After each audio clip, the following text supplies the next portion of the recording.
Frankenstein, or The Modern Prometheus, by Mary Shelley. Letter 1. To Mrs. Saville, England, St. Petersburg, December 11th, 17. You will rejoice to hear that no disaster has accompanied the commencement of an enterprise which you have regarded with such evil forebodings. I arrived here yesterday, and my first task is to assure my dear sister of my welfare and increasing confidence in the success of my undertaking. I am already far north of London, and as I walk in the streets of Petersburg, I feel a cold northern breeze play upon my cheeks, which braces my nerves and fills me with delight. Do you understand this feeling?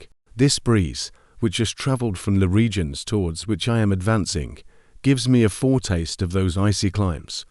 Inspirited by this wind of promise, my daydreams become more fervent and vivid. I try in vain to be persuaded that the pole is the seat of frost and desolation. It ever presents itself to my imagination as the region of beauty and delight. There, Margaret, the sun is forever visible, its broad disk just skirting the horizon and diffusing a perpetual splendour. Therefore, with your leave, my sister, I will put some trust in preceding navigators there snow and frost are banished. And, sailing over a calm sea, we may be wafted to a land surpassing in wonders and in beauty every region hitherto discovered on the habitable globe.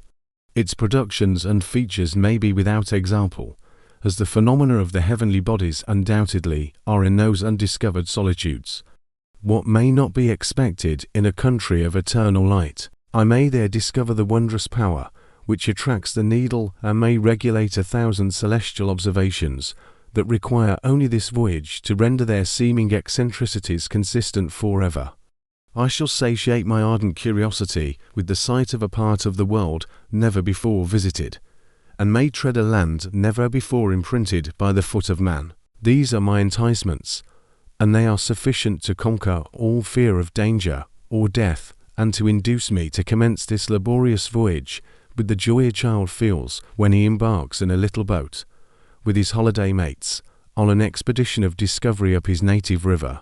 But supposing all these conjectures to be false, you cannot contest the inestimable benefit which I shall confer on all mankind, to the last generation, by discovering a passage near the pole to those countries, to reach which at present so many months are requisite, or by ascertaining the secret of the magnet, which, if at all possible, can only be effected by an undertaking such as mine. These reflections have dispelled the agitation with which I began my letter, and I feel my heart glow with an enthusiasm which elevates me to heaven, for nothing contributes so much to tranquillize the mind as a steady purpose, a point on which the soul may fix its intellectual eye.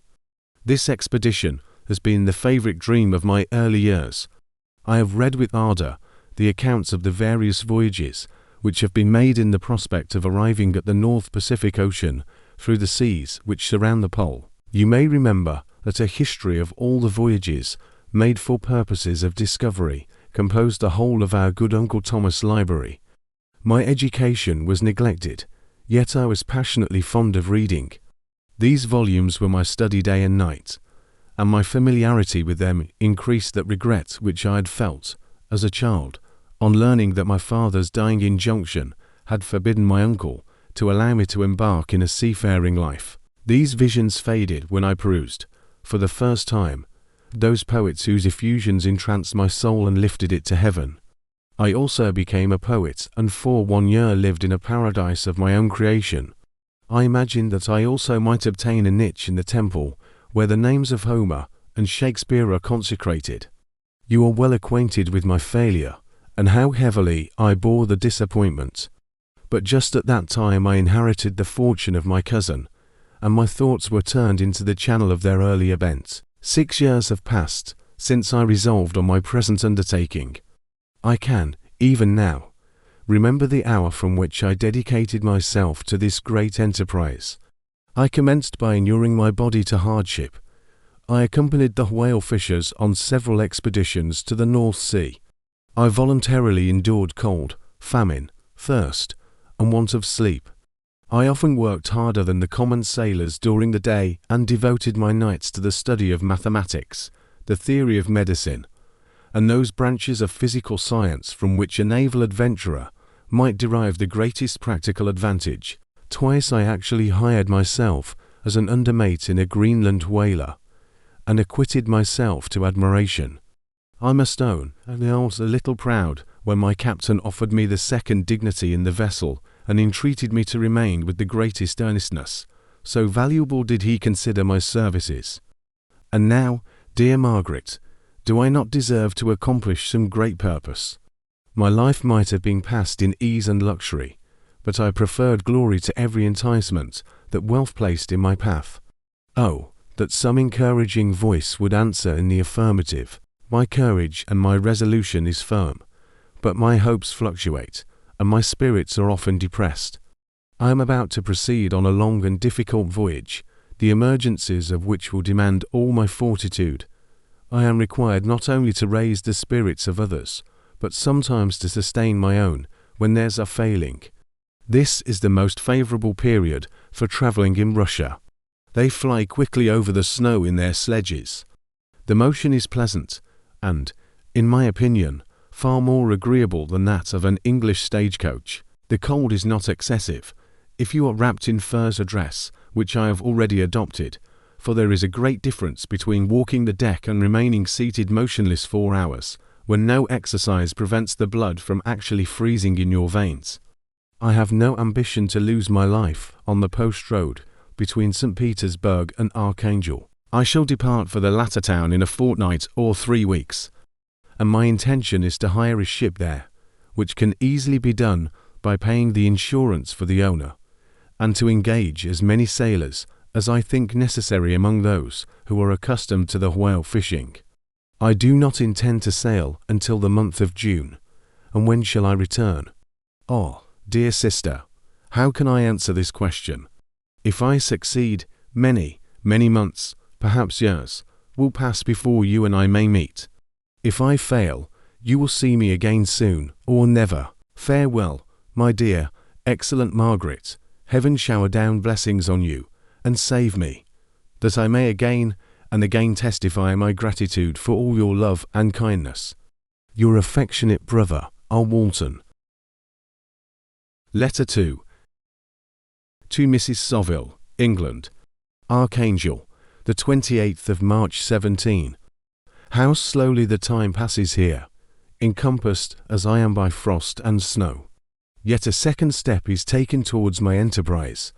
I have hired a vessel and am occupied in collecting my sailors. Those whom I have already engaged appear to be men on whom I can depend, and are certainly possessed of dauntless courage. But I have one want which I have never yet been able to satisfy, and the absence of the object of which I now feel as a most severe evil. I have no friend, Margaret. When I am glowing with the enthusiasm of success, there will be none to participate my joy. If I am assailed by disappointment, no one will endeavour to sustain me in dejection. I shall commit my thoughts to paper, it is true, but that is a poor medium for the communication of feeling. I desire the company of a man who could sympathize with me, whose eyes would reply to mine. You may deem me romantic, my dear sister, but I bitterly feel the want of a friend. I have no one near me, gentle yet courageous, possessed of a cultivated as well as of a capacious mind, whose tastes are like my own, to approve or amend my plans. How would such a friend repair the faults of your poor brother? I am too ardent in execution and too impatient of difficulties, but it is a still greater evil to me that I am self-educated. For the first 14 years of my life I ran wild on a common and read nothing but our Uncle Thomas books of voyages. At that age I became acquainted with the celebrated poets of our own country, but it was only when it had ceased to be in my power to derive its most important benefits from such a conviction that I perceived the necessity of becoming acquainted with more languages than that of my native country. Now I am 28 and am in reality more illiterate than many schoolboys of 15. It is true that I have thought more, and that my daydreams are more extended and magnificent, but they want, as the painters call it, keeping. And I greatly need a friend who would have sense enough not to despise me as romantic, and affection enough for me to endeavour to regulate my mind. Well, these are useless complaints. I shall certainly find no friend on the wide ocean, nor even here in Archangel, among merchants and seamen. Yet some feelings, unallied to the dross of human nature, beat even in these rugged bosoms. My lieutenant, for instance, is a man of wonderful courage and enterprise. He is madly desirous of glory, or rather, to word my phrase more characteristically, of advancement in his profession. He is an Englishman, and in the midst of national and professional prejudices, unsoftened by cultivation, retains some of the noblest endowments of humanity. I first became acquainted with him on board a whale vessel. Finding that he was unemployed in this city, I easily engaged him to assist in my enterprise. The master is a person of an excellent disposition, and is remarkable in the ship for his gentleness and the mildness of his discipline. This circumstance, added to his well-known integrity and dauntless courage, made me very desirous to engage him. A youth passed in solitude, my best years spent under your gentle and feminine fosterage, has so refined the groundwork of my character that I cannot overcome an intense distaste to the usual brutality exercised on board ship.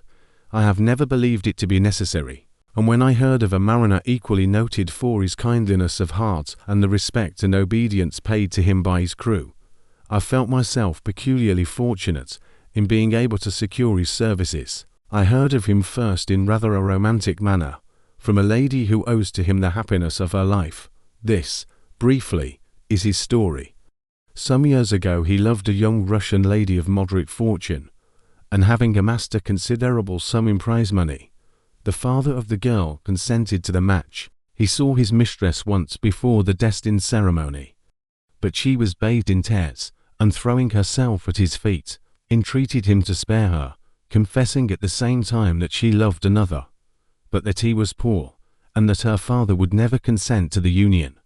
My generous friend reassured the suppliant, and on being informed of the name of her lover, instantly abandoned his pursuit. He had already bought a farm with his money, on which he had designed to pass the remainder of his life, but he bestowed the whole on his rival, together with the remains of his prize money to purchase stock, and then himself solicited the young woman's father to consent to her marriage with her lover.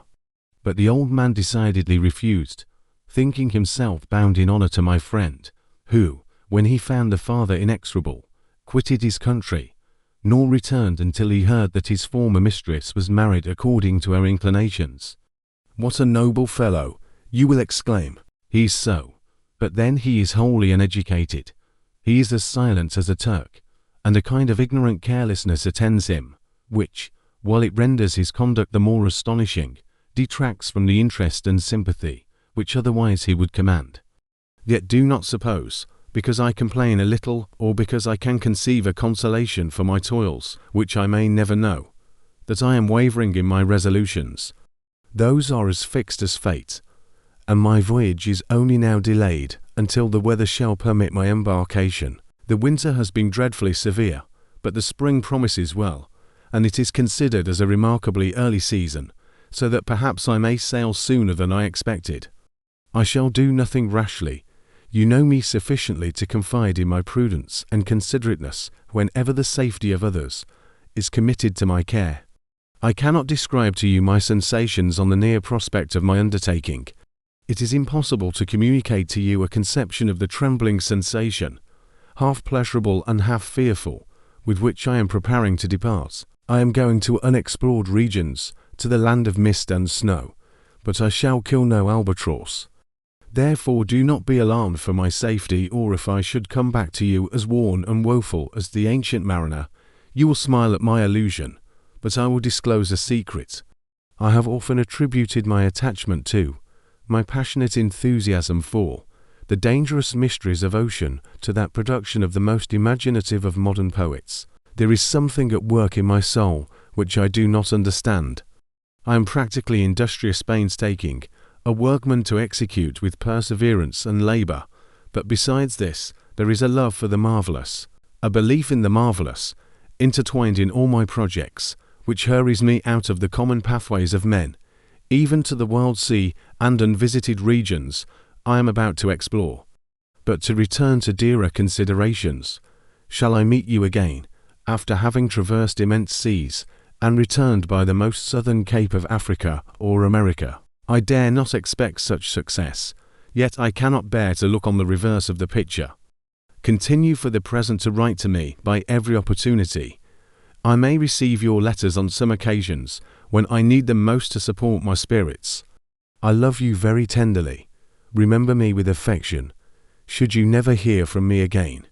Your affectionate brother, Robert Walton. Letter 3. To Mrs. Saville, England, July 7, 17. My dear sister, I write a few lines in haste to say that I am safe and well advanced on my voyage. This letter will reach England by a merchantman now on its homeward voyage from Archangel. More fortunate than I, who may not see my native land, perhaps, for many years. I am, however, in good spirits. My men are bold and apparently firm of purpose, nor do the floating sheets of ice that continually pass us, indicating the dangers of the region towards which we are advancing, appear to dismay them. We have already reached a very high latitude, but it is the height of summer, and although not so warm as in England, the southern gales, which blow us speedily towards those shores which I so ardently desire to attain, breathe a degree of renovating warmth which I had not expected. No incidents have hitherto befallen us that would make a figure in a letter. 1 or 2 stiff gales, and the springing of a leak or accidents, which experienced navigators scarcely remember to record, and I shall be well content if nothing worse happen to us during our voyage. Adieu, my dear Margaret. Be assured that for my own sake, as well as yours, I will not rashly encounter danger. I will be cool, persevering, and prudent, but success shall crown my endeavours, wherefore not? Thus far I have gone, tracing a secure way over the pathless seas, the very stars themselves being witnesses and testimonies of my triumph. Why not still proceed over the untamed, yet obedient element? What can stop the determined heart and resolved will of man? My swelling heart involuntarily pours itself out thus. But I must finish. Heaven bless my beloved sister, a W. Letter 4. To Mrs. Saville, England, August 5, 17. So strange an accident has happened to us that I cannot forbear recording it, although it is very probable that you will see me before these papers can come into your possession. Last Monday, July 31st, we were nearly surrounded by ice, which closed in the ship on all sides, scarcely leaving her the sea room in which she floated. Our situation was somewhat dangerous, especially as we were compassed round by a very thick fog. We accordingly lay to, hoping that some change would take place in the atmosphere and weather. About 2 o'clock the mist cleared away, and we beheld, stretched out in every direction, vast and irregular plains of ice, which seemed to have no end. Some of my comrades groaned, and my own mind began to grow watchful with anxious thoughts, when a strange sight suddenly attracted our attention and diverted our solicitude from our own situation. We perceived a low carriage, fixed on a sledge and drawn by dogs, pass on towards the north, at the distance of half a mile. A being, which had the shape of a man, but apparently of gigantic stature, sat in the sledge and guided the dogs. We watched the rapid progress of the traveller with our telescopes until he was lost among the distant inequalities of the ice. This appearance excited our unqualified wonder.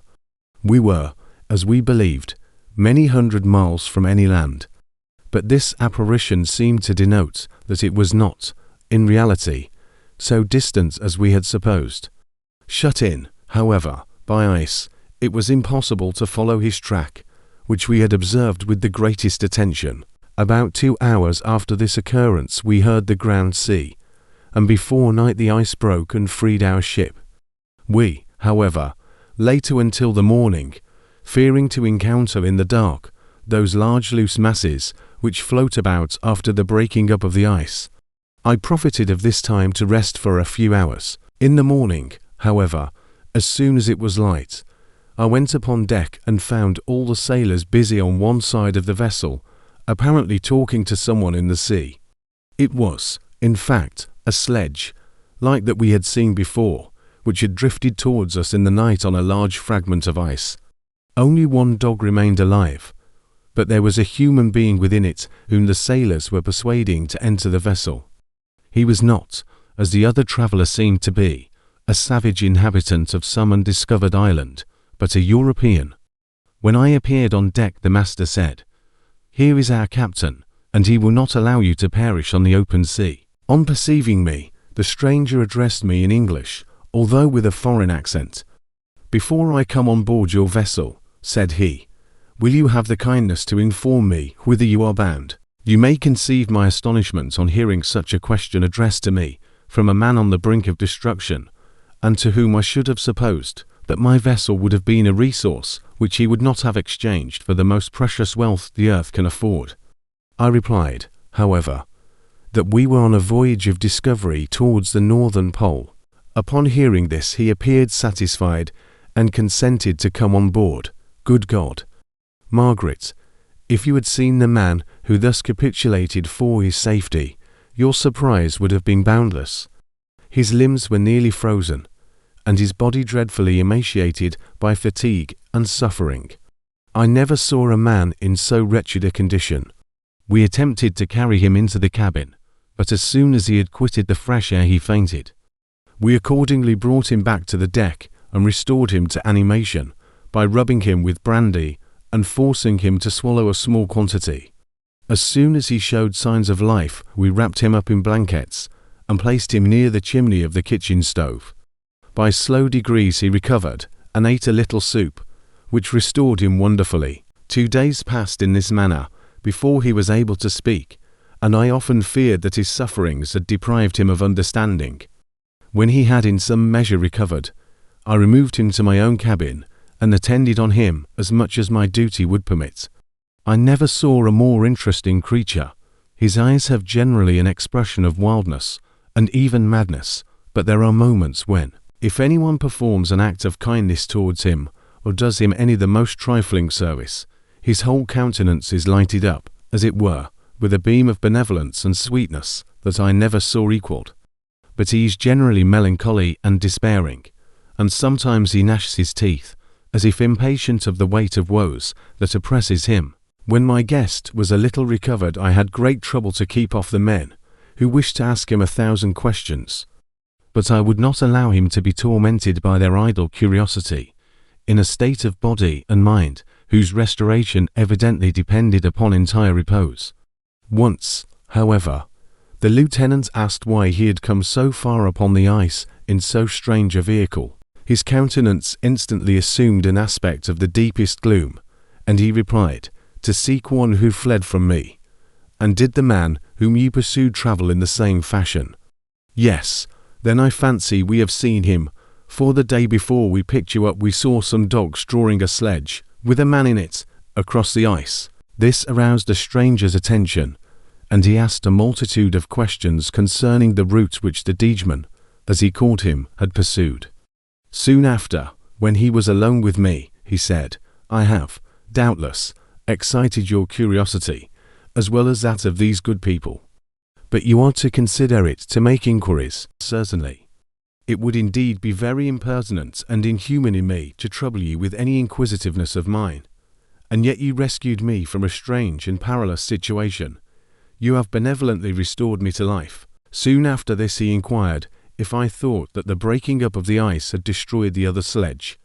I replied that I could not answer with any degree of certainty, for the ice had not broken until near midnight, and the traveller might have arrived at a place of safety before that time. But of this I could not judge. From this time a new spirit of life animated the decaying frame of the stranger. He manifested the greatest eagerness to be upon deck to watch for the sledge which had before appeared, but I have persuaded him to remain in the cabin, for he is far too weak to sustain the rawness of the atmosphere. I have promised that someone should watch for him and give him instant notice if any new object should appear in sight.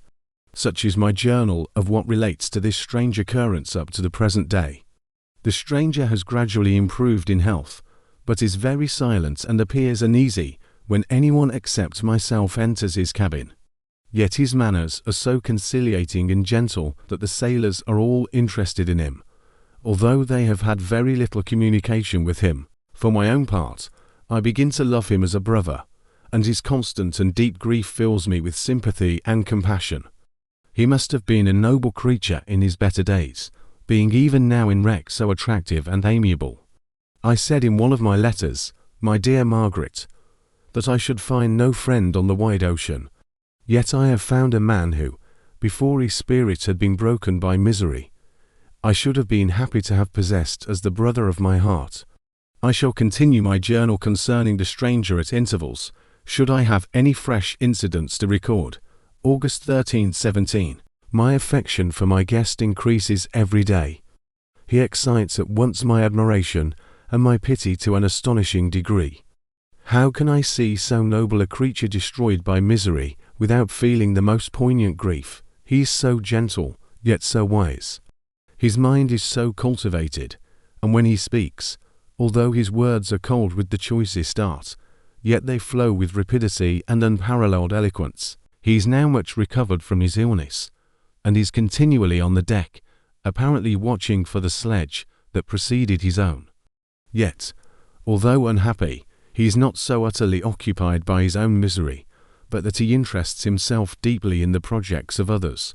He has frequently conversed with me on mine, which I have communicated to him without disguise. He entered attentively into all my arguments in favor of my eventual success, and into every minute detail of the measures I had taken to secure it.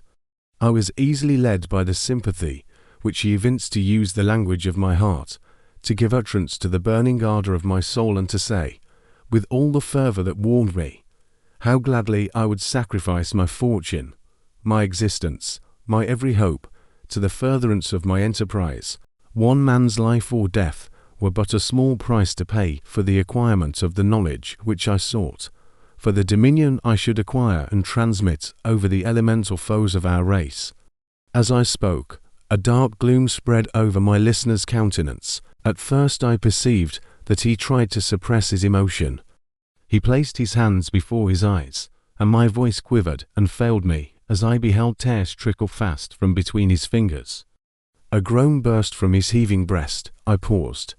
At length he spoke, in broken accents. Unhappy man, do you share my madness? Have you drunk also of the intoxicating draught? Hear me. Let me reveal my tale, and you will dash the cup from your lips. Such words, you may imagine, strongly excited my curiosity. But the paroxysm of grief that had seized the stranger overcame his weakened powers, and many hours of repose and tranquil conversation were necessary to restore his composure. Having conquered the violence of his feelings, he appeared to despise himself for being the slave of passion, and quelling the dark tyranny of despair, he led me again to converse concerning myself personally. He asked me the history of my earlier years. The tale was quickly told, but it awakened various trains of reflection.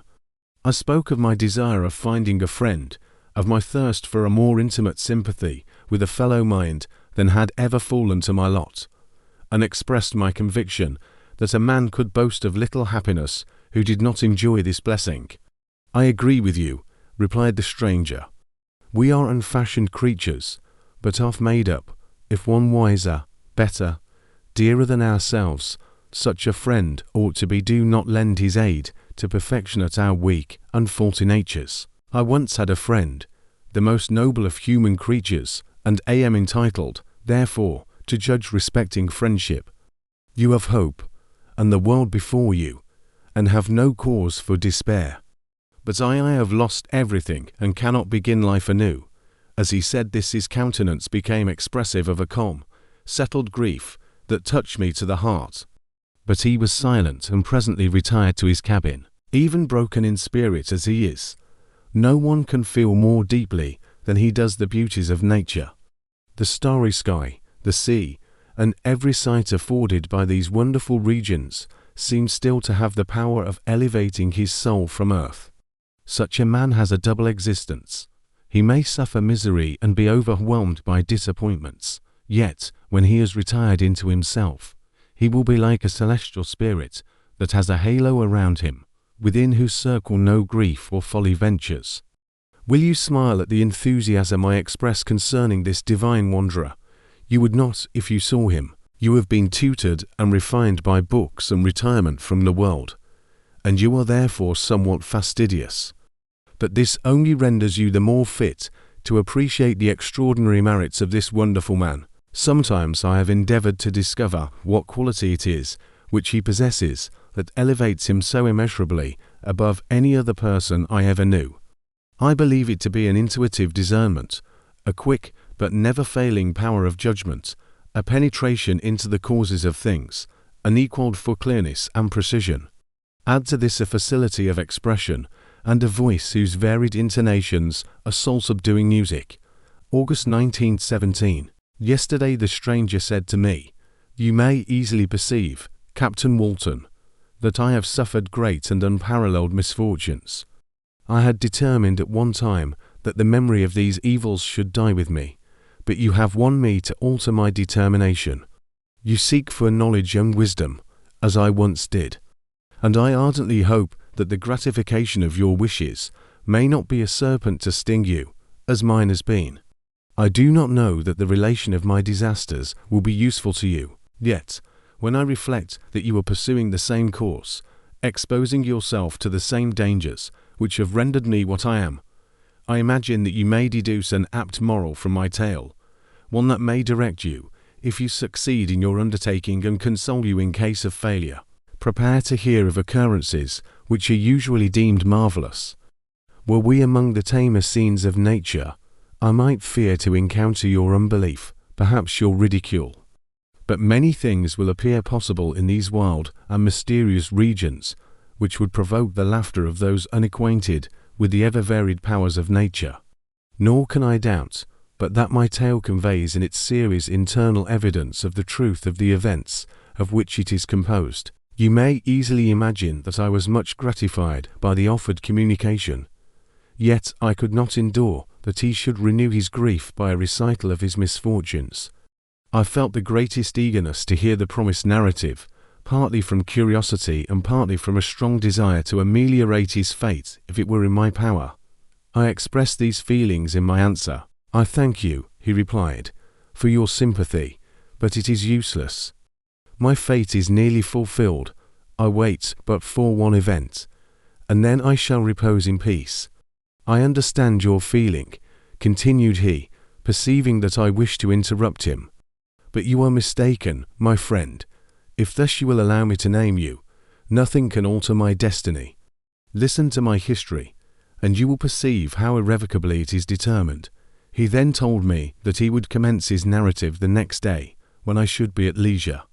This promise drew from me the warmest thanks. I have resolved every night, when I am not imperatively occupied by my duties, to record, as nearly as possible in his own words, what he has related during the day. If I should be engaged, I will at least make notes. This manuscript will doubtless afford you the greatest pleasure. But to me, who know him, and who hear it from his own lips, with what interest and sympathy shall I read it in some future day? Even now, as I commence my task, his full-toned voice swells in my ears. His lustrous eyes dwell on me with all their melancholy sweetness. I see his thin hand raised in animation, while the lineaments of his face are irradiated by the soul within. Strange and harrowing must be his story, frightful the storm which embraced the gallant vessel on its course and wrecked it thus. Chapter 1. I am by birth a Genovese, and my family is one of the most distinguished of that republic. My ancestors had been for many years councillors and syndics, and my father had filled several public situations with honour and reputation. He was respected by all who knew him for his integrity and indefatigable attention to public business. He passed his younger days perpetually occupied by the affairs of his country. A variety of circumstances had prevented his marrying early, nor was it until the decline of life that he became a husband and the father of a family. As the circumstances of his marriage illustrate his character, I cannot refrain from relating them. One of his most intimate friends was a merchant who, from a flourishing state, fell, through numerous mischances, into poverty. This man, whose name was Beaufort, was of a proud and unbending disposition, and could not bear to live in poverty and oblivion in the same country where he had formerly been distinguished for his rank and magnificence. Having paid his debts, therefore, in the most honourable manner, he retreated with his daughter to the town of Lucerne, where he lived unknown and in wretchedness. My father loved Beaufort with the truest friendship, and was deeply grieved by his retreat in these unfortunate circumstances. He bitterly deplored the false pride which led his friend to a conduct so little worthy of the affection that united them. He lost no time in endeavouring to seek him out, with the hope of persuading him to begin the world again through his credit and assistance. Beaufort had taken effectual measures to conceal himself, and it was 10 months before my father discovered his abode. Overjoyed at this discovery, he hastened to the house, which was situated in a mean street near the Rus, but when he entered, misery and despair alone welcomed him. Beaufort had saved but a very small sum of money from the wreck of his fortunes, but it was sufficient to provide him with sustenance for some months, and in the meantime he hoped to procure some respectable employment in a merchant's house. The interval was, consequently, spent in inaction. His grief only became more deep and rankling when he had leisure for reflection, and at length it took so fast hold of his mind that at the end of 3 months he lay on a bed of sickness, incapable of any exertion. His daughter attended him with the greatest tenderness, but she saw with despair that their little fund was rapidly decreasing, and that there was no other prospect of support. But Caroline Beaufort possessed a mind of an uncommon mould, and her courage rose to support her in her adversity. She procured plain work, she plaited straw, and by various means contrived to earn a pittance scarcely sufficient to support life. Several months passed in this manner. Her father grew worse. Her time was more entirely occupied in attending him, her means of subsistence decreased, and in the 10th month her father died in her arms, leaving her an orphan and a beggar. This last blow overcame her, and she knelt by Beaufort's coffin weeping bitterly, when my father entered the chamber. He came like a protecting spirit to the poor girl, who committed herself to his care, and after the interment of his friend, he conducted her to Geneva, and placed her under the protection of a relation. 2 years after this event, Caroline became his wife. There was a considerable difference between the ages of my parents, but this circumstance seemed to unite them only closer in bonds of devoted affection. There was a sense of justice in my father's upright mind, which rendered it necessary that he should approve highly to love strongly. Perhaps during former years he had suffered from the late discovered unworthiness of one beloved, and so was disposed to set a greater value on tried worth. There was a show of gratitude and worship in his attachment to my mother, differing wholly from the doting fondness of age, for it was inspired by reverence for her virtues, and a desire to be the means of, in some degree, recompensing her for the sorrows she had endured, but which gave inexpressible grace to his behaviour to her. Everything was made to yield to her wishes and her convenience.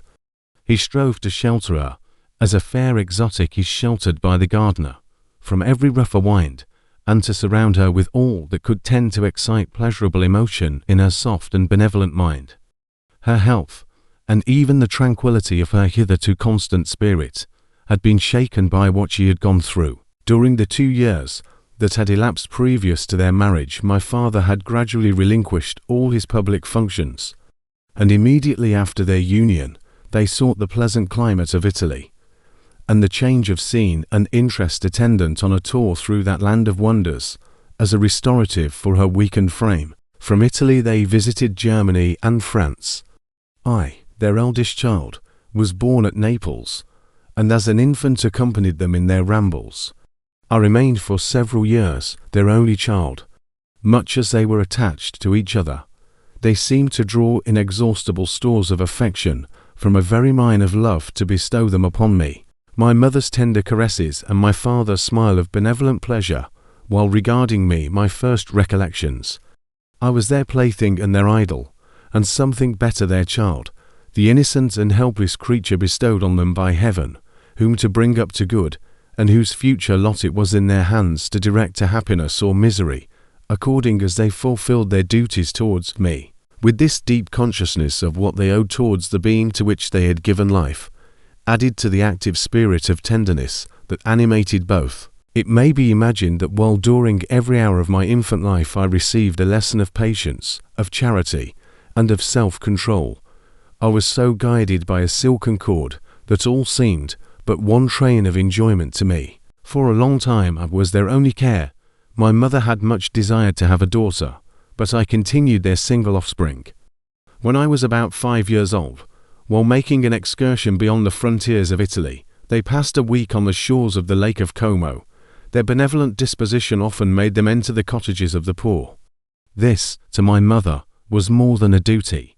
It was a necessity, a passion remembering what she had suffered, and how she had been relieved for her to act in her turn the guardian angel to the afflicted. During one of their walks a poor cot, in the foldings of a veil, attracted their notice as being singularly disconsolate, while the number of half-clothed children gathered about it spoke of penury in its worst shape. One day, when my father had gone by himself to Milan, my mother, accompanied by me, visited this abode. She found a peasant and his wife, hard-working, bent down by care and labour, distributing a scanty meal to 5 hungry babes. Among these there was one, which attracted my mother far above all the rest. She appeared of a different stock. The 4 others were dark-eyed, hardy little vagrants. This child was thin and very fair. Her hair was the brightest living gold, and despite the poverty of her clothing, seemed to set a crown of distinction on her head.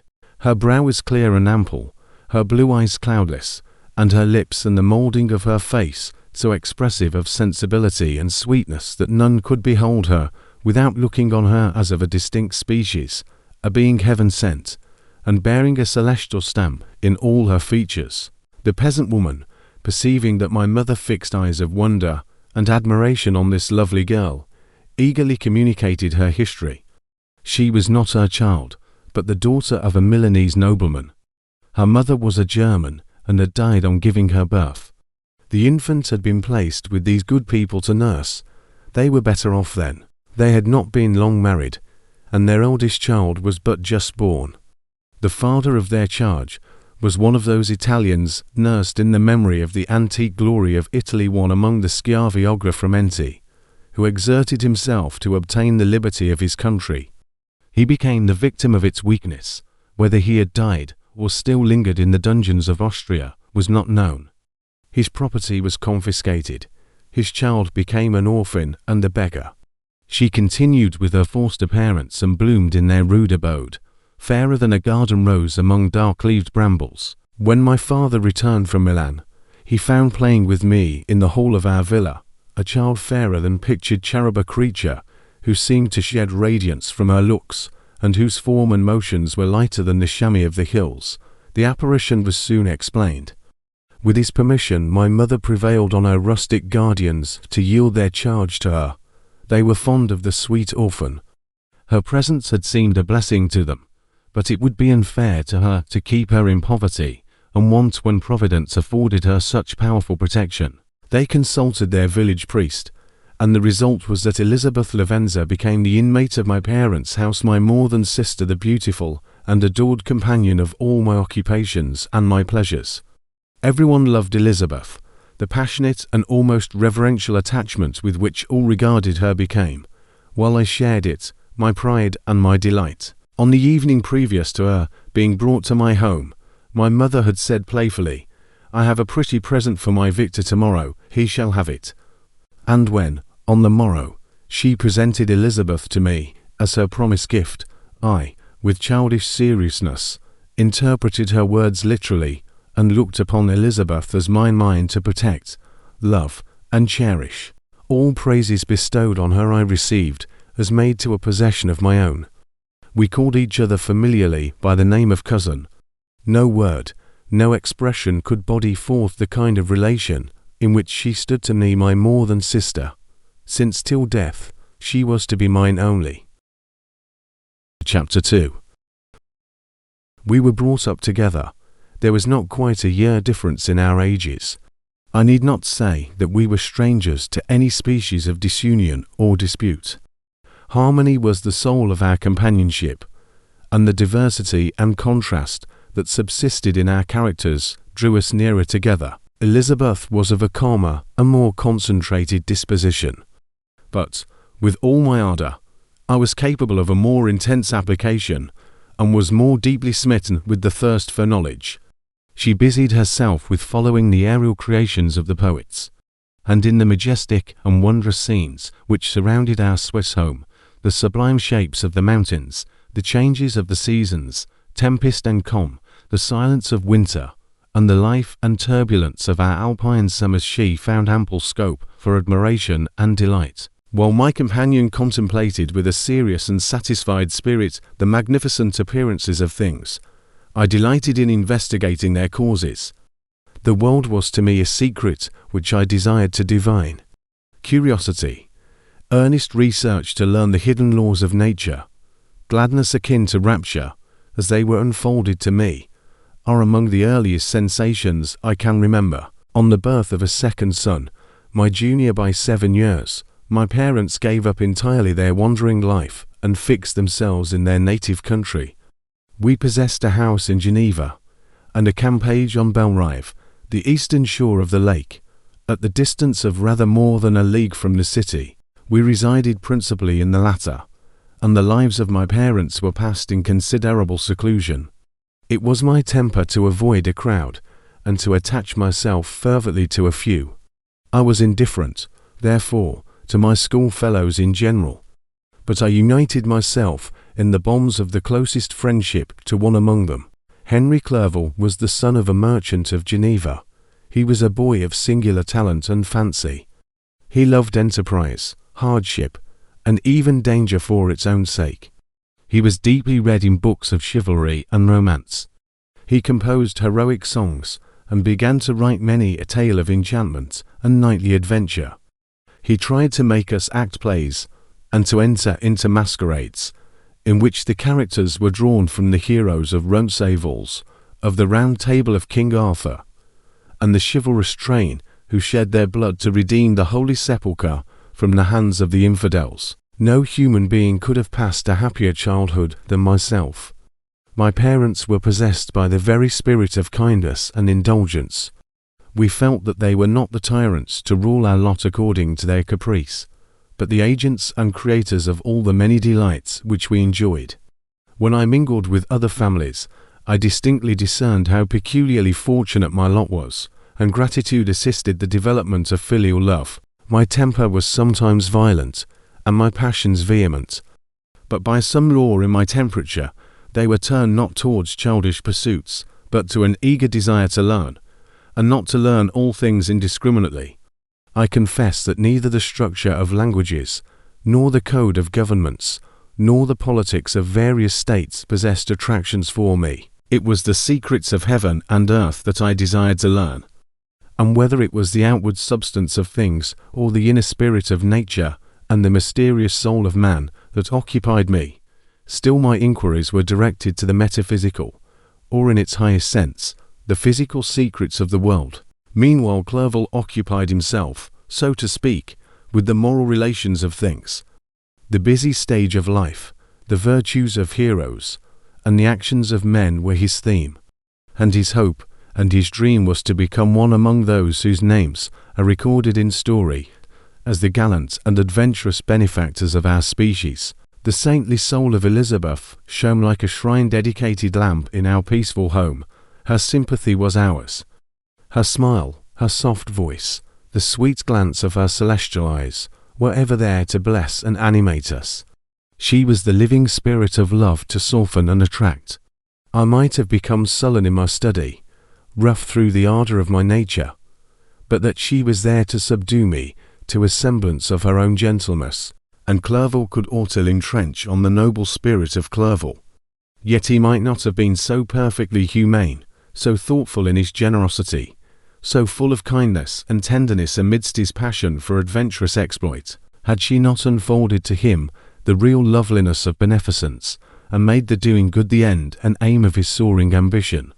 I feel exquisite pleasure in dwelling on the recollections of childhood, before misfortune had tainted my mind and changed its bright visions of extensive usefulness into gloomy and narrow reflections upon self. Besides, in drawing the picture of my early days, I also record those events which led, by insensible steps, to my aftertale of misery.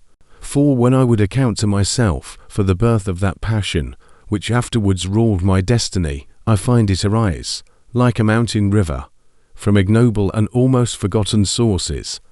But, swelling as it proceeded, it became the torrent which, in its course, has swept away all my hopes and joys. Natural philosophy is the genius that has regulated my fate. I desire, therefore, in this narration, to state those facts which led to my predilection for that science. When I was 13 years of age, we all went on a party of pleasure to the baths near Thonon. The inclemency of the weather obliged us to remain a day confined to the inn. In this house I chanced to find a volume of the works of Cornelius Agrippa. I opened it with apathy. The theory which he attempts to demonstrate and the wonderful facts which he relates soon changed this feeling into enthusiasm. A new light seemed to dawn upon my mind, and bounding with joy, I communicated my discovery to my father. My father looked carelessly at the title page of my book and said, "Ah, Cornelius Agrippa.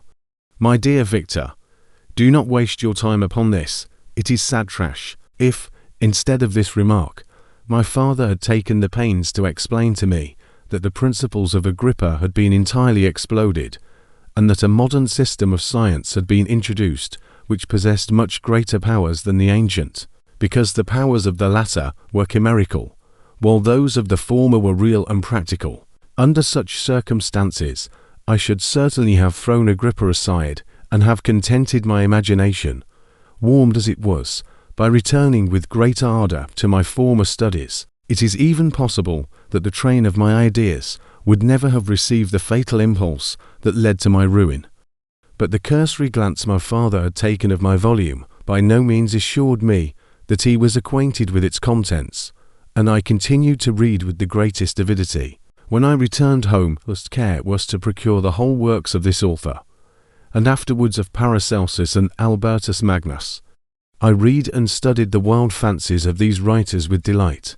They appeared to me treasures known to few besides myself.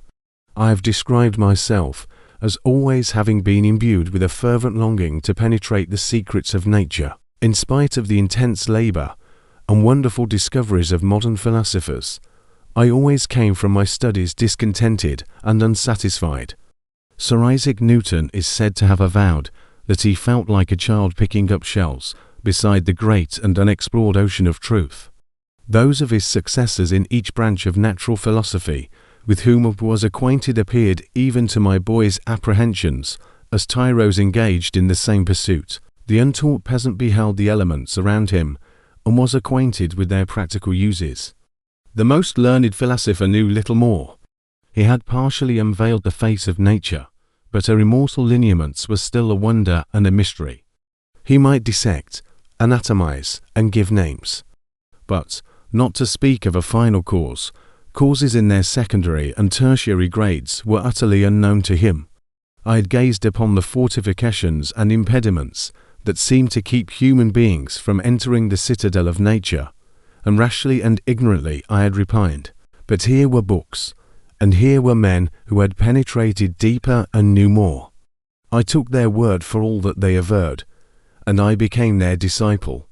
It may appear strange that such should arise in the 18th century, but while I followed the routine of education in the schools of Geneva, I was, to a great degree, self-taught with regard to my favourite studies. My father was not scientific, and I was left to struggle with a child's blindness, added to a student's thirst for knowledge. Under the guidance of my new preceptors, I entered with the greatest diligence into the search of the philosopher's stone and the elixir of life. But the latter soon obtained my undivided attention.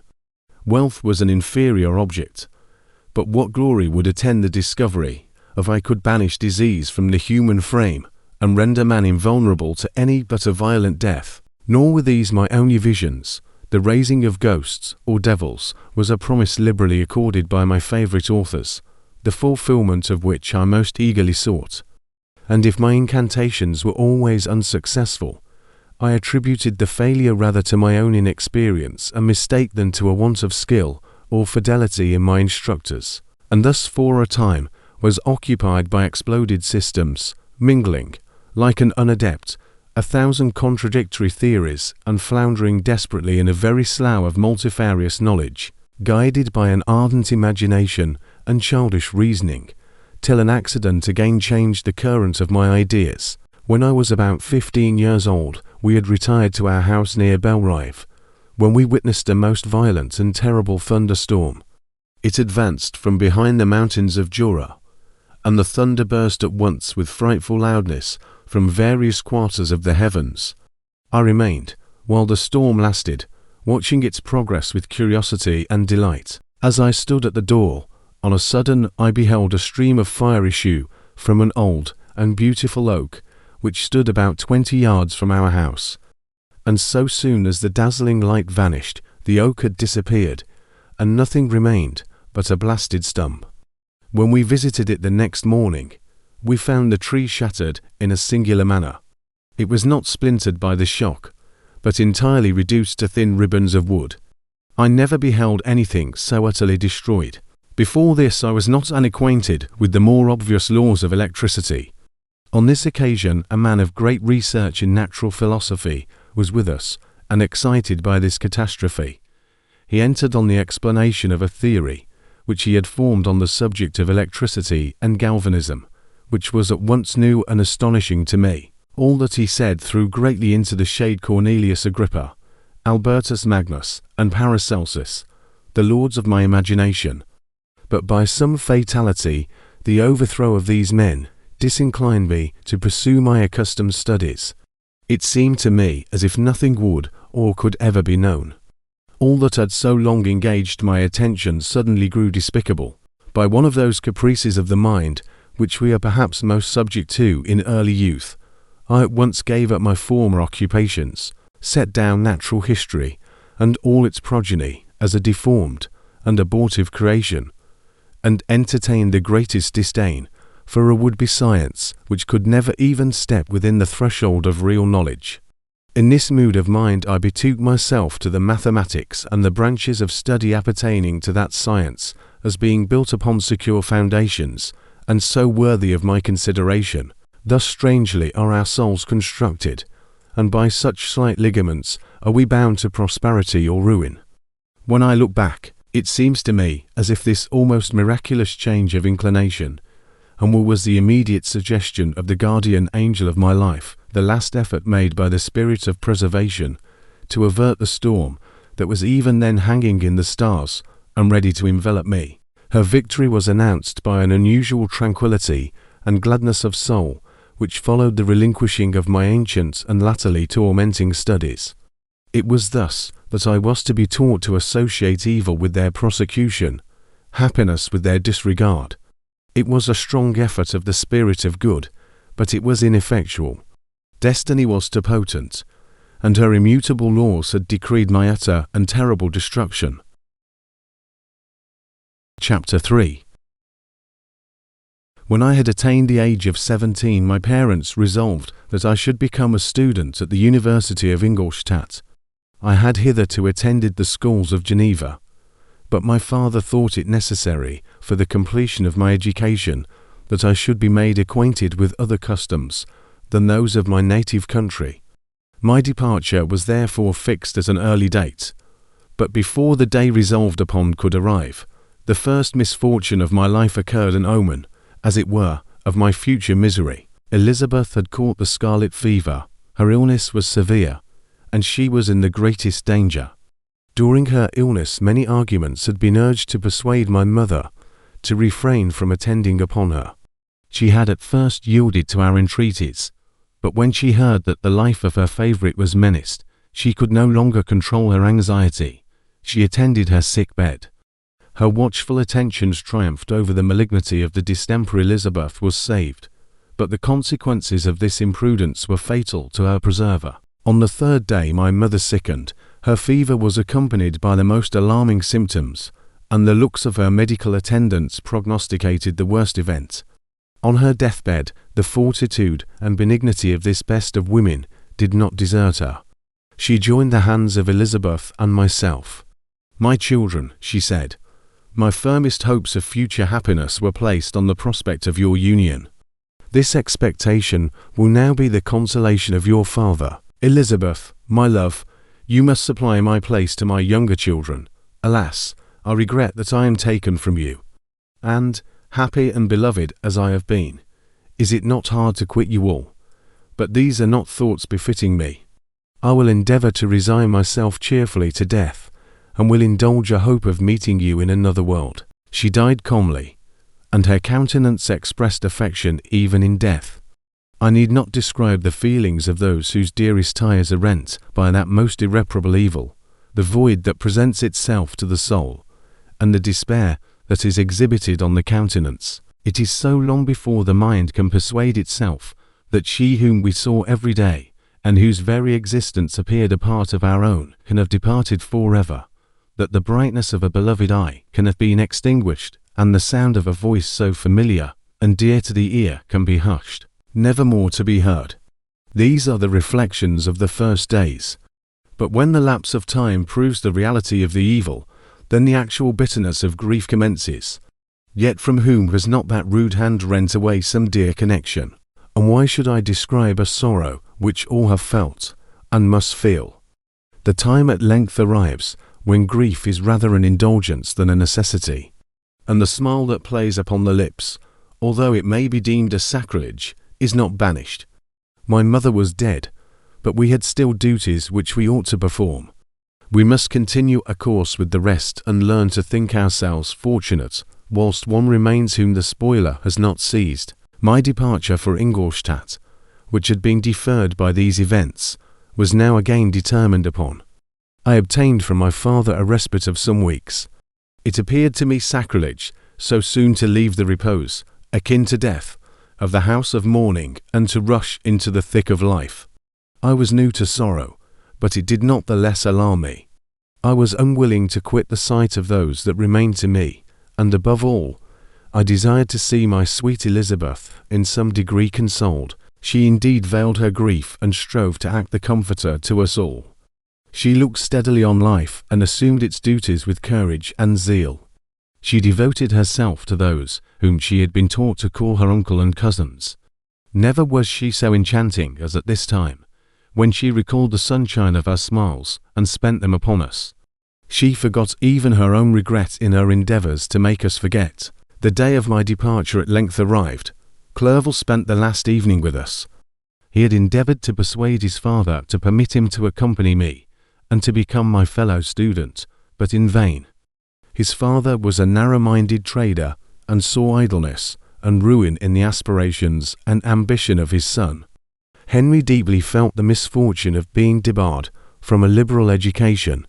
He said little, but when he spoke I read in his kindling eye and in his animated glance a restrained but firm resolve not to be chained to the miserable details of commerce. We sat late. We could not tear ourselves away from each other nor persuade ourselves to say the word farewell. It was said, and we retired under the pretence of seeking repose, each fancying that the other was deceived. But when at morning's dawn I descended to the carriage which was to convey me away, they were all there, my father again to bless me, Clerval to press my hand once more, my Elizabeth to renew her entreaties that I would write often and to bestow the last feminine attentions on her playmate and friend. I threw myself into the chaise that was to convey me away and indulged in the most melancholy reflections. I, who had ever been surrounded by amiable companions, continually engaged in endeavouring to bestow mutual pleasure, I was now alone. In the university whither was going I must form my own friends and be my own protector. My life had hitherto been remarkably secluded and domestic, and this had given me invincible repugnance to new countenances. One loved my brothers, Elizabeth and Clerval. These were old familiar faces, but I believed myself totally unfitted for the company of strangers. Such were my reflections as I commenced my journey. But as I proceeded, my spirits and hopes rose. I ardently desired the acquisition of knowledge. I had often, when at home, thought it hard to remain during my youth cooped up in one place, and had longed to enter the world and take my station among other human beings. Now my desires were complied with, and it would, indeed, have been folly to repent. I had sufficient leisure for these and many other reflections during my journey to Ingolstadt, which was long and fatiguing. At length the high white steeple of the town met my eyes. I alighted, and was conducted to my solitary apartment to spend the evening as I pleased. The next morning I delivered my letters of introduction and paid a visit to some of the principal professors. Chance, or rather the evil influence, the angel of destruction, which asserted omnipotent sway over me from the moment I turned my reluctant steps from my father's door, led me first to M. Krempe, professor of natural philosophy. He was an uncouth man, but deeply imbued in the secrets of his science. He asked me several questions concerning my progress in the different branches of science appertaining to natural philosophy. I replied carelessly, and partly in contempt mentioned the names of my alchemists as the principal authors I had studied. The professor stared. "Have you," he said, "really spent your time in studying such nonsense?" I replied in the affirmative. "Every minute," continued M. Krempe with warmth, "every instant that you have wasted on those books is utterly and entirely lost. You have burdened your memory with exploded systems and useless names. Good God!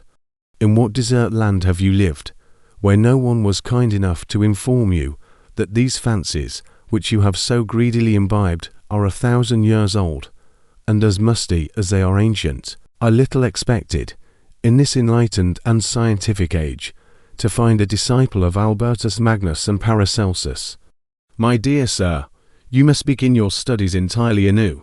So saying, he stepped aside and wrote down a list of several books treating of natural philosophy, which he desired me to procure, and dismissed me after mentioning that in the beginning of the following week he intended to commence a course of lectures upon natural philosophy in its general relations, and that M. Waldman, a fellow professor, would lecture upon chemistry the alternate days that he omitted. I returned home not disappointed, for I have said that I had long considered those authors useless whom the professor reprobated. But I returned not at all the more inclined to recur to these studies in any shape. M. Krempe was a little squat man with a gruff voice and a repulsive countenance. The teacher, therefore, did not prepossess me in favour of his pursuits. In rather a too philosophical and connected a strain, perhaps, I have given an account of the conclusions I had come to concerning them in my early years. As a child, I had not been content with the results promised by the modern professors of natural science, with a confusion of ideas only to be accounted for by my extreme youth and my want of a guide on such matters. I had retrod the steps of knowledge along the paths of time and exchanged the discoveries of recent inquirers for the dreams of forgotten alchemists. Besides, I had a contempt for the uses of modern natural philosophy. It was very different when the masters of the science sought immortality and power. Such views, although futile, were grand, but now the scene was changed. The ambition of the inquirer seemed to limit itself to the annihilation of those visions on which my interest in science was chiefly founded. I was required to exchange chimeras of boundless grandeur for realities of little worth. Such were my reflections during the first 2 or 3 days of my residence at Ingolstadt, which were chiefly spent in becoming acquainted with the localities and the principal residents in my new abode. But as the ensuing week commenced, I thought of the information which M. Krempe had given me concerning the lectures, and although I could not consent to go and hear that little conceited fellow deliver sentences out of a pulpit, I recollected what he had said of M. Waldman, whom I had never seen, as he had hitherto been out of town. Partly from curiosity and partly from idleness, I went into the lecturing room, which M. Waldman entered shortly after. This professor was very unlike his colleague. He appeared about 50 years of age, but with an aspect expressive of the greatest benevolence. A few grey hairs covered his temples, but those at the back of his head were nearly black. His person was short, but remarkably erect, and his voice the sweetest I had ever heard. He began his lecture by a recapitulation of the history of chemistry and the various improvements made by different men of learning pronouncing with fervour the names of the most distinguished discoverers. He then took a cursory view of the present state of the science and explained many of its elementary terms.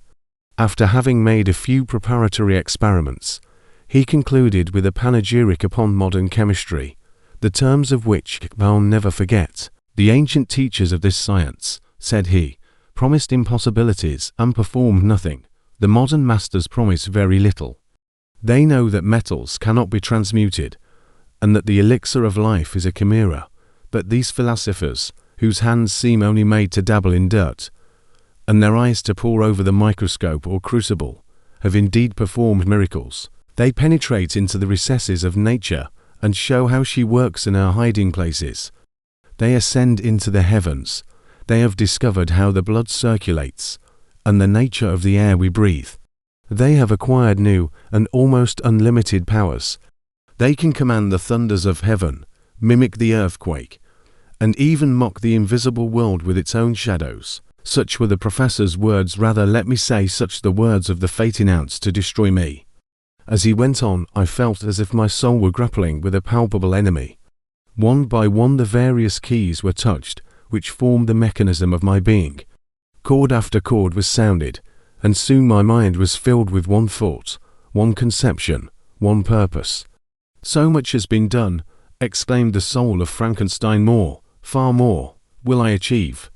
Treading in the steps already marked, I will pioneer a new way, explore unknown powers, and unfold to the world the deepest mysteries of creation." I closed not my eyes that night.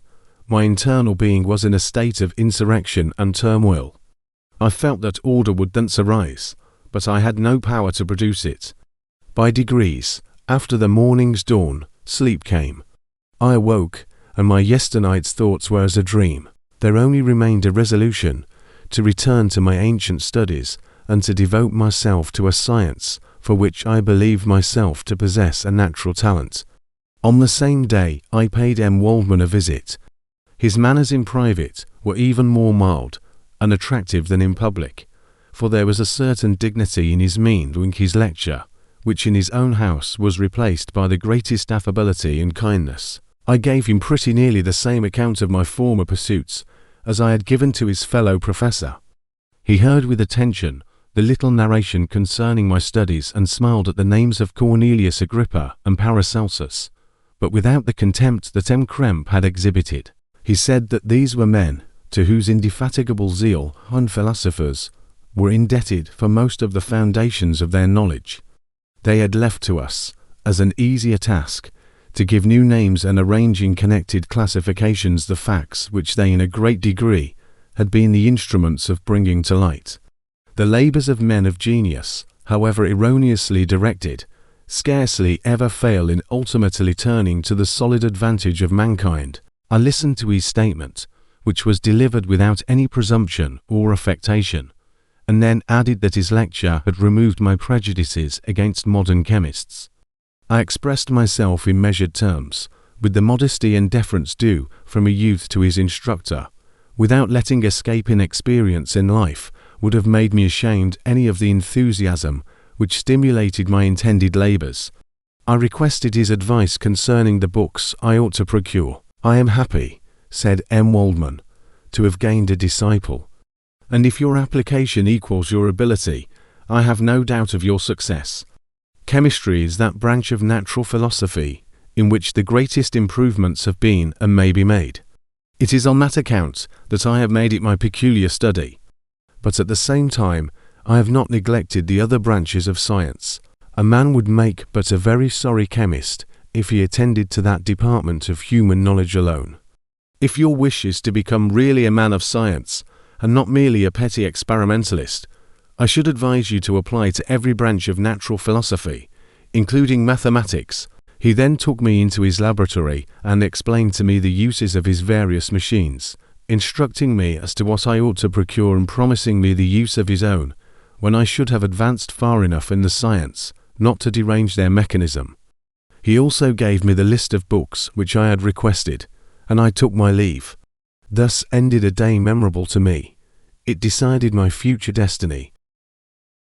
Chapter 4. From this day natural philosophy, and particularly chemistry, in the most comprehensive sense of the term, became nearly my sole occupation. I read with ardour those works, so full of genius and discrimination, which modern inquirers have written on these subjects. I attended the lectures and cultivated the acquaintance of the men of science of the university, and I found even in M. Krempe a great deal of sound sense and real information, combined, it is true, with a repulsive physiognomy and manners, but not on that account the less valuable. In M. Waldman I found a true friend. His gentleness was never tinged by dogmatism, and his instructions were given with an air of frankness and good nature that banished every idea of pedantry. In 1,000 ways he smoothed for me the path of knowledge, and made the most abstruse inquiries clear and facile to my apprehension. My application was at first fluctuating and uncertain. It gained strength as I proceeded, and soon became so ardent and eager that the stars often disappeared in the light of morning, whilst I was yet engaged in my laboratory. As I applied so closely, it may be easily conceived that my progress was rapid. My ardour was indeed the astonishment of the students, and my proficiency that of the masters. Professor Krempe often asked me, with a sly smile, how Cornelius Agrippa went on, whilst M. Waldman expressed the most heartfelt exultation in my progress. 2 years passed in this manner, during which I paid no visit to Geneva, but was engaged, heart and soul, in the pursuit of some discoveries which I hope to make. None but those who have experienced them can conceive of the enticements of science. In other studies, you go as far as others have gone before you, and there is nothing more to know. But in a scientific pursuit, there is continual food for discovery and wonder. A mind of moderate capacity, which closely pursues one study, must infallibly arrive at great proficiency in that study. And I, who continually sought the attainment of one object of pursuit, and was solely wrapped up in this, improved so rapidly that at the end of 2 years I made some discoveries in the improvement of some chemical instruments, which procured me great esteem and admiration at the university. When I had arrived at this point, and had become as well acquainted with the theory and practice of natural philosophy as depended on the lessons of any of the professors at Ingolstadt, my residence there being no longer conducive to my improvements, I thought of returning to my friends and my native town, when an incident happened that protracted my stay. One of the phenomena which had peculiarly attracted my attention was the structure of the human frame, and, indeed, any animal endued with life. Whence, I often asked myself, did the principle of life proceed? It was a bold question, and one which has ever been considered as a mystery. Yet with how many things are we upon the brink of becoming acquainted, if cowardice or carelessness did not restrain our inquiries? I revolved these circumstances in my mind, and determined thenceforth to apply myself more particularly to those branches of natural philosophy which relate to physiology. Unless I had been animated by an almost supernatural enthusiasm, my application to this study would have been irksome and almost intolerable. To examine the causes of life, we must first have recourse to death. I became acquainted with the science of anatomy, but this was not sufficient. I must also observe the natural decay and corruption of the human body. In my education, my father had taken the greatest precautions that my mind should be impressed with no supernatural horrors. I do not ever remember to have trembled at a tale of superstition, or to have feared the apparition of a spirit. Darkness had no effect upon my fancy, and a churchyard was to me merely the receptacle of bodies deprived of life, which, from being the seat of beauty and strength, had become food for the worm. Now I was led to examine the cause and progress of this decay, and forced to spend days and nights in vaults and charnel houses. My attention was fixed upon every object the most insupportable to the delicacy of the human feelings. I saw how the fine form of man was degraded and wasted. I beheld the corruption of death succeed to the blooming cheek of life. I saw how the worm inherited the wonders of the eye and brain. I paused, examining and analyzing all the minutiae of causation, as exemplified in the change from life to death, and death to life. until from the midst of this darkness a sudden light broke in upon me, a light so brilliant and wondrous, yet so simple, that while I became dizzy with the immensity of the prospect which it illustrated, I was surprised that among so many men of genius who had directed their inquiries towards the same science, that I alone should be reserved to discover so astonishing a secret. Remember, I am not recording the vision of a madman. The sun does not more certainly shine in the heavens than that which I now affirm is true. Some miracle might have produced it, yet the stages of the discovery were distinct and probable. After days and nights of incredible labor and fatigue, I succeeded in discovering the cause of generation and life. Nay, more, I became myself capable of bestowing animation upon lifeless matter. The astonishment which I had at first experienced on this discovery soon gave place to delight and rapture. After so much time spent in painful labor, to arrive at once at the summit of my desires was the most gratifying consummation of my toils.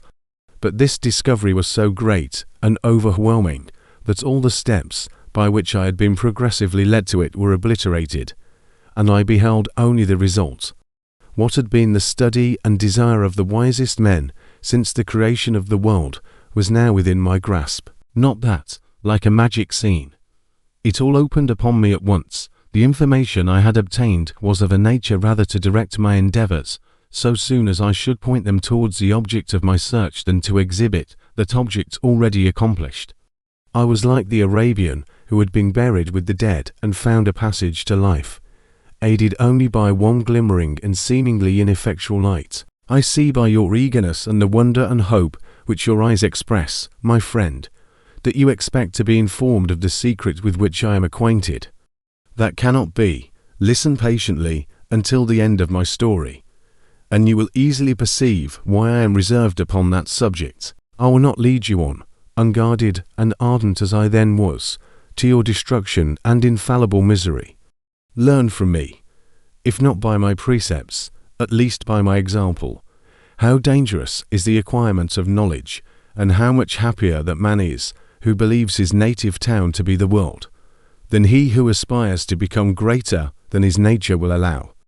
When I found so astonishing a power placed within my hands, I hesitated a long time concerning the manner in which I should employ it. Although I possessed the capacity of bestowing animation, yet to prepare a frame for the reception of it, with all its intricacies of fibers, muscles, and veins, still remained a work of inconceivable difficulty and labor. I doubted at first whether I should attempt the creation of a being like myself, or one of simpler organization, but my imagination was too much exalted by my first success to permit me to doubt of my ability to give life to an animal as complex and wonderful as man. The materials at present within my command hardly appeared adequate to so arduous an undertaking, but I doubted not that I should ultimately succeed. I prepared myself for a multitude of reverses. My operations might be incessantly baffled, and at last my work be imperfect. Yet when I considered the improvement which every day takes place in science and mechanics, I was encouraged to hope my present attempts would at least lay the foundations of future success. Nor could I consider the magnitude and complexity of my plan as any argument of its impracticability. It was with these feelings that I began the creation of a human being.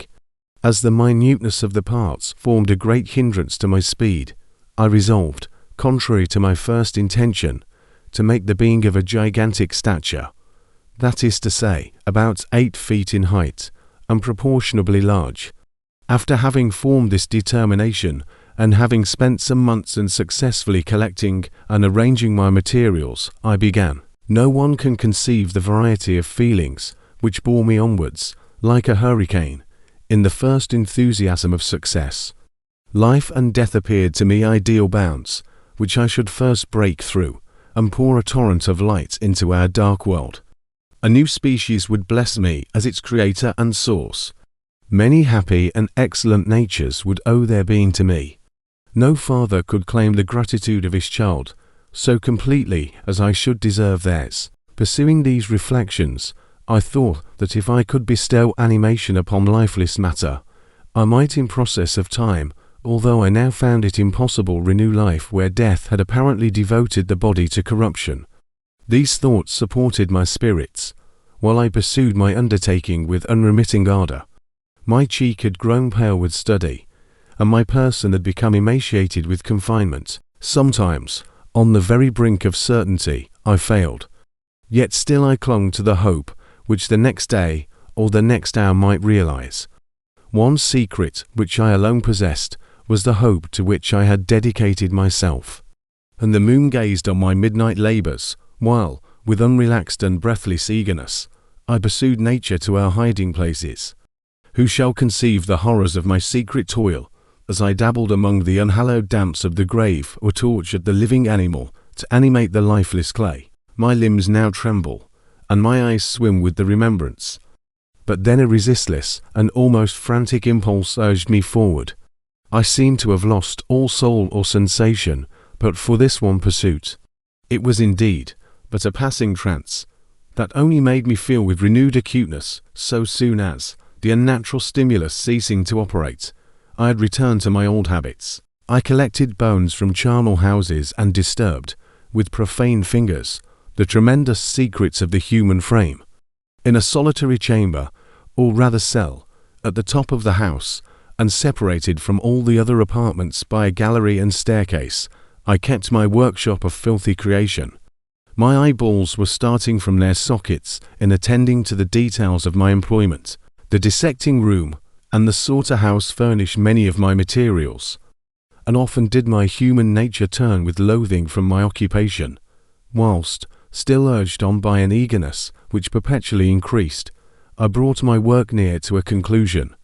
The summer months passed while I was thus engaged, heart and soul, in one pursuit. It was a most beautiful season.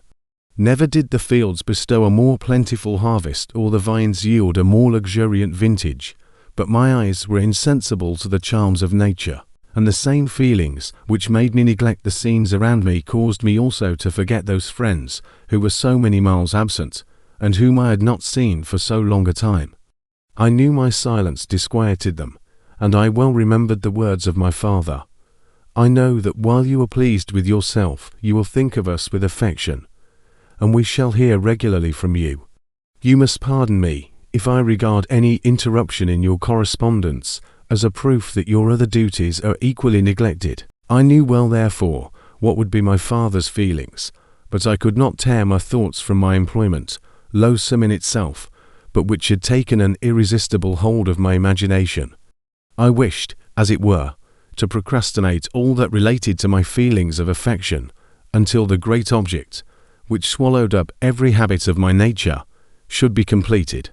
I then thought that my father would be unjust if he ascribed my neglect to vice or faultiness on my part, but I am now convinced that he was justified in conceiving that I should not be altogether free from blame. A human being in perfection ought always to preserve a calm and peaceful mind, and never to allow passion or a transitory desire to disturb his tranquillity. I do not think that the pursuit of knowledge is an exception to this rule. If the study to which you apply yourself has a tendency to weaken your affections and to destroy your taste for those simple pleasures in which no alloy can possibly mix, then that study is certainly unlawful, that is to say, not befitting the human mind. If this rule were always observed, if no man allowed any pursuit whatsoever to interfere with the tranquillity of his domestic affections, Greece had not been enslaved, Caesar would have spared his country, America would have been discovered more gradually, and the empires of Mexico and Peru had not been destroyed. But I forget that I am moralizing in the most interesting part of my tale, and your looks remind me to proceed. My father made no reproach in his letters, and only took notice of my silence by inquiring into my occupations more particularly than before. Winter, spring, and summer passed away during my labours, but I did not watch the blossom or the expanding leaf sights which before always yielded me supreme delight, so deeply was I engrossed in my occupation.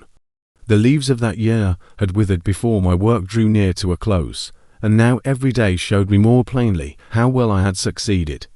But my enthusiasm was checked by my anxiety, and I appeared rather like one doomed by slavery to toil in the mines, or any other unwholesome trade, than an artist occupied by his favourite employment. Every night I was oppressed by a slow fever, and I became nervous to a most painful degree. The fall of a leaf startled me, and I shunned my fellow creatures as if I had been guilty of a crime. Sometimes I grew alarmed at the wreck I perceived that I had become. The energy of my purpose alone sustained me. My labours would soon end, and I believed that exercise and amusement would then drive away incipient disease. And I promised myself both of these when my creation should be complete. Chapter 5. It was on a dreary night of November that I beheld the accomplishment of my toils. With an anxiety that almost amounted to agony, I collected the instruments of life around me, that I might infuse a spark of being into the lifeless thing that lay at my feet. It was already 1 in the morning. The rain pattered dismally against the panes, and my candle was nearly burnt out, when, by the glimmer of the half-extinguished light, I saw the dull yellow eye of the creature open. It breathed hard, and a convulsive motion agitated its limbs. How can I describe my emotions at this catastrophe? Or how delineate the wretch whom, with such infinite pains and care, I had endeavoured to form? His limbs were in proportion, and I had selected his features as beautiful. Beautiful, great God! His yellow skin scarcely covered the work of muscles and arteries beneath. His hair was of a lustrous black, and flowing, his teeth of a pearly whiteness. But these luxuriances only formed a more horrid contrast with his watery eyes, that seemed almost of the same colour as the dun white sockets in which they were set, his shrivelled complexion and straight black lips. The different accidents of life are not so changeable as the feelings of human nature. I had worked hard for nearly 2 years, for the sole purpose of infusing life into an inanimate body. For this I had deprived myself of rest and health. I had desired it with an ardour that far exceeded moderation. But now that I had finished, the beauty of the dream vanished, and breathless horror and disgust filled my heart. Unable to endure the aspect of the being I had created, I rushed out of the room and continued a long time traversing my bedchamber. Unable to compose my mind to sleep, at length lassitude succeeded to the tumult I had before endured, and I threw myself on the bed in my clothes, endeavouring to seek a few moments of forgetfulness. But it was in vain. I slept, indeed, but I was disturbed by the wildest dreams.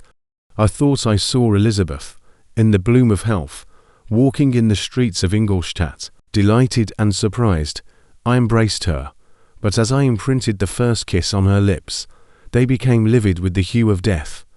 Her features appeared to change, and I thought that I held the corpse of my dead mother in my arms. A shroud enveloped her form, and I saw the grave worms crawling in the folds of the flannel. I started from my sleep with horror. A cold dew covered my forehead, my teeth chattered, and every limb became convulsed. When, by the dim and yellow light of the moon, as it forced its way through the window shutters, I beheld the wretch, the miserable monster whom I had created. He held up the curtain of the bed, and his eyes, if eyes they may be called, were fixed on me. His jaws opened, and he muttered some inarticulate sounds, while a grin wrinkled his cheeks. He might have spoken, but I did not hear. One hand was stretched out, seemingly to detain me, but I escaped and rushed downstairs. I took refuge in the courtyard belonging to the house which I inhabited, where I remained during the rest of the night, walking up and down in the greatest agitation, listening attentively, catching and fearing each sound, as if it were to announce the approach of the demoniacal corpse to which I had so miserably given life. Oh, no mortal could support the horror of that countenance. A mummy again endued with animation could not be so hideous as that wretch. I had gazed on him while unfinished. He was ugly then, but when those muscles and joints were rendered capable of motion, it became a thing such as even Dante could not have conceived. I passed the night wretchedly. Sometimes my pulse beat so quickly and hardly that I felt the palpitation of every artery. At others, I nearly sank to the ground through languor and extreme weakness. Mingled with this horror, I felt the bitterness of disappointment. Dreams that had been my food and pleasant rest for so long a space were now become a hell to me. And the change was so rapid, the overthrow so complete. Morning, dismal and wet, at length dawned and discovered to my sleepless and aching eyes the church of Ingolstadt, its white steeple and clock, which indicated the 6th hour. The porter opened the gates of the court, which had that night been my asylum, and I issued into the streets, pacing them with quick steps, as if I sought to avoid the wretch, whom I feared every turning of the street would present to my view. I did not dare return to the apartment which I inhabited, but felt impelled to hurry on, although drenched by the rain which poured from a black and comfortless sky. I continued walking in this manner for some time, endeavouring by bodily exercise to ease the load that weighed upon my mind. I traversed the streets without any clear conception of where I was or what I was doing. My heart palpitated in the sickness of fear, and I hurried on with irregular steps, not daring to look about me, like one who, on a lonely road, doth walk in fear and dread, and, having once turned round, walks on, and turns no more his head, because he knows a frightful fiend doth close behind him tread. Coleridge's Ancient Mariner. Continuing thus, I came at length opposite to the inn, which the various diligences and carriages usually stopped. Here I paused. I knew not why, but I remained some minutes with my eyes fixed on a coach that was coming towards me from the other end of the street. As it drew nearer, I observed that it was the Swiss diligence. It stopped just where I was standing, and on the door being opened, I perceived Henry Clerval, who, on seeing me, instantly sprung out. "My dear Frankenstein," exclaimed he, "how glad I am to see you! How fortunate that you should be here at the very moment of my alighting." Nothing could equal my delight on seeing Clerval. His presence brought back to my thoughts my father, Elizabeth, and all those scenes of home so dear to my recollection. I grasped his hand, and in a moment forgot my horror and misfortune. I felt suddenly, and for the first time during many months, calm and serene joy. I welcomed my friend, therefore, in the most cordial manner, and we walked towards my college. Clerval continued talking for some time about our mutual friends and his own good fortune in being permitted to come to Ingolstadt. "You may easily believe," said he, "how great was the difficulty to persuade my father that all necessary knowledge was not comprised in the noble art of bookkeeping, and, indeed, I believe I left him incredulous to the last, for his constant answer to my unwearied entreaties was the same as that of the Dutch schoolmaster in The Vicar of Wakefield. I have 10,000 florins a year without Greek. I eat heartily without Greek, but his affection for me at length overcame his dislike of learning, and he has permitted me to undertake a voyage of discovery to the land of knowledge. It gives me the greatest delight to see you. But tell me how you left my father, brothers, and Elizabeth." "Very well, and very happy, only a little uneasy that they hear from you so seldom. By the by, I mean to lecture you a little upon their account myself. But, my dear Frankenstein," continued he, stopping short and gazing full in my face, "I did not before remark how very ill you appear. So thin and pale, you look as if you had been watching for several nights. You have guessed right. I have lately been so deeply engaged in one occupation that I have not allowed myself sufficient rest, as you see. But I hope, I sincerely hope, that all these employments are now at an end, and that I am at length free." I trembled excessively. I could not endure to think of, and far less to allude to, the occurrences of the preceding night. I walked with a quick pace, and we soon arrived at my college. I then reflected, and the thought made me shiver, that the creature whom I had left in my apartment might still be there, alive and walking about. I dreaded to behold this monster, but I feared still more that Henry should see him. Entreating him, therefore, to remain a few minutes at the bottom of the stairs, I darted up towards my own room. My hand was already on the lock of the door before I recollected myself. I then paused, and a cold shivering came over me.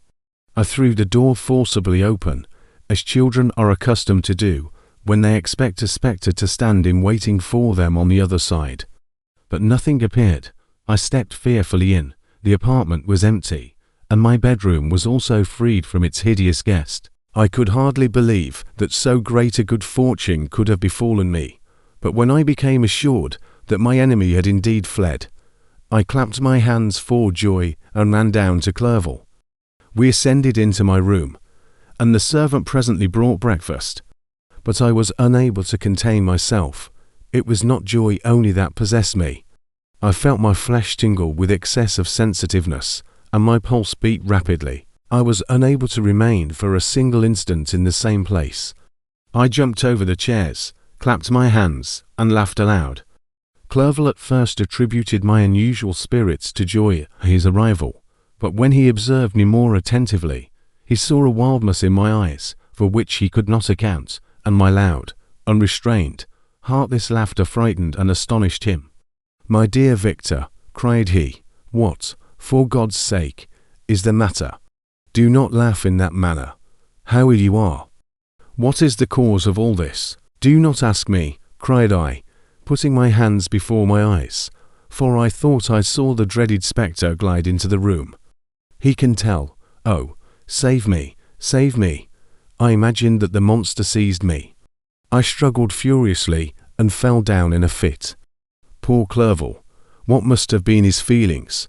A meeting, which he anticipated with such joy, so strangely turned to bitterness.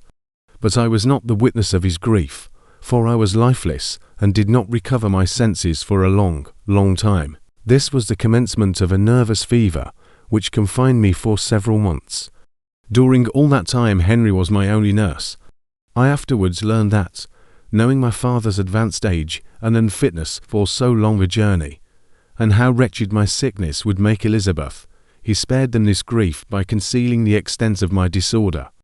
He knew that I could not have a more kind and attentive nurse than himself, and, firm in the hope he felt of my recovery, he did not doubt that, instead of doing harm, he performed the kindest action that he could towards them. But I was in reality very ill, and surely nothing but the unbounded and unremitting attentions of my friend could have restored me to life.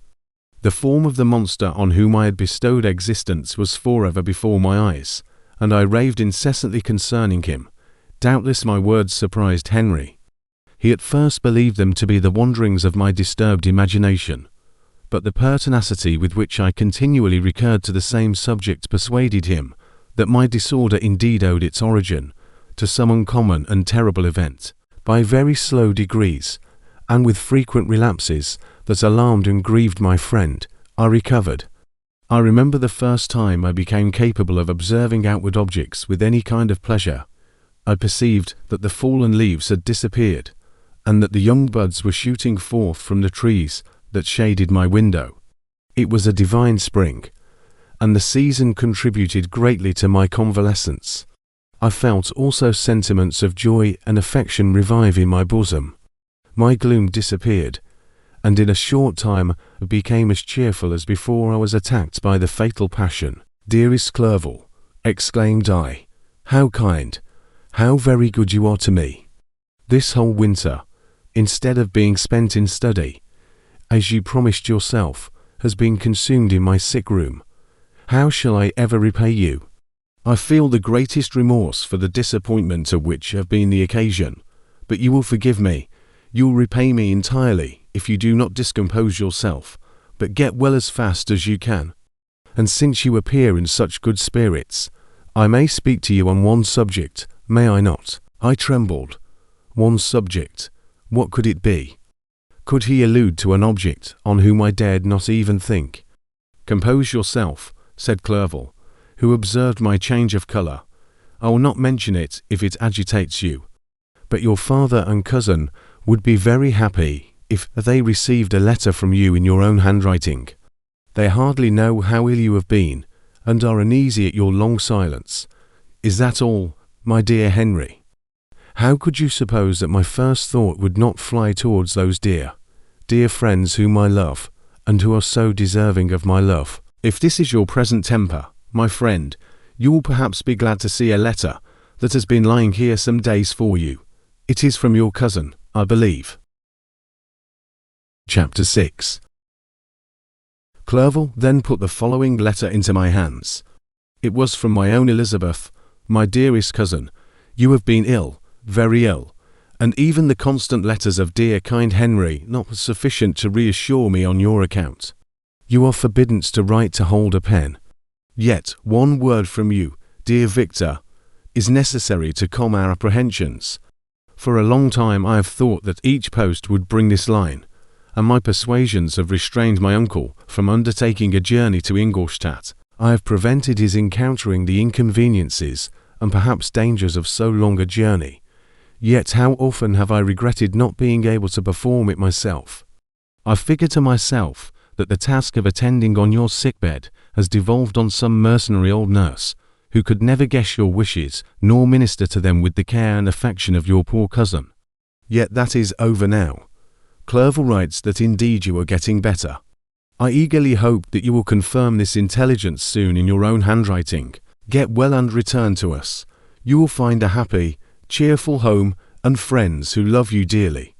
Your father's health is vigorous, and he asks but to see you, but to be assured that you are well, and not a care will ever cloud his benevolent countenance. How pleased you would be to remark the improvement of our Ernest. He is now 16 and full of activity and spirit.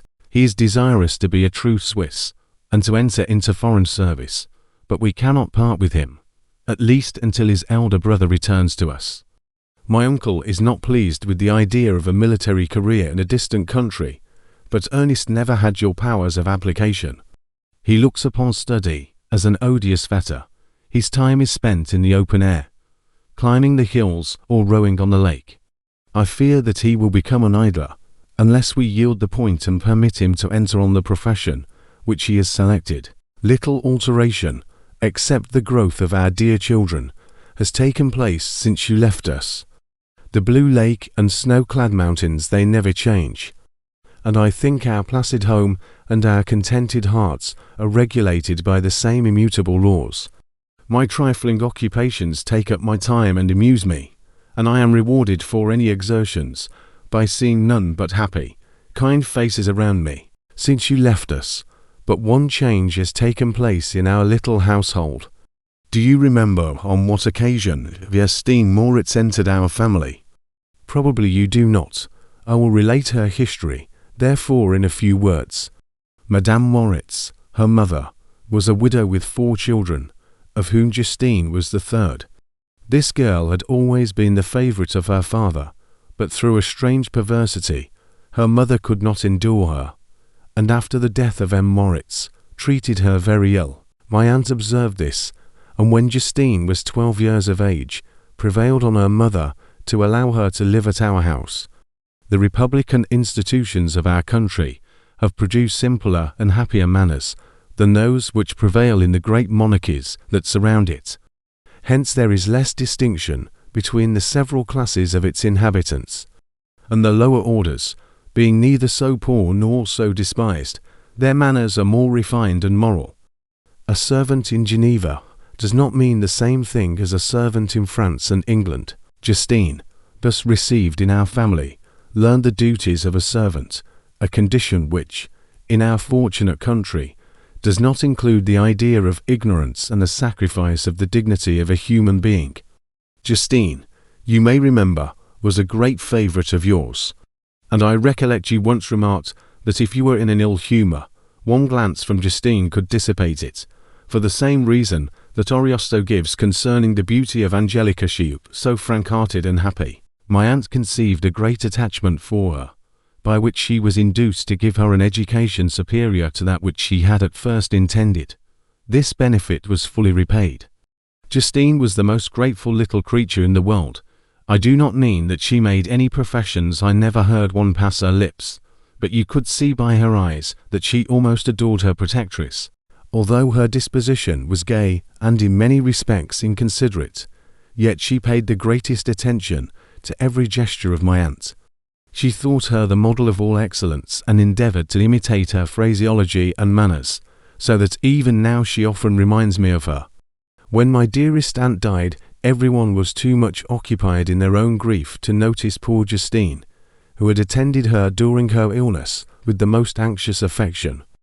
Poor Justine was very ill, but other trials were reserved for her. One by one, her brothers and sister died, and her mother, with the exception of her neglected daughter, was left childless. The conscience of the woman was troubled.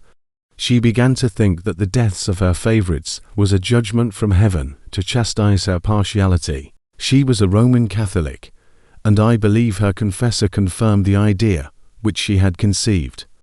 Accordingly, a few months after your departure for Ingolstadt, Justine was called home by her repentant mother. Poor girl, she wept when she quitted our house.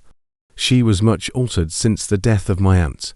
Grief had given softness and a winning mildness to her manners, which had before been remarkable for vivacity, nor was her residence at her mother's house of a nature to restore her gaiety.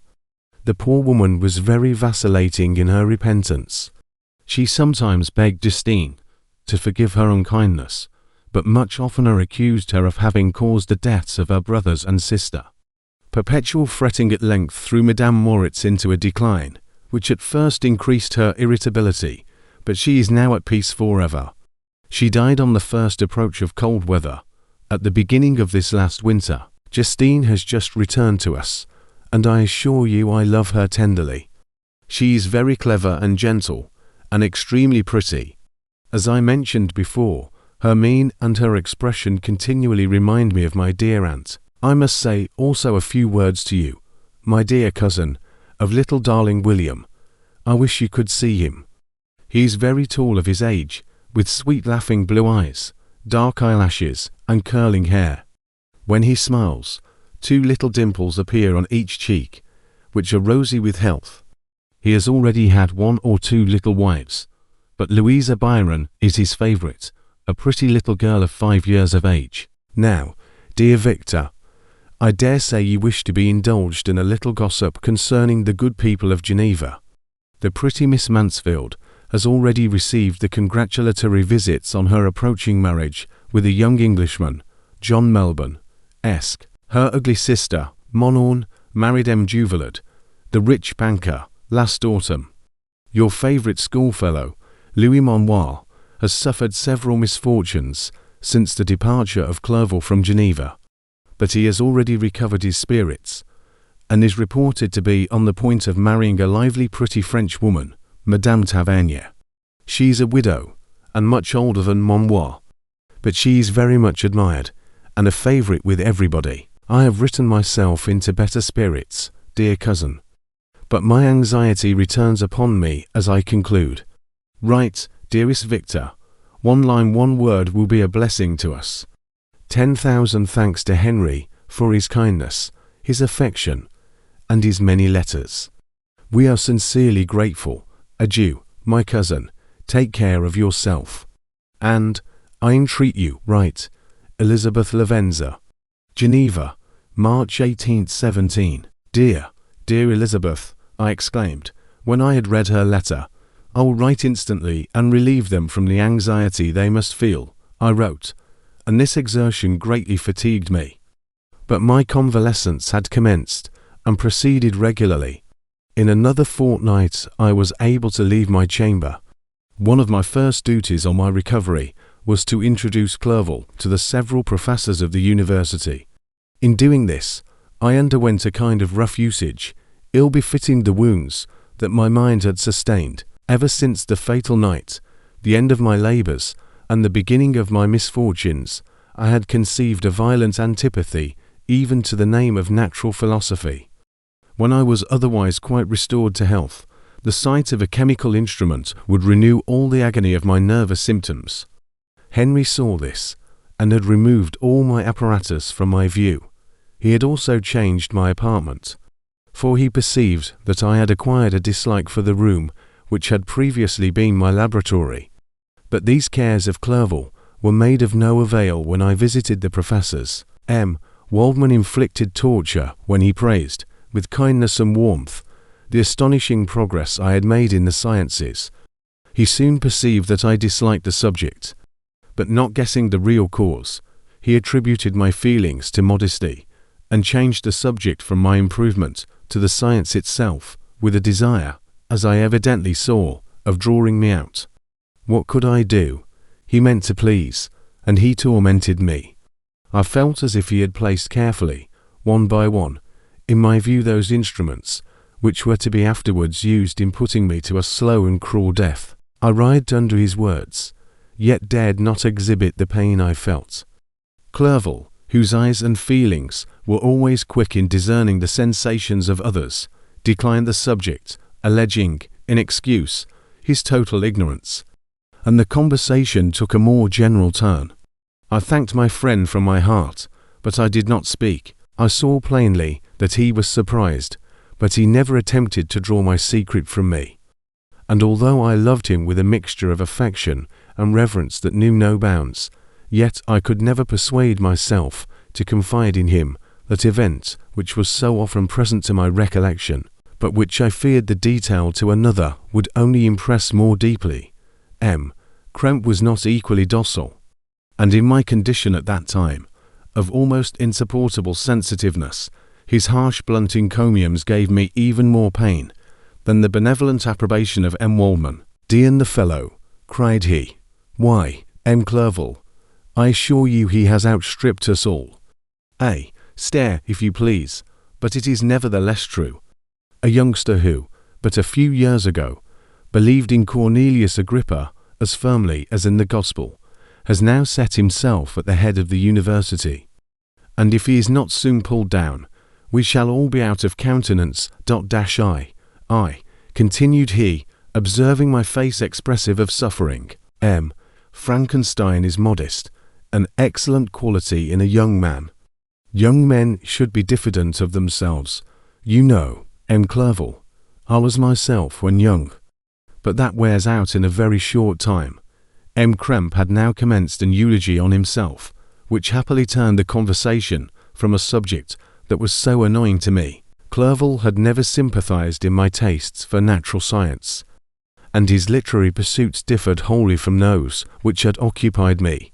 He came to the university with the design of making himself complete master of the Oriental languages, and thus he should open a field for the plan of life he had marked out for himself. Resolved to pursue no inglorious career, he turned his eyes toward the east as affording scope for his spirit of enterprise. The Persian, Arabic, and Sanskrit languages engaged his attention, and I was easily induced to enter on the same studies. Idleness had ever been irksome to me, and now that I wished to fly from reflection and hated my former studies, I felt great relief in being the fellow pupil with my friend, and found not only instruction, but consolation in the works of the Orientalists. I did not, like him, attempt a critical knowledge of their dialects, for I did not contemplate making any other use of them than temporary amusement. I read merely to understand their meaning, and they well repaid my labours. Their melancholy is soothing, and their joy elevating, to a degree I never experienced in studying the authors of any other country. When you read their writings, life appears to consist in a warm sun and a garden of roses, in the smiles and frowns of a fair enemy, and the fire that consumes your own heart. How different from the manly and heroical poetry of Greece and Rome! Summer passed away in these occupations, and my return to Geneva was fixed for the latter end of autumn. But being delayed by several accidents, winter and snow arrived, the roads were deemed impassable, and my journey was retarded until the ensuing spring. I felt this delay very bitterly, for I longed to see my native town and my beloved friends. My return had only been delayed so long, from an unwillingness to leave Clerval in a strange place, before he had become acquainted with any of its inhabitants. The winter, however, was spent cheerfully, and although the spring was uncommonly late, when it came its beauty compensated for its dilatoriness. The month of May had already commenced, and I expected the letter daily, which was to fix the date of my departure, when Henry proposed a pedestrian tour in the environs of Ingolstadt, that I might bid a personal farewell to the country I had so long inhabited. I acceded with pleasure to this proposition. I was fond of exercise, and Clerval had always been my favourite companion in the ramble of this nature that I had taken among the scenes of my native country. We passed a fortnight in these perambulations, My health and spirits had long been restored, and they gained additional strength from the salubrious air I breathed, the natural incidents of our progress, and the conversation of my friend. Study had before secluded me from the intercourse of my fellow creatures, and rendered me unsocial. But Clerval called forth the better feelings of my heart. He again taught me to love the aspect of nature, and the cheerful faces of children.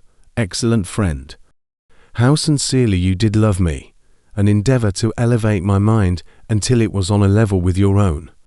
A selfish pursuit had cramped and narrowed me, until your gentleness and affection warmed and opened my senses. I became the same happy creature who, a few years ago, loved and beloved by all, had no sorrow or care.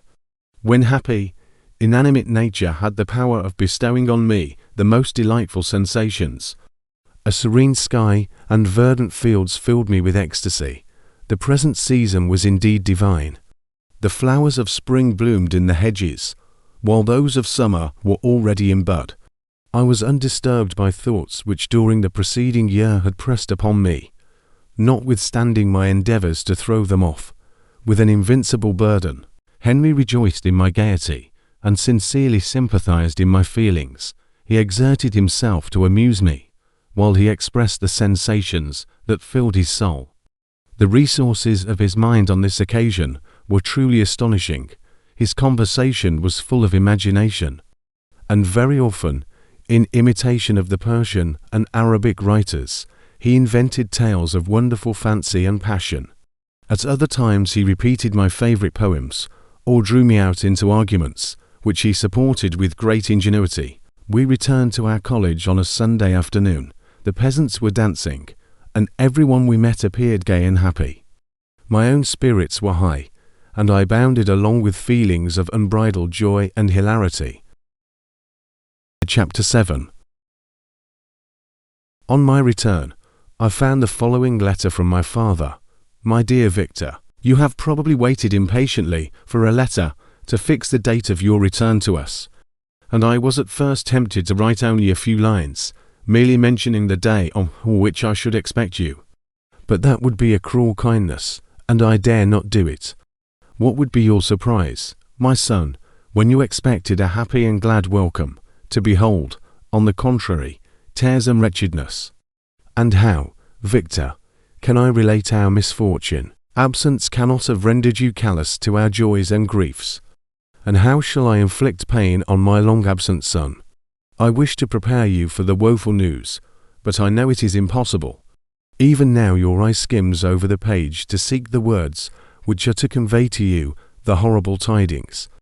William is dead, that sweet child who smiles delighted and warmed my heart, who was so gentle, yet so gay. Victor, he's murdered.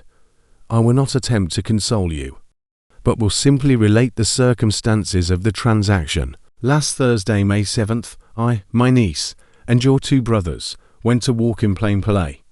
The evening was warm and serene, and we prolonged our walk farther than usual. It was already dusk before we thought of returning, and then we discovered that William and Ernest, who had gone on before, were not to be found. We accordingly rested on a seat until they should return. Presently Ernest came, and inquired if we had seen his brother.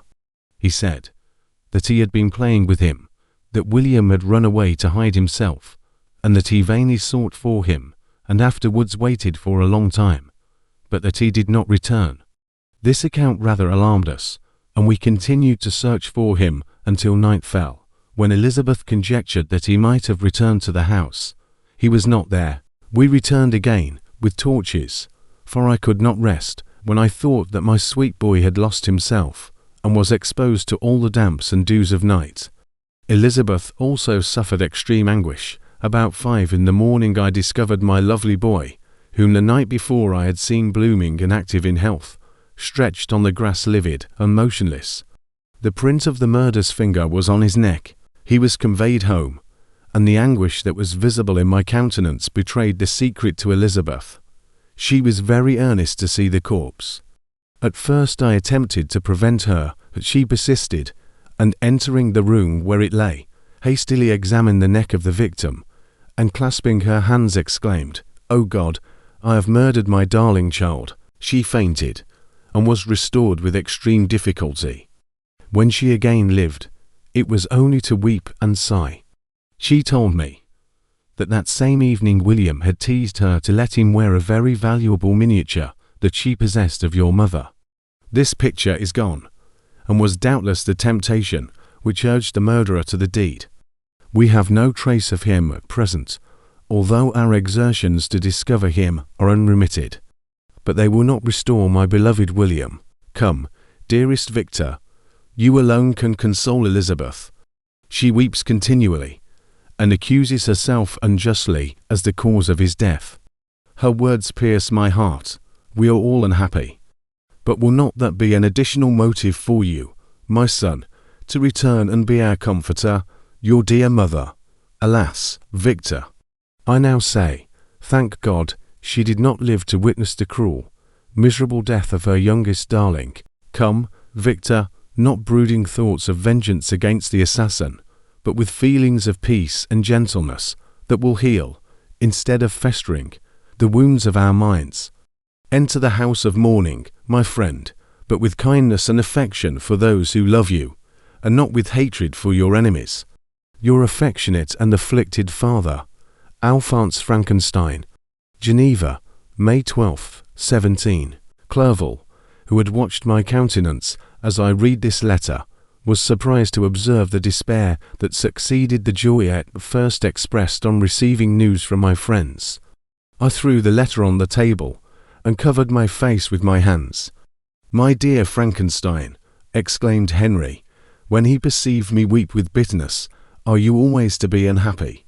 My dear friend, what has happened?" I motioned him to take up the letter, while I walked up and down the room in the extremest agitation.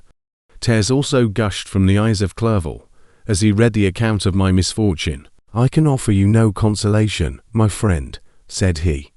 "Your disaster is irreparable. What do you intend to do?" "To go instantly to Geneva.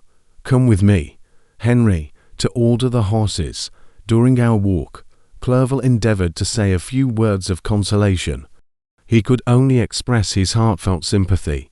"Poor William," said he, "dear lovely child, he now sleeps with his angel mother, who that had seen him bright and joyous in his young beauty, but must weep over his untimely loss. To die so miserably, to feel the murderer's grasp. How much more a murdered that could destroy radiant innocence. Poor little fellow. One only consolation have we. His friends mourn and weep, but he is at rest. The pang is over, his sufferings are at an end forever. A sod covers his gentle form, and he knows no pain. He can no longer be a subject for pity. We must reserve that for his miserable survivors." Clerval spoke thus as we hurried through the streets. The words impressed themselves on my mind, and I remembered them afterwards in solitude. But now, as soon as the horses arrived, I hurried into a cabriolet, and bade farewell to my friend. My journey was very melancholy. At first I wished to hurry on, for I longed to console and sympathize with my loved and sorrowing friends. But when I drew near my native town, I slackened my progress. I could hardly sustain the multitude of feelings that crowded into my mind. I passed through scenes familiar to my youth, but which I had not seen for nearly 6 years.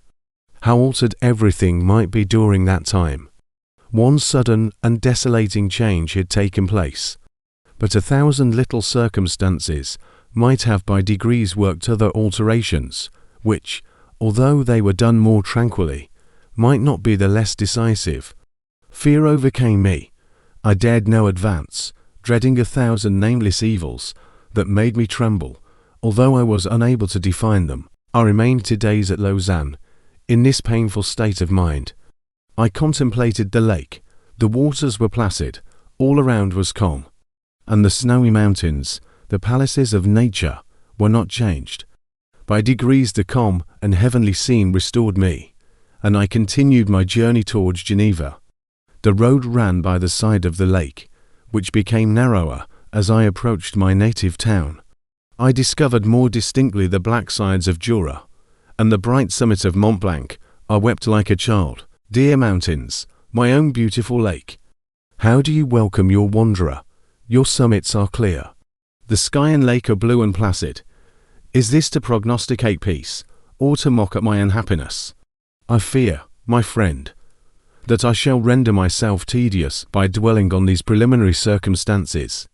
But they were days of comparative happiness, and I think of them with pleasure. My country, my beloved country, who but a native can tell the delight I took in again beholding thy streams, thy mountains, and, more than all, thy lovely lake. Yet, as I drew nearer home, grief and fear again overcame me. Night also closed around, and when I could hardly see the dark mountains, I felt still more gloomily. The picture appeared a vast and dim scene of evil, and I foresaw obscurely that I was destined to become the most wretched of human beings. Alas, I prophesied truly, and failed only in one single circumstance, that in all the misery I imagined and dreaded, I did not conceive the 100th part of the anguish I was destined to endure. It was completely dark when I arrived in the environs of Geneva. The gates of the town were already shut, and I was obliged to pass the night at Secheron, a village at the distance of half a league from the city. The sky was serene, and, as I was unable to rest, I resolved to visit the spot where my poor William had been murdered. As I could not pass through the town, I was obliged to cross the lake in a boat to arrive at Plainpalais. During this short voyage I saw the lightning playing on the summit of Mont Blanc in the most beautiful figures. The storm appeared to approach rapidly, and, on landing, I ascended a low hill, that I might observe its progress. It advanced. The heavens were clouded, and I soon felt the rain coming slowly in large drops, but its violence quickly increased. I quitted my seat, and walked on, although the darkness and storm increased every minute, and the thunder burst with a terrific crash over my head. It was echoed from Salavi, the Juras, and the Alps of Savoy. Vivid flashes of lightning dazzled my eyes, illuminating the lake, making it appear like a vast sheet of fire. Then for an instant everything seemed of a pitchy darkness, until the eye recovered itself from the preceding flash. The storm, as is often the case in Switzerland, appeared at once in various parts of the heavens. The most violent storm hung exactly north of the town, over the part of the lake which lies between the promontory of Belrive and the village of Copt. Another storm enlightened Jura with faint flashes, and another darkened and sometimes disclosed the Mail, a peaked mountain to the east of the lake. While I watched the tempest, so beautiful yet terrific, I wandered on with a hasty step. This noble war in the sky elevated my spirits.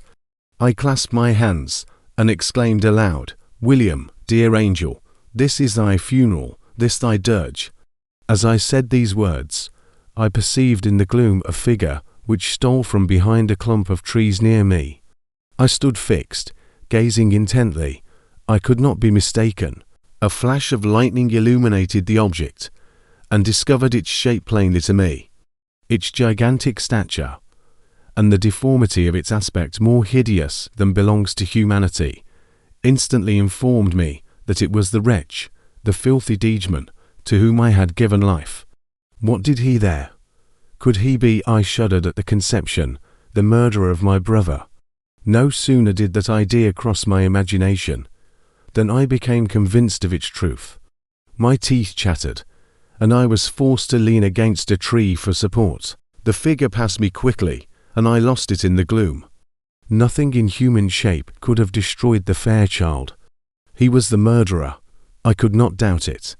The mere presence of the idea was an irresistible proof of the fact. I thought of pursuing the devil, but it would have been in vain, for another flash discovered him to me hanging among the rocks of the nearly perpendicular ascent of Mont Salavi, a hill that bounds Plainpalais on the south. He soon reached the summit, and disappeared. I remained motionless. The thunder ceased, but the rain still continued, and the scene was enveloped in an impenetrable darkness. I revolved in my mind the events which I had until now sought to forget, the whole train of my progress toward the creation, the appearance of the works of my own hands at my bedside, its departure, 2 years had now nearly elapsed since the night on which he first received life. And was this his first crime? Alas! I had turned loose into the world a depraved wretch, whose delight was in carnage and misery. Had he not murdered my brother? No one can conceive the anguish I suffered during the remainder of the night, which I spent, cold and wet, in the open air. But I did not feel the inconvenience of the weather. My imagination was busy in scenes of evil and despair. I considered the being whom I had cast among mankind, and endowed with the will and power to effect purposes of horror, such as the deed which he had now done, nearly in the light of my own vampire, my own spirit let loose from the grave, and forced to destroy all that was dear to me. Day dawned, and I directed my steps towards the town. The gates were open, and I hastened to my father's house. My first thought was to discover what I knew of the murderer, and cause instant pursuit to be made. But I paused when I reflected on the story that I had to tell. A being whom I myself had formed, and endued with life, had met me at midnight among the precipices of an inaccessible mountain. I remembered also the nervous fever with which I had been seized just at the time that I dated my creation, and which would give an air of delirium to a tale otherwise so utterly improbable. I well knew that, if any other had communicated such a relation to me, I should have looked upon it as the ravings of insanity. Besides, the strange nature of the animal would elude all pursuit, even if I were so far credited as to persuade my relatives to commence it. And then of what use would be pursuit, who could arrest a creature capable of scaling the overhang sides of Mount Selavi? These reflections determined me, and I resolved to remain silent. It was about 5 in the morning when I entered my father's house. I told the servants not to disturb the family, and went into the library to attend their usual hour of rising. 6 years had elapsed, passed in a dream, but for one indelible trace, and I stood in the same place where I had last embraced my father before my departure for Ingolstadt. Beloved and venerable parent, he still remained to me. I gazed on the picture of my mother, which stood over the mantelpiece. It was an historical subject, painted at my father's desire, and represented Caroline Beaufort in an agony of despair, kneeling by the coffin of her dead father. Her garb was rustic and her cheek pale, but there was an air of dignity and beauty that hardly permitted the sentiment of pity. Below this picture was a miniature of William, and my tears flowed when I looked upon it. While I was thus engaged, Ernest entered. He had heard me arrive, and hastened to welcome me. "Welcome, my dearest Victor," said he. "Ah, I wish you had come 3 months ago, and then you would have found us all joyous and delighted. You come to us now to share a misery which nothing can alleviate, yet your presence will, I hope, revive our father, who seems sinking under his misfortune, and your persuasions will induce poor Elizabeth to cease her vain and tormenting self-accusations. Poor William! He was our darling and our pride." Tears, unrestrained, fell from my brother's eyes. A sense of mortal agony crept over my frame. Before, I had only imagined the wretchedness of my desolated home. The reality came on me as a new, and a not less terrible, disaster. I tried to calm Ernest. I inquired more minutely concerning my father, and here I named my cousin. "She most of all," said Ernest, "requires consolation. She accused herself of having caused the death of my brother, and that made her very wretched. But since the murderer has been discovered, good God, how can that be? Who could attempt to pursue him? It is impossible. One might as well try to overtake the wines, or confine a mountain stream with a straw. I saw him too. He was free last night." "I do not know what you mean," replied my brother, in accents of wonder, "but to us the discovery we have made completes our misery. No one would believe it at first, and even now Elizabeth will not be convinced, notwithstanding all the evidence. Indeed, who would credit that Justine Moritz, who was so amiable and fond of all the family, could suddenly become so capable of so frightful, so appalling a crime? Justine Moritz, poor girl, is she the accused? But it is wrongfully, Everyone knows that. No one believes it, surely, Ernest. No one did at first, but several circumstances came out that have almost forced conviction upon us. And her own behavior has been so confused as to add to the evidence of facts await that, I fear, leaves no hope for doubt. But she will be tried today, and you will then hear all. He then related that, the morning on which the murder of poor William had been discovered, Justine had been taken ill, and confined to her bed for several days. During this interval, one of the servants, happening to examine the apparel she had worn on the night of the murder, had discovered in her pocket the picture of my mother, which had been judged to be the temptation of the murderer. The servant instantly showed it to one of the others, who, without saying a word to any of the family, went to a magistrate, and, upon their deposition, Justine was apprehended.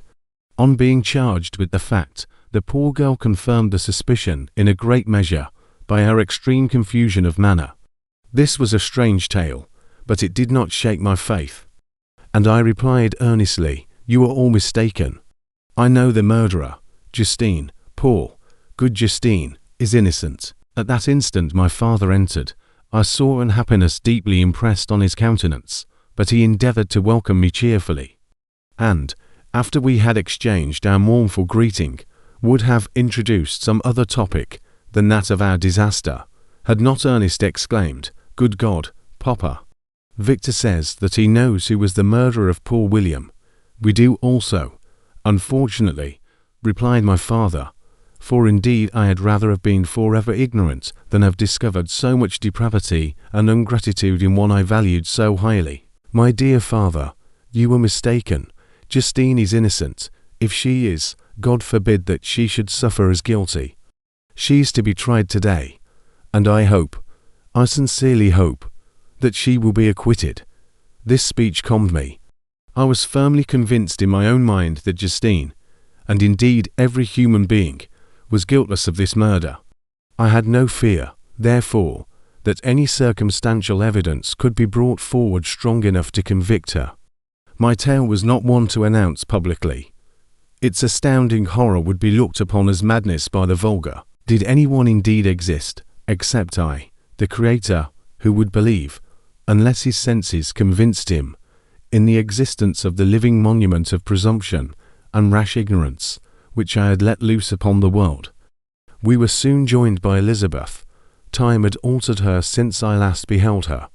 It had endowed her with loveliness surpassing the beauty of her childish years.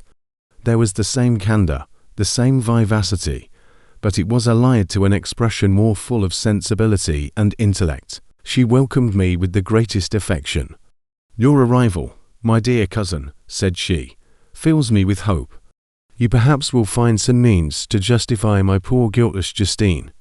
Alas, who is safe, if she be convicted of crime? I rely on her innocence as certainly as I do upon my own. Our misfortune is doubly hard to us. We have not only lost that lovely darling boy, but this poor girl, whom I sincerely love, is to be torn away by even a worse fate. If she is condemned, I never shall know joy more, but she will not. I am sure she will not. And then I shall be happy again, even after the sad death of my little William. She is innocent, my Elizabeth," said I, "and that shall be proved. Fear nothing, but let your spirits be cheered by the assurance of her acquittal. How kind and generous you are!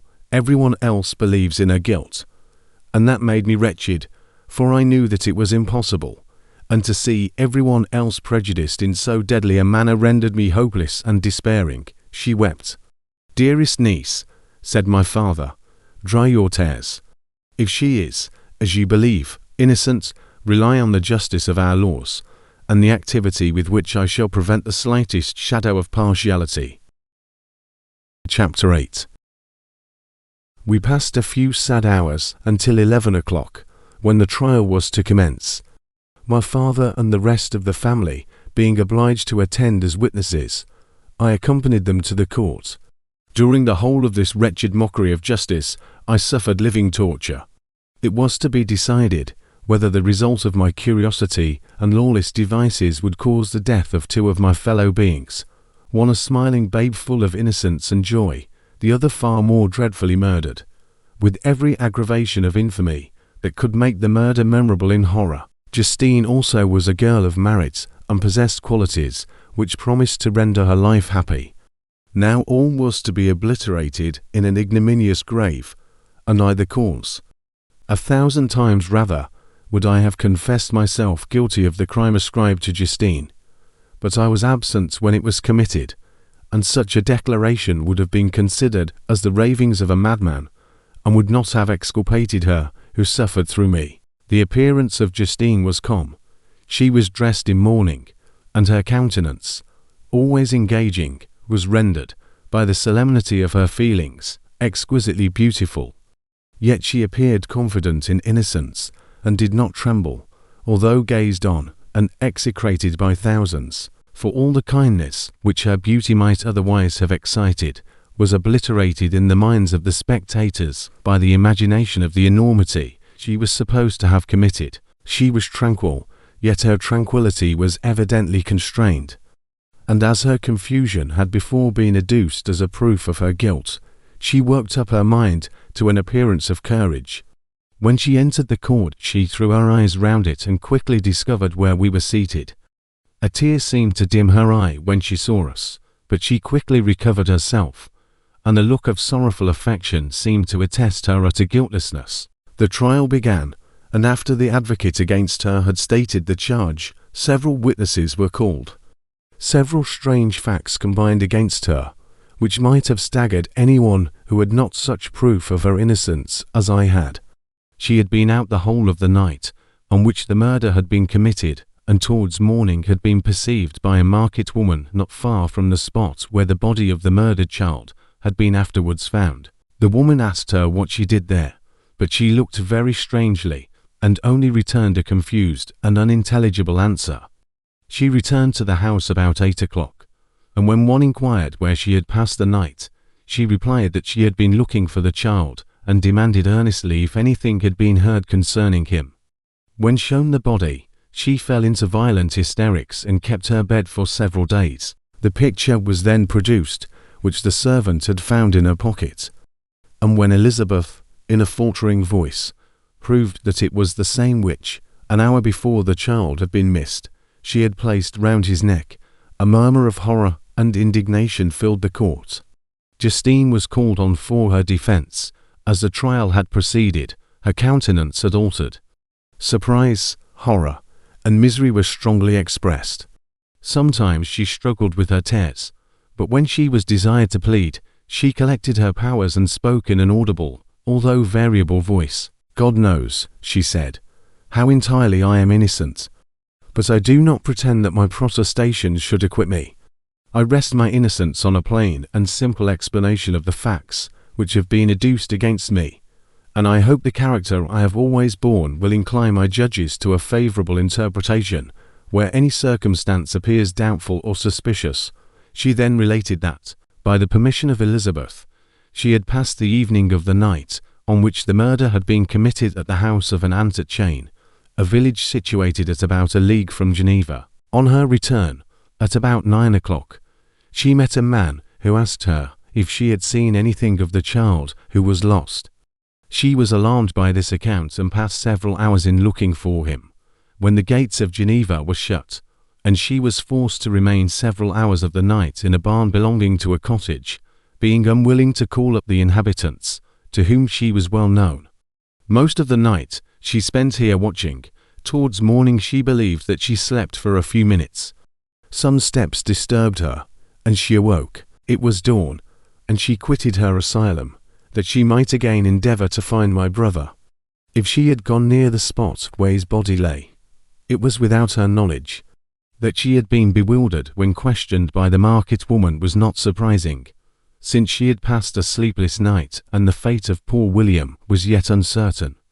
Concerning the picture, she could give no account. I know, continued the unhappy victim, how heavily and fatally this one circumstance weighs against me, but I have no power of explaining it. And when I have expressed my utter ignorance, I am only left to conjecture concerning the probabilities by which it might have been placed in my pocket. But here also I am checked. I believe that I have no enemy on earth, and none surely would have been so wicked as to destroy me wantonly. Did the murderer place it there? I know of no opportunity afforded him for so doing. Or, if I had, why should he have stolen the jewel, to part with it again so soon? I commit my cause to the justice of my judges, yet I see no room for a hope. I beg permission to have a few witnesses examined concerning my character, and if their testimony shall not overweigh my supposed guilt, I must be condemned, although I would pledge my salvation on my innocence. Several witnesses were called who had known her for many years, and they spoke well of her. But fear and hatred of the crime, of which they supposed her guilty, rendered them timorous and unwilling to come forward. Elizabeth saw even this last resource, her excellent dispositions and irreproachable conduct, about to fail the accused, when, although violently agitated, she desired permission to address the court. "I am," said she, "the cousin of the unhappy child who was murdered, or rather his sister, for I was educated by and have lived with his parents ever since and even long before his birth. It may therefore be judged indecent in me to come forward on this occasion, but when I see a fellow creature about to perish through the cowardice of her pretended friends, I wish to be allowed to speak, that I may say what I know of her character. I am well acquainted with the accused. I have lived in the same house with her, at one time 4 or 5, and at another 4 nearly 2 years. During all that period she appeared to me the most amiable and benevolent of human creatures. She nursed Madame Frankenstein, my aunt, in her last illness, with the greatest affection and care, and afterwards attended her own mother during a tedious illness, in a manner that excited the admiration of all who knew her, after which she again lived in my uncle's house, where she was beloved by all the family. She was warmly attached to the child, who is now dead, and acted towards him a most affectionate mother. For my own part, I do not hesitate to say that, notwithstanding all the evidence produced against her, I believe and rely on her perfect innocence. She had no temptation for such an action. As to the bauble on which the chief proof rests, if she had earnestly desired it, I should have willingly given it to her, so much do I esteem and value her." A murmur of approbation followed Elizabeth's simple and powerful appeal, but it was excited by a generous interference, and not in favour of poor Justine, on whom the public indignation was turned with renewed violence, charging her with the blackest ingratitude. She herself wept as Elizabeth spoke, but she did not answer. My own agitation and anguish was extreme during the whole trial. I believed in her innocence, I knew it. Could the deedman, who had I did not for a minute doubt murdered my brother also in his hellish sport, have betrayed the innocent to death and ignominy? I could not sustain the horror of my situation, and when I perceived that the popular voice and the countenances of the judges had already condemned my unhappy victim, I rushed out of the court in agony. The tortures of the accused did not equal mine. She was sustained by innocence, but the fangs of remorse tore my bosom and would not forego their hold. I passed a night of unmingled wretchedness. In the morning I went to the court. My lips and throat were parched. I dared not ask the fatal question, but I was known, and the officer guessed the cause of my visit. The ballots had been thrown. They were all black, and Justine was condemned. I cannot pretend to describe what I then felt. I had before experienced sensations of horror, and I have endeavoured to bestow upon them adequate expressions, but words cannot convey an idea of the heart-sickening despair that I then endured. The person to whom I addressed myself added that Justine had already confessed her guilt. That evidence, he observed, was hardly required in so glaring a case, but I am glad of it, and, indeed, none of our judges like to condemn a criminal upon circumstantial evidence, be it ever so decisive. This was strange and unexpected intelligence. What could it mean? Had my eyes deceived me? And was I really as mad as the whole world would believe me to be if I disclosed the object of my suspicions? I hastened to return home, and Elizabeth eagerly demanded the result.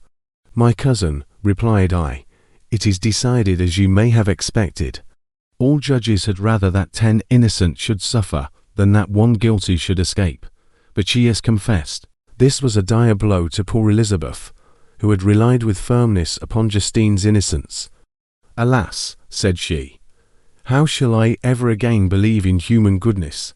Justine, whom I loved and esteemed as my sister, how could she put on those smiles of innocence only to betray?" Her mild eyes seemed incapable of any severity or guile. "And yet she has committed a murder." Soon after we heard that the poor victim had expressed a desire to see my cousin. My father wished her not to go, but said that he left it to her own judgment and feelings to decide. "Yes," said Elizabeth, "I will go, although she is guilty, and you, Victor, shall accompany me. I cannot go alone. The idea of this visit was torture to me, yet I could not refuse." We entered the gloomy prison chamber and beheld Justine sitting on some straw at the farther end. Her hands were manacled, and her head rested on her knees. She rose on seeing us enter, and when we were left alone with her, she threw herself at the feet of Elizabeth, weeping bitterly. My cousin wept also. "Oh, Justine," said she, "why did you rob me of my last consolation? I relied on your innocence, and although I was then very wretched, I was not so miserable as I am now. And do you also believe that I am so very, very wicked? Do you also join with my enemies to crush me, to condemn me as a murderer?" Her voice was suffocated with sobs. "Rise, my poor girl," said Elizabeth. "Why do you kneel? If you are innocent, I am not one of your enemies. I believed you guiltless, notwithstanding every evidence, until I heard that you had yourself declared your guilt. That report, you say, is false, and be assured, dear Justine, that nothing can shake my confidence in you for a moment, but your own confession. I did confess, but I confessed a lie. I confessed that I might obtain absolution. But now that falsehood lies heavier at my heart than all my other sins, the God of heaven forgive me.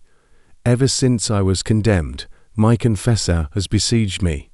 He threatened and menaced, until I almost began to think that I was the monster that he said I was. He threatened excommunication and hellfire in my last moments if I continued obdurate.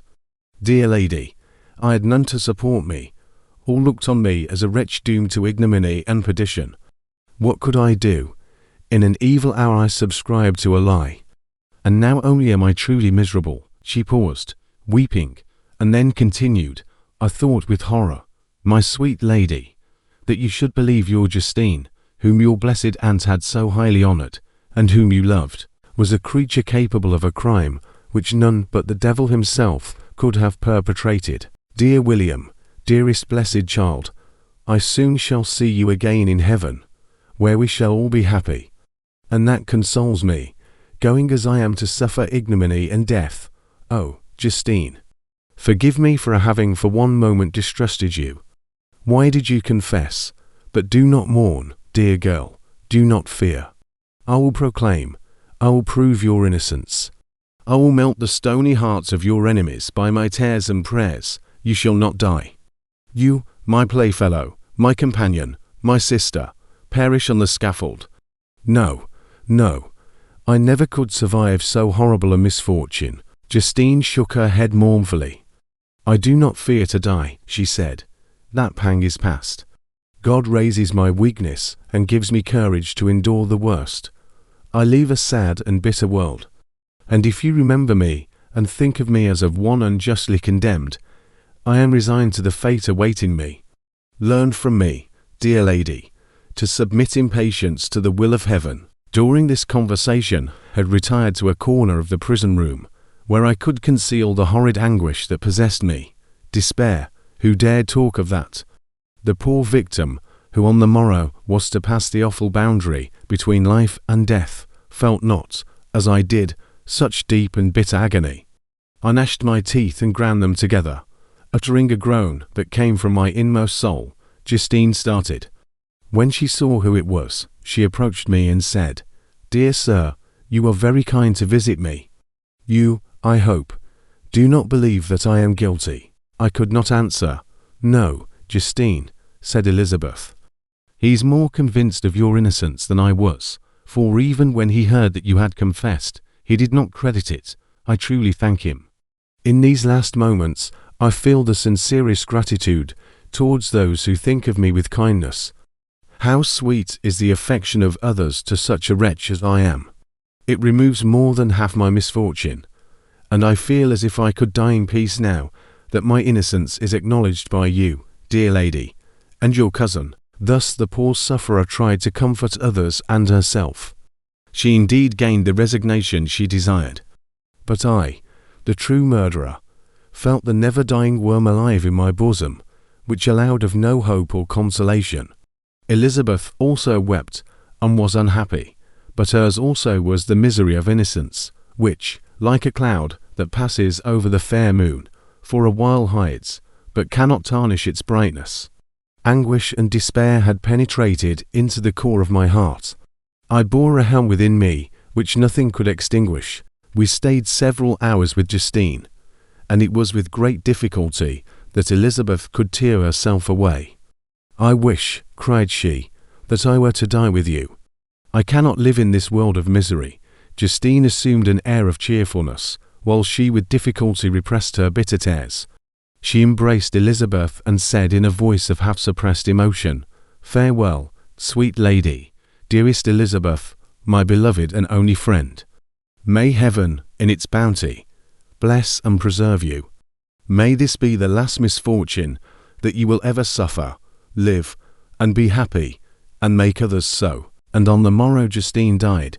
Elizabeth's heart-rending eloquence failed to move the judges from their settled conviction in the criminality of the saintly sufferer. My passionate and indignant appeals were lost upon them, and when I received their cold answers and heard the harsh, unfeeling reasoning of these men, my purposed avowal died away on my lips. Thus I might proclaim myself a madman, but not revoke the sentence passed upon my wretched victim. She perished on the scaffold as a murderess. From the tortures of my own heart, I turned to contemplate the deep and voiceless grief of my Elizabeth. This also was my doing, and my father's woe, and the desolation of that late, so smiling home, all was the work of my thrice-accursed hands. You weep, unhappy ones, but these are not your last tears.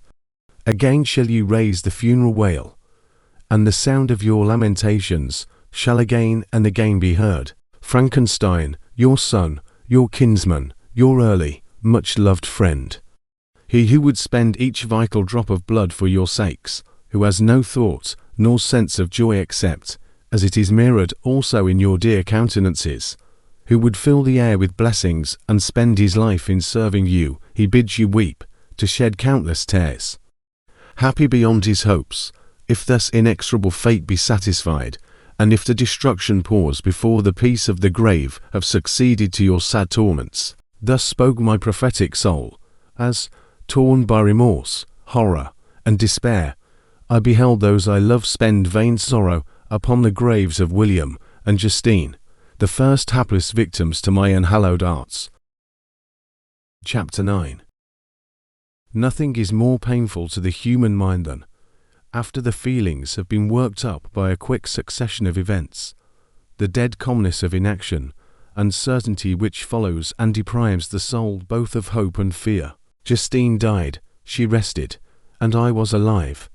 The blood flowed freely in my veins, but a weight of despair and remorse pressed on my heart, which nothing could remove. Sleep fled from my eyes.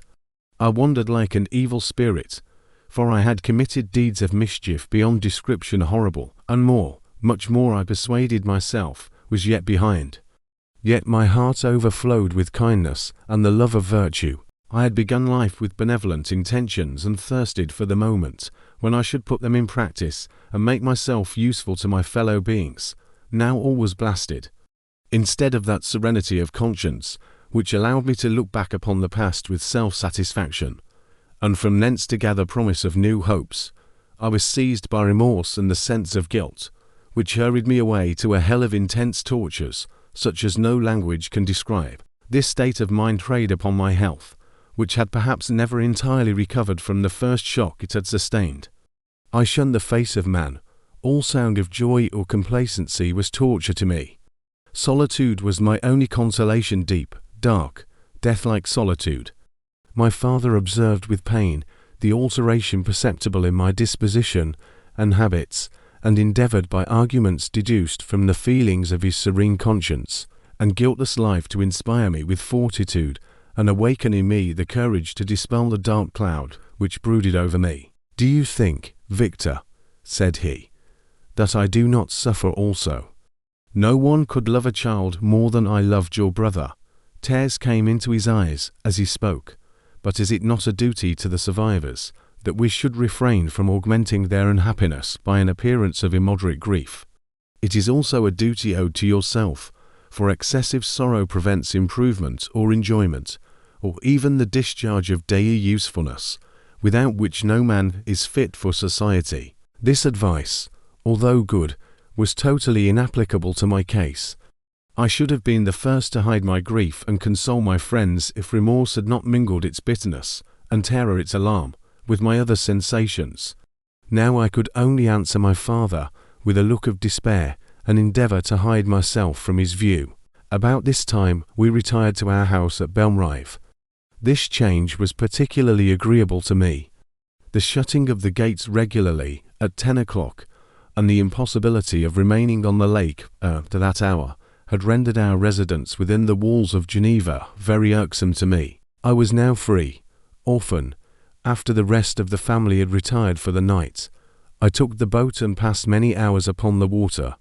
Sometimes, with my sails set, I was carried by the wind, and sometimes, after rowing into the middle of the lake, I left the boat to pursue its own course and gave way to my own miserable reflections. I was often tempted, when all was at peace around me, and I the only unquiet thing that wandered restless in a scene so beautiful and heavenly, if I except some bats, or the frogs, whose harsh and interrupted croaking was heard only when I approached the shore. Often, I say, I was tempted to plunge into the silent lake, that the waters might close over me and my calamities forever. But I was restrained when I thought of the heroic and suffering Elizabeth, whom I tenderly loved, and whose existence was bound up in mine. I thought also of my father and surviving brother. Should I by my base desertion leave them exposed and unprotected to the malice of the fiend, whom I had let loose among them? At these moments I wept bitterly, and wished that peace would revisit my mind, only that I might afford them consolation and happiness. But that could not be. Remorse extinguished every hope. I had been the author of unalterable evils, and I lived in daily fear lest the monster, whom I had created, should perpetrate some new wickedness. I had an obscure feeling that all was not over, and that he would still commit some signal crime, which by its enormity should almost efface the recollection of the past. There was always scope for fear, so long as anything I loved remained behind. My abhorrence of this fiend cannot be conceived. When I thought of him I gnashed my teeth, my eyes became inflamed, and I ardently wished to extinguish that life which I had so thoughtlessly bestowed. When I reflected on his crimes and malice, my hatred and revenge burst all bounds of moderation. I would have made a pilgrimage to the highest peak of the Andes, could I, when there, have precipitated him to their base. I wished to see him again, that I might wreak the utmost extent of abhorrence on his head and avenge the deaths of William and Justine. Our house was the house of mourning. My father's health was deeply shaken by the horror of the recent events. Elizabeth was sad and desponding. She no longer took delight in her ordinary occupations. All pleasure seemed to her sacrilege toward the dead.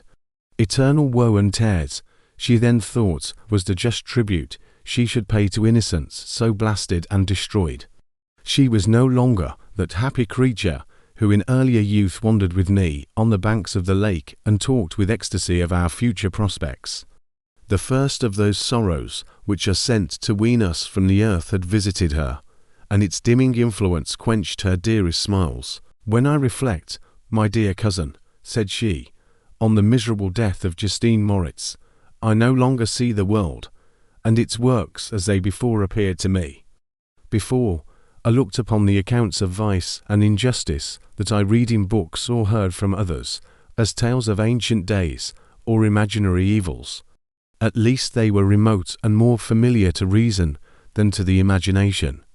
But now misery has come home, and men appear to me as monsters thirsting for each other's blood, yet I am certainly unjust. Everybody believed that poor girl to be guilty, and if she could have committed the crime for which she suffered, assuredly she would have been the most depraved of human creatures. For the sake of a few jewels, to have murdered the son of her benefactor and friend, a child whom she had nursed from its birth, and appeared to love as if it had been her own. I could not consent to the death of any human being, but certainly I should have thought such a creature unfit to remain in the society of men. But she was innocent. I know, I feel she was innocent. You are of the same opinion, and that confirms me, alas. Victor, when falsehood can look so like the truth, who can assure themselves of certain happiness? I feel as if I were walking on the edge of a precipice, towards which thousands are crowding and endeavouring to plunge me into the abyss. William and Justine were assassinated, and the murderer escapes. He walks about the world free, and perhaps respected. But even if I were condemned to suffer on the scaffold for the same crimes, I would not change places with such a wretch. I listened to this discourse with the extremest agony. I, not indeed, but in effect, was the true murderer. Elizabeth read my anguish in my countenance, and kindly taking my hand, said, "My dearest friend, you must calm yourself. These events have affected me, God knows how deeply, but I am not so wretched as you are. There is an expression of despair, and sometimes of revenge, in your countenance that makes me tremble. Dear Victor, banish these dark passions. Remember the friends around you, who centre all their hopes in you. Have we lost the power of rendering you happy? Ah, while we love, while we are true to each other, here in this land of peace and beauty, your native country, we may reap every tranquil blessing what can disturb our peace." And could not such words from her, whom I fondly prized before every other gift of fortune, suffice to chase away the fiend that lurked in my heart? Even as she spoke I drew near to her, as if in terror, lest at that very moment the destroyer had been near to rob me of her. Thus not the tenderness of friendship, nor the beauty of earth, nor of heaven, could redeem my soul from woe. The very accents of love were ineffectual. I was encompassed by a cloud which no beneficial influence could penetrate. The wounded deer dragging its fainting limbs to some untrodden brake, there to gaze upon the arrow which had pierced it, and to die, was but a type of me. Sometimes I could cope with the sullen despair that overwhelmed me, but sometimes the whirlwind passions of my soul drove me to seek, by bodily exercise and by change of place, some relief from my intolerable sensations. It was during an access of this kind that I suddenly left my home, and bending my steps towards the near alpine valleys, sought in the magnificence, the eternity of such scenes, to forget myself and my ephemeral, because human, sorrows. My wanderings were directed towards the valley of Chamonix. I had visited it frequently during my boyhood. 6 years had passed since then. I was a wreck, but naught had changed in those savage and enduring scenes. I performed the first part of my journey on horseback. I afterwards hired a mule, as the more sure-footed and least liable to receive injury on these rugged roads. The weather was fine. It was about the middle of the month of August, nearly 2 months after the death of Justine, that miserable epoch from which I dated all my woe. The weight upon my spirit was sensibly lightened as I plunged yet deeper in the ravine of Ava. The immense mountains and precipices that overhung me on every side, the sound of the river raging among the rocks, and the dashing of the waterfalls around spoke of a power mighty as omnipotent, and I ceased to fear or to bend before any being less almighty than that which had created and ruled the elements, here displayed in their most terrific guise. Still, as I ascended higher, the valley assumed a more magnificent and astonishing character.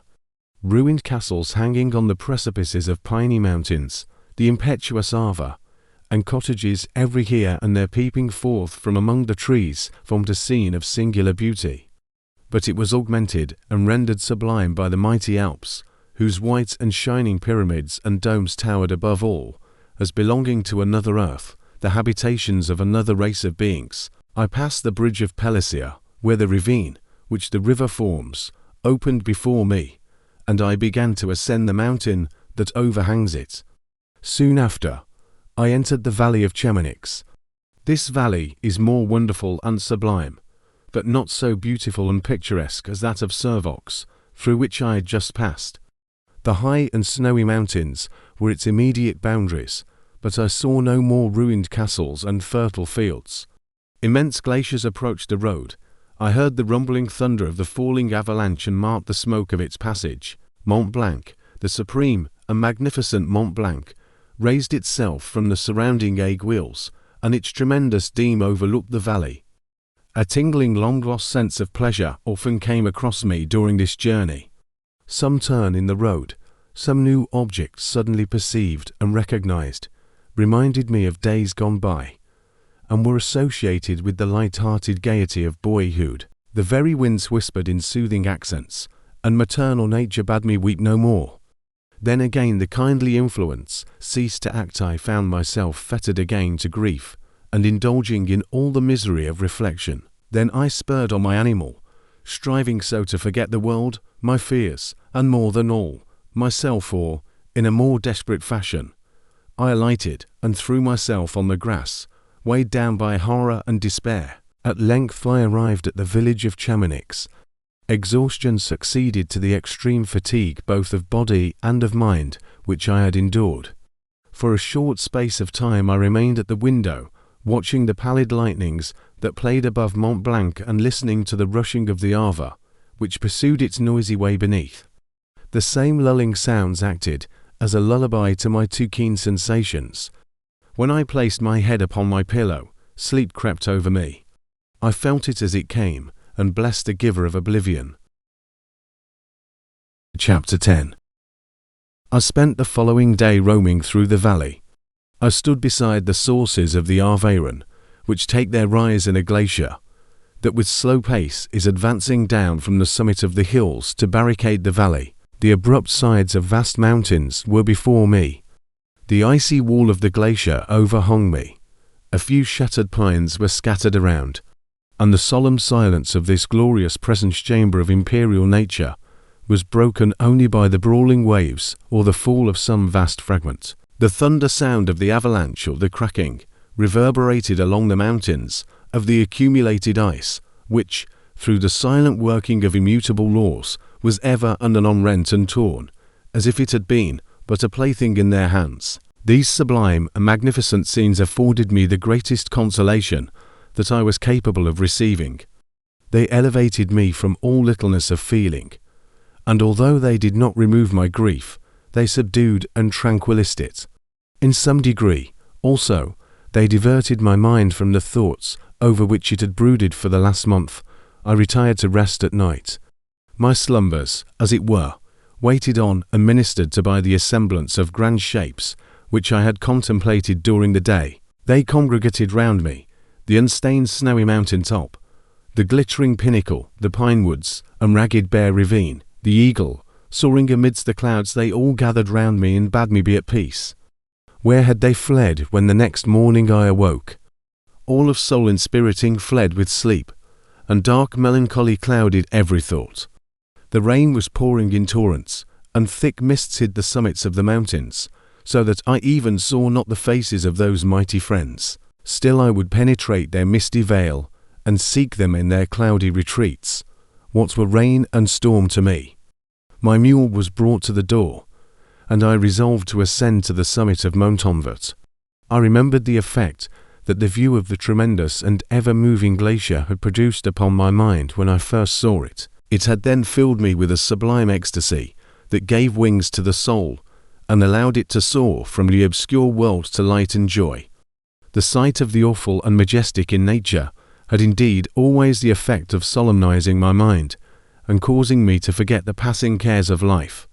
I determined to go without a guide, for I was well acquainted with the path, and the presence of another would destroy the solitary grandeur of the scene.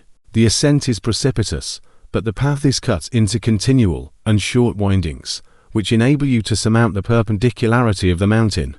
It is a scene terrifically desolate. In 1,000 spots, the traces of the winter avalanche may be perceived, where trees lie broken and strewed on the ground, some entirely destroyed, others bent, leaning upon the jutting rocks of the mountain or transversely upon other trees. The path, as you ascend higher, is intersected by ravines of snow, down which stones continually roll from above. One of them is particularly dangerous, as the slightest sound, such as even speaking in a loud voice, produces a concussion of air sufficient to draw destruction upon the head of the speaker. The pines are not tall or luxuriant, but they are sombre and add an air of severity to the scene. I looked on the valley beneath. Vast mists were rising from the rivers, which ran through it and curling in thick reeds around the opposite mountains, whose summits were hid in the uniform clouds, while rain poured from the dark sky, and added to the melancholy impression I received from the objects around me. Alas, why does man boast of sensibilities superior to those apparent in the brute? It only renders them more necessary beings. If our impulses were confined to hunger, thirst, and desire, we might be nearly free. But now we are moved by every wind that blows and a chance word or scene that word may convey to us. We rest. A dream has power to poison sleep. We rise. One wandering thought pollutes the day. We feel, conceive, or reason, laugh or weep, embrace fond woe, or cast our cares away. It is the same, for, be it joy or sorrow, the path of its departure still is free. Man's yesterday being like his morrow. Naught may endure but mutability. It was nearly noon when I arrived at the top of the ascent. For some time I sat upon the rock that overlooks the sea of ice. A mist covered both that and the surrounding mountains. Presently a breeze dissipated the cloud, and I descended upon the glacier. The surface is very uneven, rising like the waves of a troubled sea, descending low, and interspersed by rifts that sink deep. The field of ice is almost a league in width, but I spent nearly 2 hours in crossing it. The opposite mountain is a bare perpendicular rock. From the side where I now stood, Montonvert was exactly opposite, at the distance of a league, and above it rose Mont Blanc, in awful majesty. I remained in a recess of the rock, gazing on this wonderful and stupendous scene. The sea, or rather the vast river of ice, wound among its dependent mountains, whose aerial summits hung over its recesses. Their icy and glittering peaks shone in the sunlight over the clouds. My heart, which was before sorrowful, now swelled with something like joy.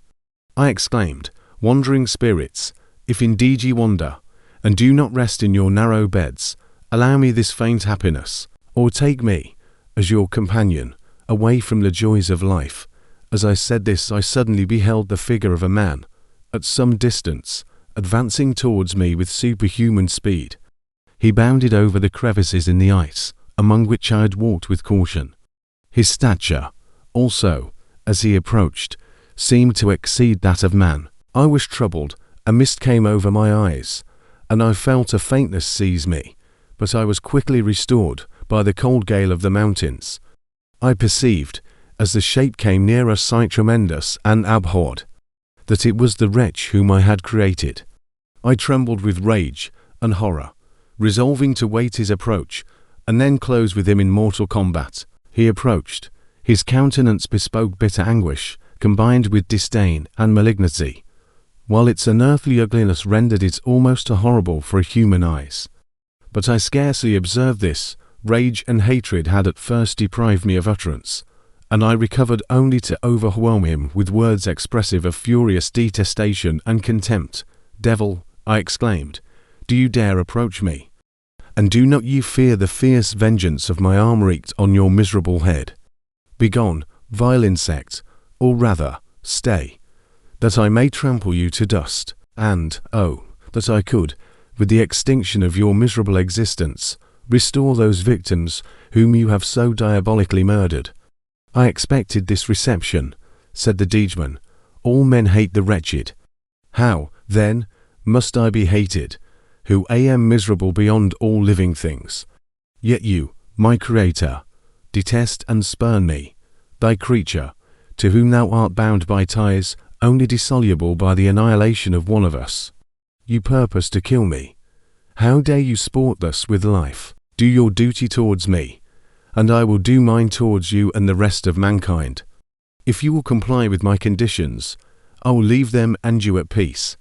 But if you refuse, I will glut the maw of death, until it be satiated with the blood of your remaining friends, abhorred monster, fiend that thou art. The tortures of hell are to milder vengeance for thy crimes, wretched devil. You reproach me with your creation. Come on, then, that I may extinguish the spark which I so negligently bestowed. My rage was without bounds. I sprang on him, impelled by all the feelings which can arm one being against the existence of another. He easily eluded me and said, "Be calm. I entreat you to hear me, before you give vent to your hatred on my devoted head. Have I not suffered enough, that you seek to increase my misery? Life, although it may only be an accumulation of anguish, is dear to me, and I will defend it. Remember, thou hast made me more powerful than thyself. My height is superior to thine, my joints more supple. But I will not be tempted to set myself in opposition to thee. I am thy creature, and I will be even mild and docile to my natural lord and king, as thou wilt also perform thy part, the which thou owest me. O, Frankenstein, be not equitable to every other and trample upon me alone, to whom thy justice, and even thy clemency and affection, is most due. Remember that I am thy creature. I ought to be thy Adam, but I am rather the fallen angel, who now drivest from joy for no misdeed. Everywhere I see bliss, from which I alone am irrevocably excluded. I was benevolent and good, misery made me a fiend. Make me happy, and I shall again be virtuous. Begone, I will not hear you. There can be no community between you and me. We are enemies. Begone, or let us try our strength in a fight, in which one must fall. How can I move thee? Will no entreaties cause thee to turn a favourable eye upon thy creature, who implores thy goodness and compassion? Believe me, Frankenstein, I was benevolent, my soul glowed with love and humanity. But am I not alone, miserably alone? You, my creator, abhor me. What hope can I gather from your fellow creatures, who owe me nothing? They spurn and hate me. The desert mountains and dreary glaciers are my refuge. I have wandered here many days. The caves of ice, which I only do not fear, are a dwelling to me, and the only one which man does not grudge. These bleak skies I hail, for they are kinder to me than your fellow beings. If the multitude of mankind knew of my existence, they would do as you do, and arm themselves for my destruction. Shall I not then hate them who abhor me? I will keep no terms with my enemies. I am miserable, and they shall share my wretchedness. Yet it is in your power to recompense me, and deliver them from an evil, which it only remains for you to make so great, that not only you and your family, but thousands of others, shall be swallowed up in the whirlwinds of its rage. Let your compassion be moved, and do not disdain me. Listen to my tale. When you have heard that, abandon or commiserate me, as you shall judge that I deserve. But hear me. The guilty are allowed, by human laws, bloody as they are, to speak in their own defense before they are condemned. Listen to me, Frankenstein. You accuse me of murder, and yet you would, with a satisfied conscience, destroy your own creature. Oh, praise the eternal justice of man. Yet I ask you not to spare me. Listen to me, and then, if you can, and if you will, destroy the work of your hands. Why do you call to my remembrance, I rejoined, circumstances of which I shudder to reflect, that I have been the miserable origin and author? Cursed be the day, abhorred devil, in which you first saw light. Cursed, although I curse myself, be the hands that formed you. You have made me wretched beyond expression. You have left me no power to consider whether I am just to you or not. Begone, relieve me from the sight of your detested form. Thus I relieve thee, my creator, he said, and placed his hated hands before my eyes, which I flung from me with violence. Thus I take from thee a sight which you abhor. Still thou canst listen to me, and grant me thy compassion. By the virtues that I once possessed, I demand this from you. Hear my tale. It is long and strange, and the temperature of this place is not fitting to your fine sensations. Come to the hut upon the mountain. The sun is yet high in the heavens. Before it descends to hide itself behind your snowy precipices and illuminate another world, you will have heard my story and can decide. On you it rests, whether I quit forever the neighborhood of man and lead a harmless life, or become the scourge of your fellow creatures and the author of your own speedy ruin. As he said this, he led the way across the ice. I followed. My heart was full, and I did not answer him, but as I proceeded, I weighed the various arguments that he had used and determined at least to listen to his tale. I was partly urged by curiosity, and compassion confirmed my resolution. I had hitherto supposed him to be the murderer of my brother, and I eagerly sought a confirmation or denial of this opinion. For the first time, also, I felt what the duties of a creator towards his creature were, and that I ought to render him happy before I complained of his wickedness. These motives urged me to comply with his demand. We crossed the ice, therefore, and ascended the opposite rock. The air was cold, and the rain again began to descend. We entered the hut, the fiend with an air of exultation, I with a heavy heart and depressed spirits. But I consented to listen, and seating myself by the fire which my odious companion had lighted, he thus began his tale. Chapter 11. It is with considerable difficulty that I remember the original era of my being. All the events of that period appear confused and indistinct. A strange multiplicity of sensations seized me, and I saw, felt, heard, and smelt at the same time. And it was, indeed, a long time before I learned to distinguish between the operations of my various senses. By degrees, I remember, a stronger light pressed upon my nerves, so that I was obliged to shut my eyes. Darkness then came over me and troubled me, but hardly had I felt this when, by opening my eyes, as I now suppose, the light poured in upon me again. I walked and, I believe, descended, but I presently found a great alteration in my sensations. Before, dark and opaque bodies had surrounded me, impervious to my touch or sight, but I now found that I could wander on at liberty, with no obstacles which I could not either surmount or avoid. The light became more and more oppressive to me, and the heat wearying me as I walked, I sought a place where I could receive shade. This was the forest near Ingolstadt, and here I lay by the side of a brook resting from my fatigue, until I felt tormented by hunger and thirst. This roused me from my nearly dormant state, and I ate some berries which I found hanging on the trees or lying on the ground. I slaked my thirst at the brook, and then lying down, was overcome by sleep. It was dark when I awoke. I felt cold also, and half frightened, as it were, instinctively, finding myself so desolate. Before I had quitted your apartment, on a sensation of cold, I had covered myself with some clothes, but these were insufficient to secure me from the dews of night. I was a poor, helpless, miserable wretch. I knew, and could distinguish, nothing. But feeling pain invade me on all sides, I sat down and wept. Soon a gentle light stole over the heavens, and gave me a sensation of pleasure. I started up and beheld a radiant form rise from among the trees. The moon I gazed with a kind of wonder. It moved slowly, but it enlightened my path, and I again went out in search of berries. I was still cold when under one of the trees I found a huge cloak, with which I covered myself, and sat down upon the ground. No distinct ideas occupied my mind, all was confused. I felt light, and hunger, and thirst, and darkness. Innumerable sounds rang in my ears, and on all sides various scents saluted me. The only object that I could distinguish was the bright moon, and I fixed my eyes on that with pleasure. Several changes of day and night passed, and the orb of night had greatly lessened, when I began to distinguish my sensations from each other.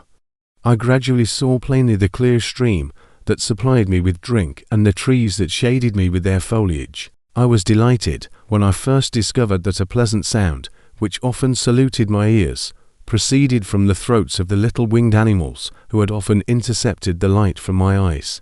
I began also to observe, with greater accuracy, the forms that surrounded me, and to perceive the boundaries of the radiant roof of light which canopied me. Sometimes I tried to imitate the pleasant songs of the birds, but was unable. Sometimes I wished to express my sensations in my own mode, but the uncouth and inarticulate sounds which broke from me frightened me into silence again. The moon had disappeared from the night, and again, with a lessened form, showed itself, while I still remained in the forest. My sensations had by this time become distinct, and my mind received every day additional ideas. My eyes became accustomed to the light and to perceive objects in their right forms. I distinguished the insect from the herb, and by degrees, one herb from another. I found that the sparrow uttered none but harsh notes, whilst those of the blackbird and thrush were sweet and enticing. One day, when I was oppressed by cold, I found a fire which had been left by some wandering beggars, and was overcome with delight at the warmth I experienced from it. In my joy I thrust my hand into the live embers, but quickly drew it out again with a cry of pain. How strange, I thought, that the same cause should produce such opposite effects.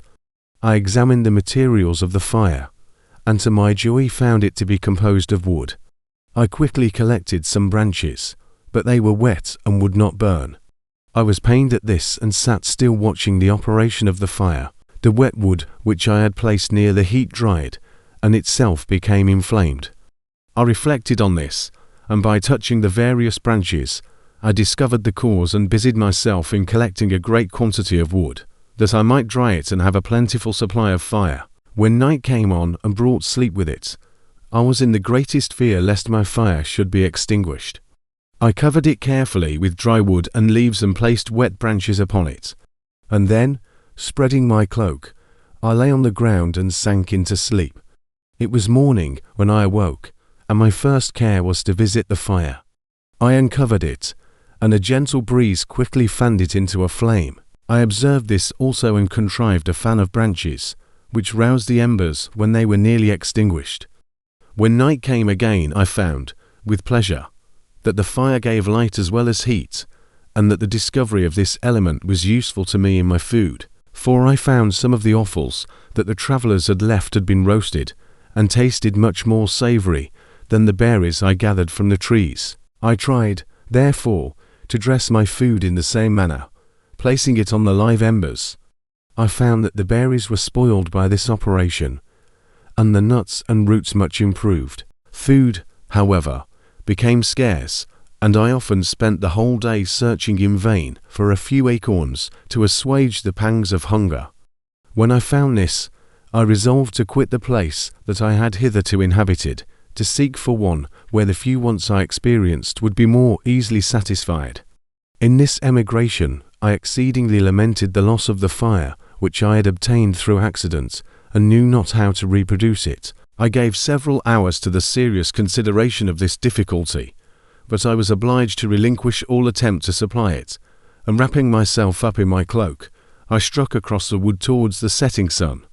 I passed 3 days in these rambles, and at length discovered the open country. A great fall of snow had taken place the night before, and the fields were of one uniform white. The appearance was disconsolate, and I found my feet chilled by the cold damp substance that covered the ground. It was about 7 in the morning, and I longed to obtain food and shelter. At length I perceived a small hut, on a rising ground, which had doubtless been built for the convenience of some shepherd. This was a new sight to me, and I examined the structure with great curiosity. Finding the door open, I entered. An old man sat in it, near a fire, over which he was preparing his breakfast. He turned on hearing a noise, and perceiving me, shrieked loudly, and quitting the hut, ran across the fields with a speed of which his debilitated form hardly appeared capable. His appearance, different from any I had ever before seen, and his flight somewhat surprised me. But I was enchanted by the appearance of the hut. Here the snow and rain could not penetrate. The ground was dry, and it presented to me then as exquisite and divine a retreat as pandemonium appeared to the demons of hell after their sufferings in the lake of fire. I greedily devoured the remnants of the shepherd's breakfast, which consisted of bread, cheese, milk, and wine. The latter, however, I did not like. Then, overcome by fatigue, I lay down among some straw and fell asleep. It was noon when I awoke, and allured by the warmth of the sun, which shone brightly on the white ground, I determined to recommence my travels. And, depositing the remains of the peasant's breakfast in a wallet I found, I proceeded across the fields for several hours, until at sunset I arrived at a village. How miraculous did this appear! The huts, the neater cottages, and stately houses engaged my admiration by turns. The vegetables in the gardens, the milk and cheese that I saw placed at the windows of some of the cottages, allured my appetite. One of the best of these I entered, but I had hardly placed my foot within the door before the children shrieked, and one of the women fainted. The whole village was roused, some fled, some attacked me, until, grievously bruised by stones and many other kinds of missile weapons, I escaped to the open country and fearfully took refuge in a low hovel, quite bare, and making a wretched appearance after the palaces I had beheld in the village. This hovel, however, joined a cottage of a neat and pleasant appearance, but after my late dearly bought experience, I dared not enter it. My place of refuge was constructed of wood, but so low that I could with difficulty sit upright in it. No wood, however, was placed on the earth, which formed the floor, but it was dry. And although the wind entered it by innumerable chinks, I found it an agreeable asylum from the snow and rain. Here, then, I retreated and lay down, happy to have found a shelter, however miserable, from the inclemency of the season, and still more from the barbarity of man. As soon as morning dawned I crept from my kennel, that I might view the adjacent cottage and discover if I could remain in the habitation I had found. It was situated against the back of the cottage, and surrounded on the sides, which were exposed by a pigsty and a clear pool of water. One part was open, and by that I had crept in, but now I covered every crevice by which I might be perceived with stones and wood, yet in such a manner that I might move them on occasion to pass out. All the light I enjoyed came through the sty, and that was sufficient for me. Having thus arranged my dwelling and carpeted it with clean straw, I retired, for I saw the figure of a man at a distance, and I remembered too well my treatment the night before to trust myself in his power. I had first, however, provided for my sustenance for that day by a loaf of coarse bread, which I purloined, and a cup with which I could drink more conveniently than from my hand of the pure water which flowed by my retreat. The floor was a little raised, so that it was kept perfectly dry, and by its vicinity to the chimney of the cottage it was tolerably warm. Being thus provided, I resolved to reside in this hovel until something should occur which might alter my determination. It was indeed a paradise compared to the bleak forest, my former residence, the rain-dropping branches and dank earth. I ate my breakfast with pleasure, and was about to remove a plank to procure myself a little water when I heard a step, and looking through a small chink, I beheld a young creature, with a pail on her head, passing before my hovel. The girl was young and of gentle demeanour, unlike what I have since found cottagers and farmhouse servants to be. Yet she was meanly dressed, a coarse blue petticoat and a linen jacket being her only garb. Her fair hair was plaited, but not adorned. She looked patient yet sad. I lost sight of her, and in about a quarter of an hour she returned bearing the pail, which was now partly filled with milk. As she walked along, seemingly incommoded by the burden, a young man met her, whose countenance expressed a deeper despondence. Uttering a few sounds with an air of melancholy, he took the pail from her head and bore it to the cottage himself. She followed, and they disappeared. Presently I saw the young man again, with some tools in his hand, cross the field behind the cottage, and the girl was also busied, sometimes in the house and sometimes in the yard. On examining my dwelling, I found that one of the windows of the cottage had formerly occupied a part of it, but the panes had been filled up with wood. In one of these was a small and almost imperceptible chink through which the eye could just penetrate. Through this crevice a small room was visible, whitewashed and clean, but very bare of furniture. In one corner, near a small fire, sat an old man, leaning his head on his hands in a disconsolate attitude. The young girl was occupied in arranging the cottage, but presently she took something out of a drawer, which employed her hands, and she sat down beside the old man, who, taking up an instrument, began to play and to produce sounds sweeter than the voice of the thrush or the nightingale. It was a lovely sight, even to me, poor wretch who had never beheld aught beautiful before. The silver hair and benevolent countenance of the aged cottager won my reverence, while the gentle manners of the girl enticed my love. He played a sweet mournful air which I perceived drew tears from the eyes of his amiable companion, of which the old man took no notice, until she sobbed audibly. He then pronounced a few sounds, and the fair creature, leaving her work, knelt at his feet. He raised her and smiled with such kindness and affection that I felt sensations of a peculiar and overpowering nature. They were a mixture of pain and pleasure, such as I had never before experienced, either from hunger or cold, warmth or food, and I withdrew from the window, unable to bear these emotions. Soon after this the young man returned, bearing on his shoulders a load of wood. The girl met him at the door, helped to relieve him of his burden, and taking some of the fuel into the cottage, placed it on the fire. Then she and the youth went apart into a nook of the cottage, and he showed her a large loaf and a piece of cheese. She seemed pleased and went into the garden for some roots and plants, which she placed in water, and then upon the fire. She afterwards continued her work, whilst the young man went into the garden, and appeared busily employed in digging and pulling up roots. After he had been employed thus about an hour, the young woman joined him, and they entered the cottage together. The old man had, in the meantime, been pensive, but on the appearance of his companions he assumed a more cheerful air, and they sat down to eat. The meal was quickly dispatched. The young woman was again occupied in arranging the cottage. The old man walked before the cottage in the sun for a few minutes, leaning on the arm of the youth.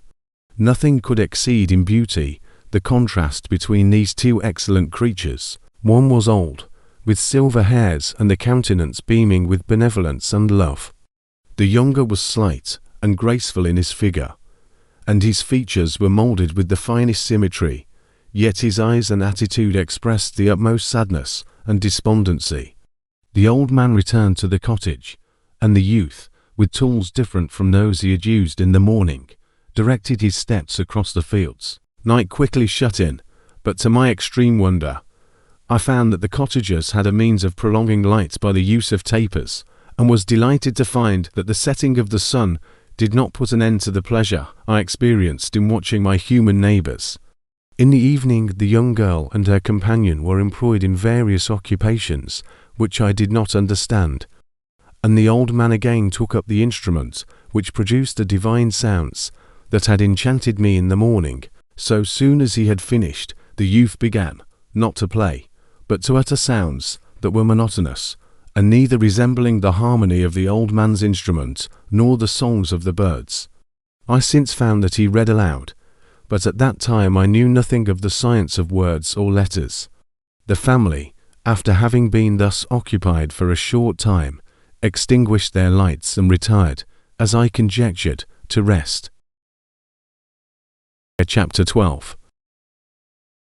I lay on my straw, but I could not sleep. I thought of the occurrences of the day. What chiefly struck me was the gentle manners of these people, and I longed to join them, but dared not. I remembered too well the treatment I had suffered the night before from the barbarous villagers, and resolved, whatever course of conduct I might hereafter think it right to pursue, that for the present I would remain quietly in my hovel, watching and endeavouring to discover the motives which influenced their actions. The cottagers arose the next morning before the sun. The young woman arranged the cottage and prepared the food, and the youth departed after the first meal. This day was passed in the same routine as that which preceded it. The young man was constantly employed out of doors, and the girl in various laborious occupations within. The old man, whom I soon perceived to be blind, employed his leisure hours on his instrument or in contemplation. Nothing could exceed the love and respect which the younger cottagers exhibited towards their venerable companion. They performed towards him every little office of affection and duty with gentleness, and he rewarded them by his benevolent smiles. They were not entirely happy. The young man and his companion often went apart and appeared to weep. I saw no cause for their unhappiness, but I was deeply affected by it. If such lovely creatures were miserable, it was less strange that I, an imperfect and solitary being, should be wretched. Yet why were these gentle beings unhappy? They possessed a delightful house, for such it was in my eyes, and every luxury. They had a fire to warm them when chill and delicious viands when hungry. They were dressed in excellent clothes. And, still more, they enjoyed one another's company and speech, interchanging each day looks of affection and kindness. What did their tears imply? Did they really express pain? I was at first unable to solve these questions, but perpetual attention and time explained to me many appearances which were at first enigmatic. A considerable period elapsed before I discovered one of the causes of the uneasiness of this amiable family. It was poverty, and they suffered that evil in a very distressing degree. Their nourishment consisted entirely of the vegetables of their garden and the milk of one cow, which gave very little during the winter, when its masters could scarcely procure food to support it. They often, I believe, suffered the pangs of hunger very poignantly, especially the two younger cottagers, for several times they placed food before the old man when they reserved none for themselves. This trait of kindness moved me sensibly. I had been accustomed, during the night, to steal a part of their store for my own consumption, but when I found that in doing this I inflicted pain on the cottagers, I abstained and satisfied myself with berries, nuts, and roots which I gathered from a neighbouring wood. I discovered also another means through which I was enabled to assist their labours. I found that the youth spent a great part of each day in collecting wood for the family fire, and during the night I often took his tools, the use of which I quickly discovered, and brought home firing sufficient for the consumption of several days. I remember, the first time that I did this, the young woman, when she opened the door in the morning, appeared greatly astonished on seeing a great pile of wood on the outside. She uttered some words in a loud voice, and the youth joined her, who also expressed surprise. I observed, with pleasure, that he did not go to the forest that day, but spent it in repairing the cottage and cultivating the garden. By degrees I made a discovery of still greater moment. I found that these people possessed a method of communicating their experience and feelings to one another by articulate sounds. I perceived that the words they spoke sometimes produced pleasure or pain, smiles or sadness, in the minds and countenances of the hearers. This was indeed a godlike science, and I ardently desired to become acquainted with it. But I was baffled in every attempt I made for this purpose. Their pronunciation was quick, and the words they uttered, not having any apparent connection with visible objects, I was unable to discover any clue by which I could unravel the mystery of their reference. By great application, however, and after having remained during the space of several revolutions of the moon in my hovel, I discovered the names that were given to some of the most familiar objects of discourse. I learned and applied the words fire, milk, bread, and wood. I learned also the names of the cottagers themselves. The youth and his companion had each of them several names, but the old man had only one, which was father. The girl was called sister or Agatha, and the youth Felix, brother or son. I cannot describe the delight I felt when I learned the ideas appropriated to each of these sounds and was able to pronounce them. I distinguished several other words without being able as yet to understand or apply them, such as good, dearest, and happy. I spent the winter in this manner. The gentle manners and beauty of the cottagers greatly endeared them to me. When they were unhappy, I felt depressed. When they rejoiced, I sympathized in their joys. I saw few human beings besides them, and if any other happened to enter the cottage, their harsh manners and rude gait only enhanced to me the superior accomplishments of my friends. The old man, I could perceive, often endeavoured to encourage his children, as sometimes I found that he called them, to cast off their melancholy. He would talk in a cheerful accent, with an expression of goodness that bestowed pleasure even upon me. Agatha listened with respect, her eyes sometimes filled with tears, which she endeavoured to wipe away unperceived. But I generally found that her countenance and tone were more cheerful than having listened to the exhortations of her father. It was not thus with Felix. He was always the saddest of the group, and even to my unpractised senses, he appeared to have suffered more deeply than his friends. But if his countenance was more sorrowful, his voice was more cheerful than that of his sister, especially when he addressed the old man. I could mention innumerable instances which, although slight, marked the dispositions of these amiable cottagers. In the midst of poverty and want, Felix carried with pleasure to his sister the first little white flower that peeped out from beneath the snowy ground. Early in the morning, before she had risen, he cleared away the snow that obstructed her path to the milk-house, drew water from the well, and brought the wood from the outhouse, where, to his perpetual astonishment, he found his store always replenished by an invisible hand. In the day, I believe, he worked sometimes for a neighbouring farmer, because he often went forth, and did not return until dinner, yet brought no wood with him. At other times he worked in the garden, but as there was little to do in the frosty season, he read to the old man and Agatha. This reading had puzzled me extremely at first, but by degrees I discovered that he uttered many of the same sounds when he read as when he talked. I conjectured, therefore, that he found on the paper signs for speech which he understood, and I ardently longed to comprehend these also. But how was that possible when I did not even understand the sounds for which they stood as signs?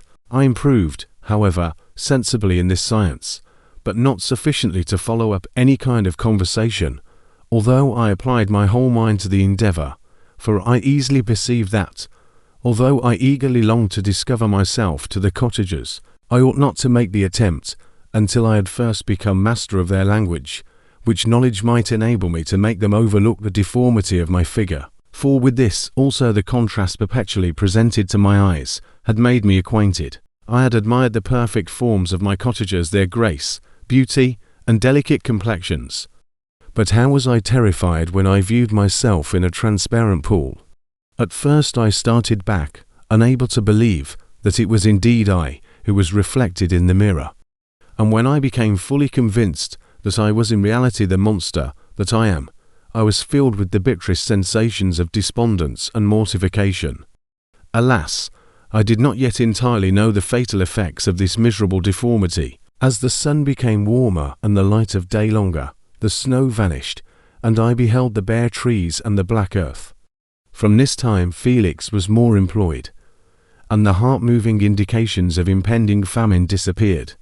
Their food, as I afterwards found, was coarse, but it was wholesome, and they procured a sufficiency of it.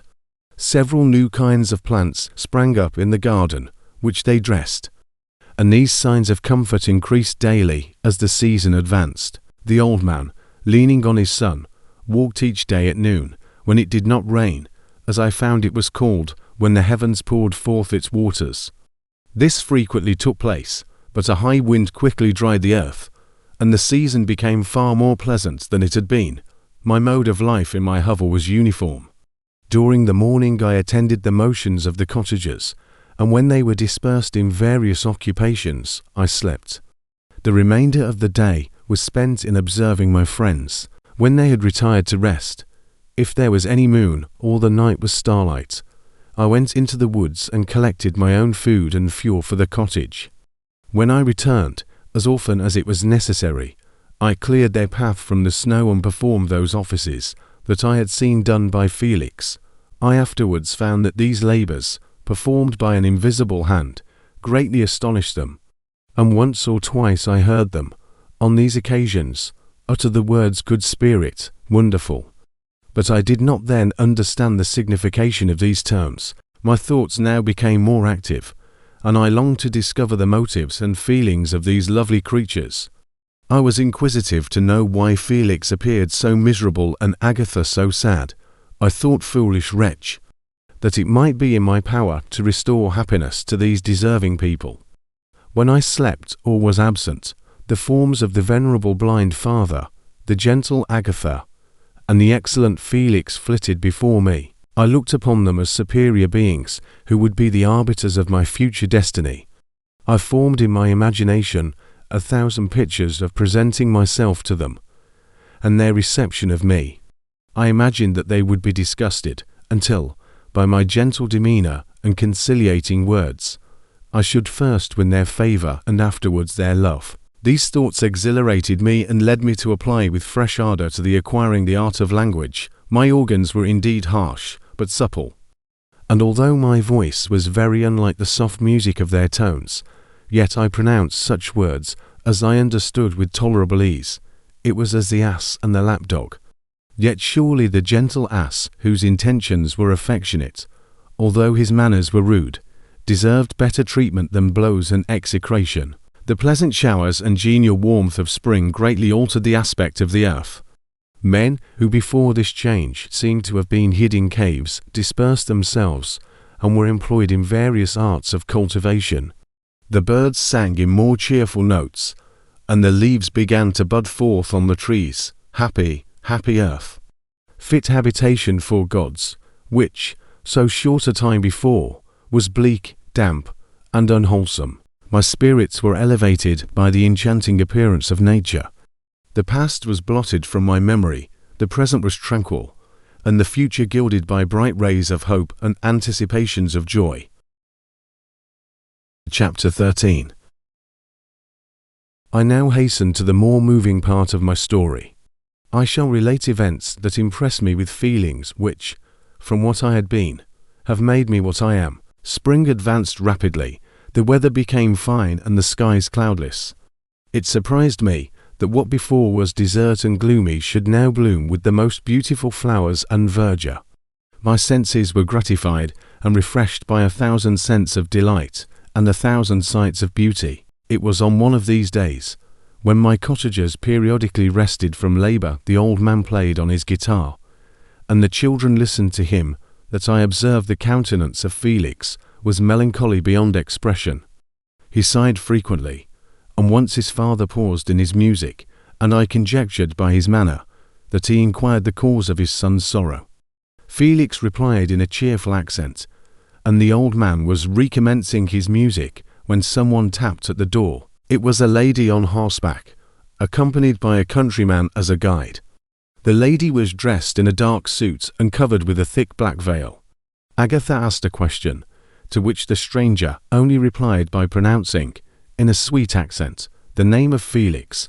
Her voice was musical, but unlike that of either of my friends. On hearing this word, Felix came up hastily to the lady, who, when she saw him, threw up her veil, and I beheld a countenance of angelic beauty and expression, her hair of a shining raven black, and curiously braided.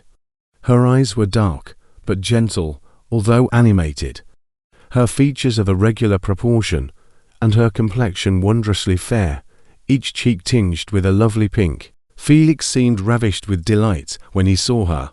Every trait of sorrow vanished from his face, and it instantly expressed a degree of ecstatic joy, of which I could hardly have believed it capable. His eyes sparkled, as his cheek flushed with pleasure, and at that moment I thought him as beautiful as the stranger. She appeared affected by different feelings. Wiping a few tears from her lovely eyes, she held out her hand to Felix, who kissed it rapturously and called her, as well as I could distinguish, his sweet Arabian. She did not appear to understand him, but smiled. He assisted her to dismount, and dismissing her guide, conducted her into the cottage. Some conversation took place between him and his father, and the young stranger knelt at the old man's feet, and would have kissed his hand, but he raised her and embraced her affectionately. I soon perceived that although the stranger uttered articulate sounds and appeared to have a language of her own, she was neither understood by nor herself understood the cottagers. They made many signs which I did not comprehend, but I saw that her presence diffused gladness through the cottage, dispelling their sorrow as the sun dissipates the morning mists. Felix seemed peculiarly happy, and with smiles of delight welcomed his Arabian. Agatha, the ever-gentle Agatha, kissed the hands of the lovely stranger, and pointing to her brother, made signs which appeared to me to mean that he had been sorrowful until she came. Some hours passed thus, while they, by their countenances, expressed joy, the cause of which I did not comprehend. Presently I found, by the frequent recurrence of some sound which the stranger repeated after them, that she was endeavouring to learn their language, and the idea instantly occurred to me that I should make use of the same instructions to the same end. The stranger learned about 20 words at the first lesson.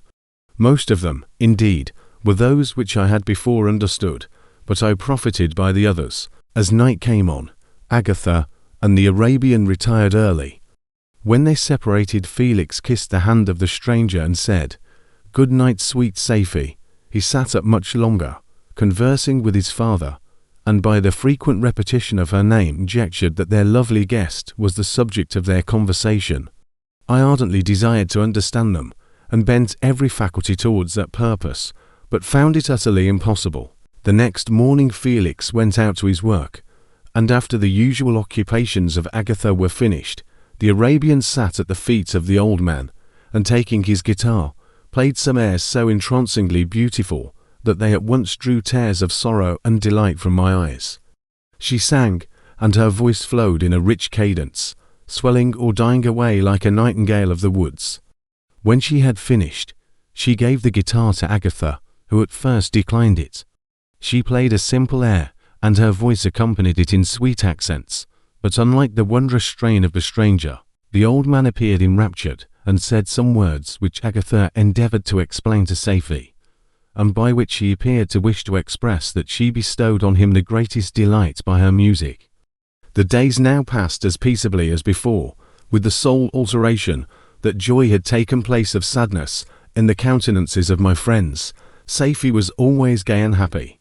She and I improved rapidly in the knowledge of language, so that in 2 months I began to comprehend most of the words uttered by my protectors. In the meanwhile, also the black ground was covered with herbage, and the green banks interspersed with innumerable flowers, sweet to the scent and the eyes, stars of pale radiance among the moonlight woods.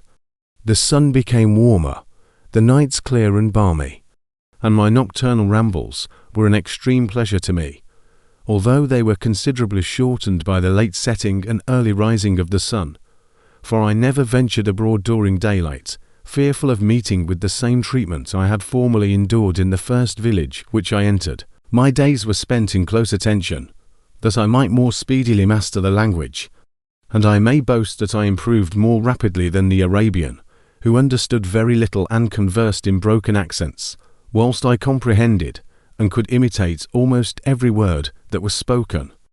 While I improved in speech, I also learned the science of letters as it was taught to the stranger, and this opened before me a wide field for wonder and delight. The book from which Felix instructed Safie was Volney's Ruins of Empires. I should not have understood the purport of this book had not Felix, in reading it, given very minute explanations. He had chosen this work, he said, because the declamatory style was framed in imitation of the Eastern authors.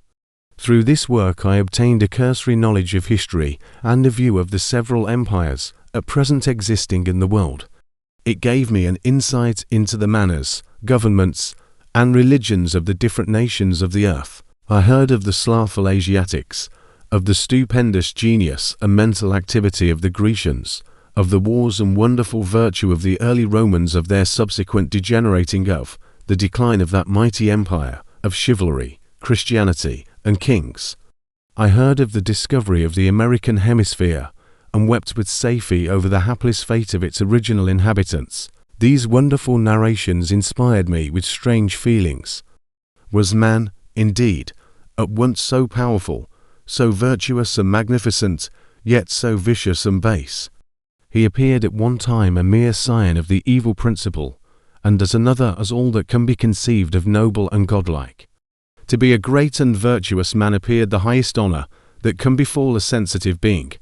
To be base and vicious, as many on record have been, appeared the lowest degradation, a condition more abject than that of the blind mole or harmless worm. For a long time I could not conceive how one man could go forth to murder his fellow, or even why there were laws and governments. But when I heard details of vice and bloodshed, my wonder ceased and I turned away with disgust and loathing. Every conversation of the cottagers now opened new wonders to me. While I listened to the instructions which Felix bestowed upon the Arabian, the strange system of human society was explained to me. I heard of the division of property, of immense wealth and squalid poverty, of rank, descent, and noble blood. The words induced me to turn towards myself. I learned that the possessions most esteemed by your fellow creatures were high and unsullied descent, united with riches. A man might be respected with only one of these advantages, but without either he was considered, except in very rare instances, as a vagabond and a slave, doomed to waste his powers for the profits of the chosen few. And what was I? Of my creation and Creator was absolutely ignorant, but I knew that I possessed no money, no friends, no kind of property. I was, besides, endued with a figure hideously deformed and loathsome. I was not even of the same nature as man. I was more agile than they and could subsist upon coarser diet. I bore the extremes of heat and cold with less injury to my frame. My stature far exceeded theirs. When I looked around I saw and heard of none like me. Was I, then, a monster, a blot upon the earth, from which all men fled and whom all men disowned? I cannot describe to you the agony that these reflections inflicted upon me. I tried to dispel them, but sorrow only increased with knowledge. Oh, that I had forever remained in my native wood, nor known nor felt beyond the sensations of hunger, thirst, and heat. Of what a strange nature is knowledge! It clings to the mind when it has once seized on it like a lichen on the rock. I wished sometimes to shake off all thought and feeling, but I learned that there was but one means to overcome the sensation of pain, and that was death, a state which I feared yet did not understand. I admired virtue and good feelings and loved the gentle manners and amiable qualities of my cottagers, but I was shut out from intercourse with them, except through means which I obtained by stealth, when I was unseen and unknown, and which rather increased than satisfied the desire I had of becoming one among my fellows. The gentle words of Agatha and the animated smiles of the charming Arabian were not for me. The mild exhortations of the old man and the lively conversation of the loved Felix were not for me. Miserable, unhappy wretch! Other lessons were impressed upon me even more deeply. I heard of the difference of sexes, and the birth and growth of children, how the father doted on the smiles of the infant, and the lively sallies of the older child, how all the life and cares of the mother were wrapped up in the precious charge, how the mind of youth expanded and gained knowledge of brother, sister, and all the various relationships which bind one human being to another in mutual bonds. But where were my friends and relations? No father had watched my infant days. No mother had blessed me with smiles and caresses. Or if they had, all my past life was now a blot, a blind vacancy in which I distinguished nothing. From my earliest remembrance I had been as I then was in height and proportion. I had never yet seen a being resembling me, or who claimed any intercourse with me. What was I? The question again recurred, to be answered only with groans. I will soon explain to what these feelings tended, but allow me now to return to the cottagers, whose story excited in me such various feelings of indignation, delight, and wonder, but which all terminated in additional love and reverence for my protectors, for so I loved, in an innocent, half-painful self-deceit, to call them. Chapter 14. Some time elapsed before I learned the history of my friends. It was one which could not fail to impress itself deeply on my mind, unfolding as it did a number of circumstances, each interesting and wonderful to one so utterly inexperienced as I was. The name of the old man was de Lacy. He was descended from a good family in France, where he had lived for many years in affluence, respected by his superiors and beloved by his equals. His son was bred in the service of his country, and Agatha had ranked with ladies of the highest distinction, A few months before my arrival, they had lived in a large and luxurious city called Paris, surrounded by friends and possessed of every enjoyment which virtue, refinement of intellect, or taste, accompanied by a moderate fortune, could afford. The father of Saifi had been the cause of their ruin. He was a Turkish merchant and had inhabited Paris for many years, when, for some reason which I could not learn, he became obnoxious to the government. He was seized and cast into prison the very day that Saifi arrived from Constantinople to join him.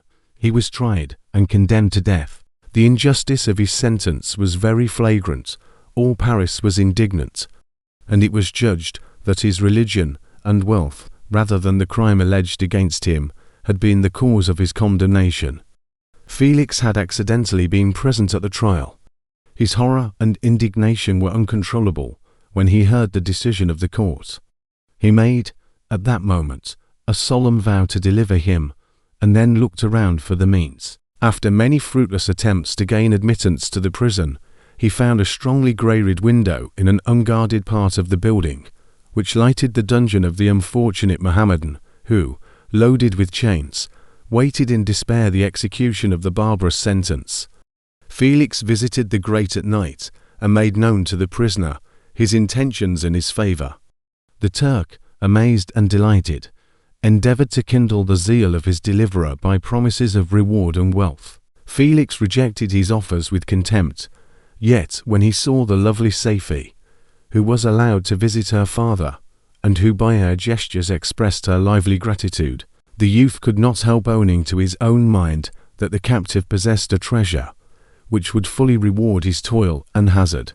The Turk quickly perceived the impression that his daughter had made on the heart of Felix, and endeavored to secure him more entirely in his interests by the promise of her hand in marriage, so soon as he should be conveyed to a place of safety. Felix was too delicate to accept this offer, yet he looked forward to the probability of the event as to the consummation of his happiness.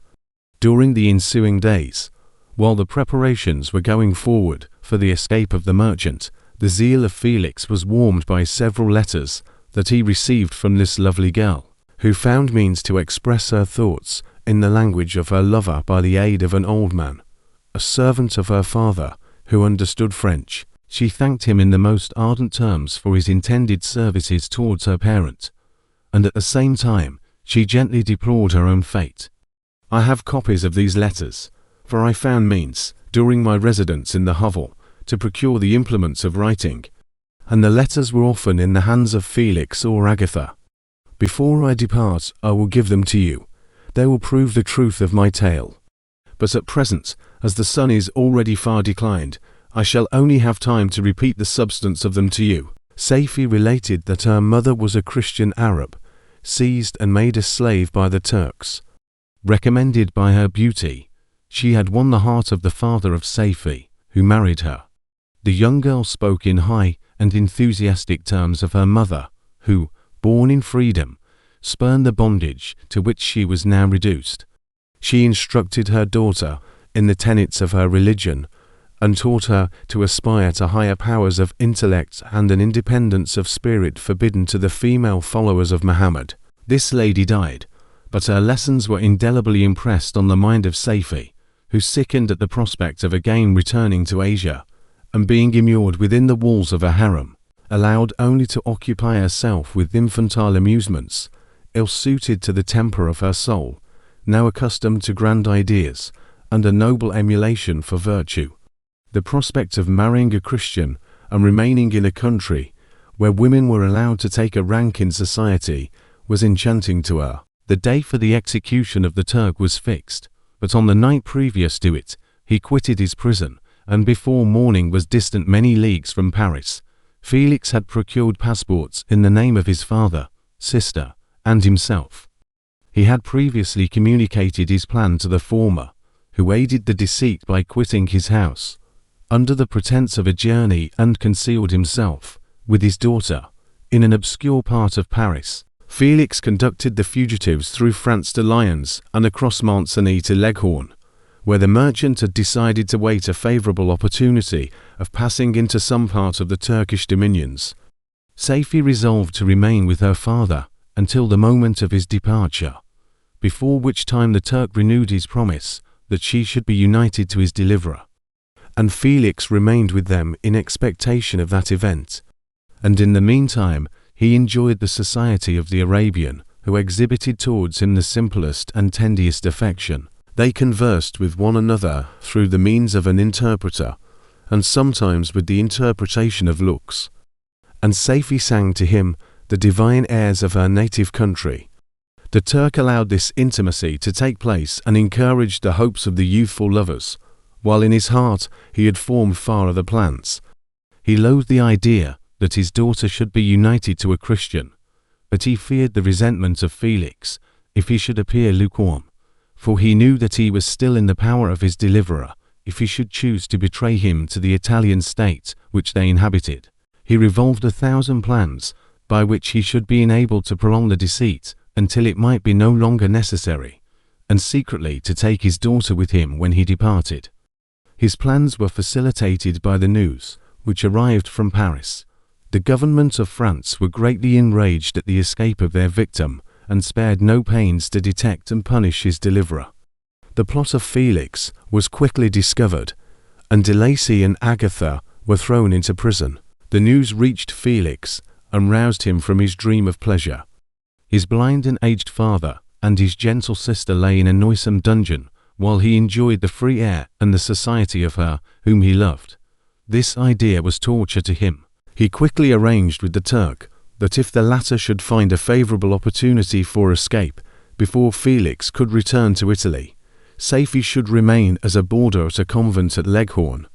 And then, quitting the lovely Arabian, he hastened to Paris and delivered himself up to the vengeance of the law, hoping to free de Lacy and Agatha by this proceeding. He did not succeed. They remained confined for 5 months before the trial took place, the result of which deprived them of their fortune and condemned them to a perpetual exile from their native country. They found a miserable asylum in the cottage in Germany, where I discovered them. Felix soon learned that the treacherous Turk, for whom he and his family endured such unheard of oppression, on discovering that his deliverer was thus reduced to poverty and ruin, became a traitor to good feeling and honor, and had quitted Italy with his daughter, insultingly sending Felix a pittance of money to aid him, as he said, in some plan of future maintenance. Such were the events that preyed on the heart of Felix and rendered him, when I first saw him, the most miserable of his family. He could have endured poverty, and while this distress had been the meed of his virtue, he gloried in it. But the ingratitude of the Turk and the loss of his beloved Safie were misfortunes more bitter and irreparable. The arrival of the Arabian now infused new life into his soul. When the news reached Leghorn that Felix was deprived of his wealth and rank, the merchant commanded his daughter to think no more of her lover, but to prepare to return to her native country. The generous nature of Safie was outraged by this command. She attempted to expostulate with her father, but he left her angrily, reiterating his tyrannical mandate. A few days after, the Turk entered his daughter's apartment and told her hastily that he had reason to believe that his residence at Leghorn had been divulged, and that he should speedily be delivered up to the French government. He had consequently hired a vessel to convey him to Constantinople, for which city he should sail in a few hours. He intended to leave his daughter under the care of a confidential servant to follow at her leisure with the greater part of his property, which had not yet arrived at Leghorn. When alone, Safie resolved in her own mind the plan of conduct that it would become her to pursue in this emergency. A residence in Turkey was abhorrent to her. Her religion and her feelings were alike averse to it. By some papers of her father, which fell into her hands, she heard of the exile of her lover, and learnt the name of the spot where he then resided. She hesitated some time, but at length she formed her determination. Taking with her some jewels that belonged to her and a sum of money, she quitted Italy with an attendant, a native of Leghorn, but who understood the common language of Turkey, and departed for Germany. She arrived in safety at a town about 20 leagues from the cottage of de Lacy, when her attendant fell dangerously ill. Safie nursed her with the most devoted affection, but the poor girl died, and the Arabian was left alone, unacquainted with the language of the country and utterly ignorant of the customs of the world. She fell, however, into good hands. The Italian had mentioned the name of the spot for which they were bound, and after her death, the woman of the house in which they had lived took care that Safie should arrive in safety at the cottage of her lover. Chapter 15. Such was the history of my beloved cottagers. It impressed me deeply. I learned, from the views of social life which it developed, to admire their virtues and to deprecate the vices of mankind. As yet I looked upon crime as a distant evil. Benevolence and generosity were ever present before me, inciting within me a desire to become an actor in the busy scene where so many admirable qualities were called forth and displayed. But in giving an account of the progress of my intellect, I must not omit a circumstance which occurred in the beginning of the month of August of the same year. One night during my accustomed visit to the neighbouring wood, where I collected my own food and brought home firing for my protectors, I found on the ground a leathern portmanteau containing several articles of dress and some books. I eagerly seized the prize and returned with it to my hovel. Fortunately, the books were written in the language, the elements of which I had acquired at the cottage. They consisted of Paradise Lost, a volume of Plutarch's Lives, and the Sorrows of Werther. The possession of these treasures gave me extreme delight. I now continually studied and exercised my mind upon these histories, whilst my friends were employed in their ordinary occupations. I can hardly describe to you the effect of these books. They produced in me an infinity of new images and feelings, that sometimes raised me to ecstasy, but more frequently sunk me into the lowest dejection. In the Sorrows of Werther, besides the interest of its simple and affecting story, so many opinions are canvassed and so many lights thrown upon what had hitherto been to me obscure subjects, that I found in it a never-ending source of speculation and astonishment. The gentle and domestic manners it described, combined with lofty sentiments and feelings, which had for their object something out of self, accorded well with my experience among my protectors, and with the wants which were forever alive in my own bosom. But I thought Werther himself a more divine being than I had ever beheld or imagined. His character contained no pretension, but it sank deep. The disquisitions upon death and suicide were calculated to fill me with wonder. I did not pretend to enter into the merits of the case, yet I inclined towards the opinions of the hero, whose extinction I wept, without precisely understanding it. As I read, however, I applied much personally to my own feelings and condition. I found myself similar, yet at the same time strangely unlike to the beings concerning whom I read, and to whose conversation was a listener. I sympathized with and partly understood them, but I was unformed in mind. I was dependent on none and related to none. The path of my departure was free, and there was none to lament my annihilation. My person was hideous and my stature gigantic. What did this mean? Who was I? What was I? Whence did I come? What was my destination? These questions continually recurred, but I was unable to solve them. The volume of Plutarch's Lives, which I possessed, contained the histories of the first founders of the ancient republics. This book had a far different effect upon me from the Sorrows of Werther. I learned from Werther's imaginations despondency and gloom, but Plutarch taught me high thoughts. He elevated me above the wretched sphere of my own reflections, to admire and love the heroes of past ages. Many things I read surpassed my understanding and experience. I had a very confused knowledge of kingdoms, wide extents of country, mighty rivers, and boundless seas. But I was perfectly unacquainted with towns and large assemblages of men. The cottage of my protectors had been the only school in which I had studied human nature. But this book developed new and mightier scenes of action. I read of men concerned in public affairs, governing or massacring their species. I felt the greatest ardour for virtue rise within me, and abhorrence for vice, as far as I understood the signification of those terms, relative as they were, as I applied them, to pleasure and pain alone. Induced by these feelings, I was of course led to admire peaceable lawgivers Numa, Solon, and Lycurgus, in preference to Romulus and Theseus. The patriarchal lives of my protectors caused these impressions to take a firm hold on my mind. Perhaps, if my first introduction to humanity had been made by a young soldier, burning for glory and slaughter, I should have been imbued with different sensations, but Paradise Lost excited different and far deeper emotions. I read it, as I had read the other volumes which had fallen into my hands, as a true history. It moved every feeling of wonder and awe that the picture of an omnipotent God, warring with his creatures, was capable of exciting. I often referred the several situations, as their similarity struck me, to my own. Like Adam, I was apparently united by no link to any other being in existence, but his state was far different from mine in every other respect. He had come forth from the hands of God a perfect creature, happy and prosperous, guarded by the especial care of his Creator. He was allowed to converse with and acquire knowledge from beings of a superior nature, but I was wretched, helpless, and alone. Many times I considered Satan as the fitter emblem of my condition, for often, like him, when I viewed the bliss of my protectors, the bitter gall of envy rose within me. Another circumstance strengthened and confirmed these feelings. Soon after my arrival in the hovel I discovered some papers in the pocket of the dress which I had taken from your laboratory. At first I had neglected them, but now that I was able to decipher the characters in which they were written, I began to study them with diligence.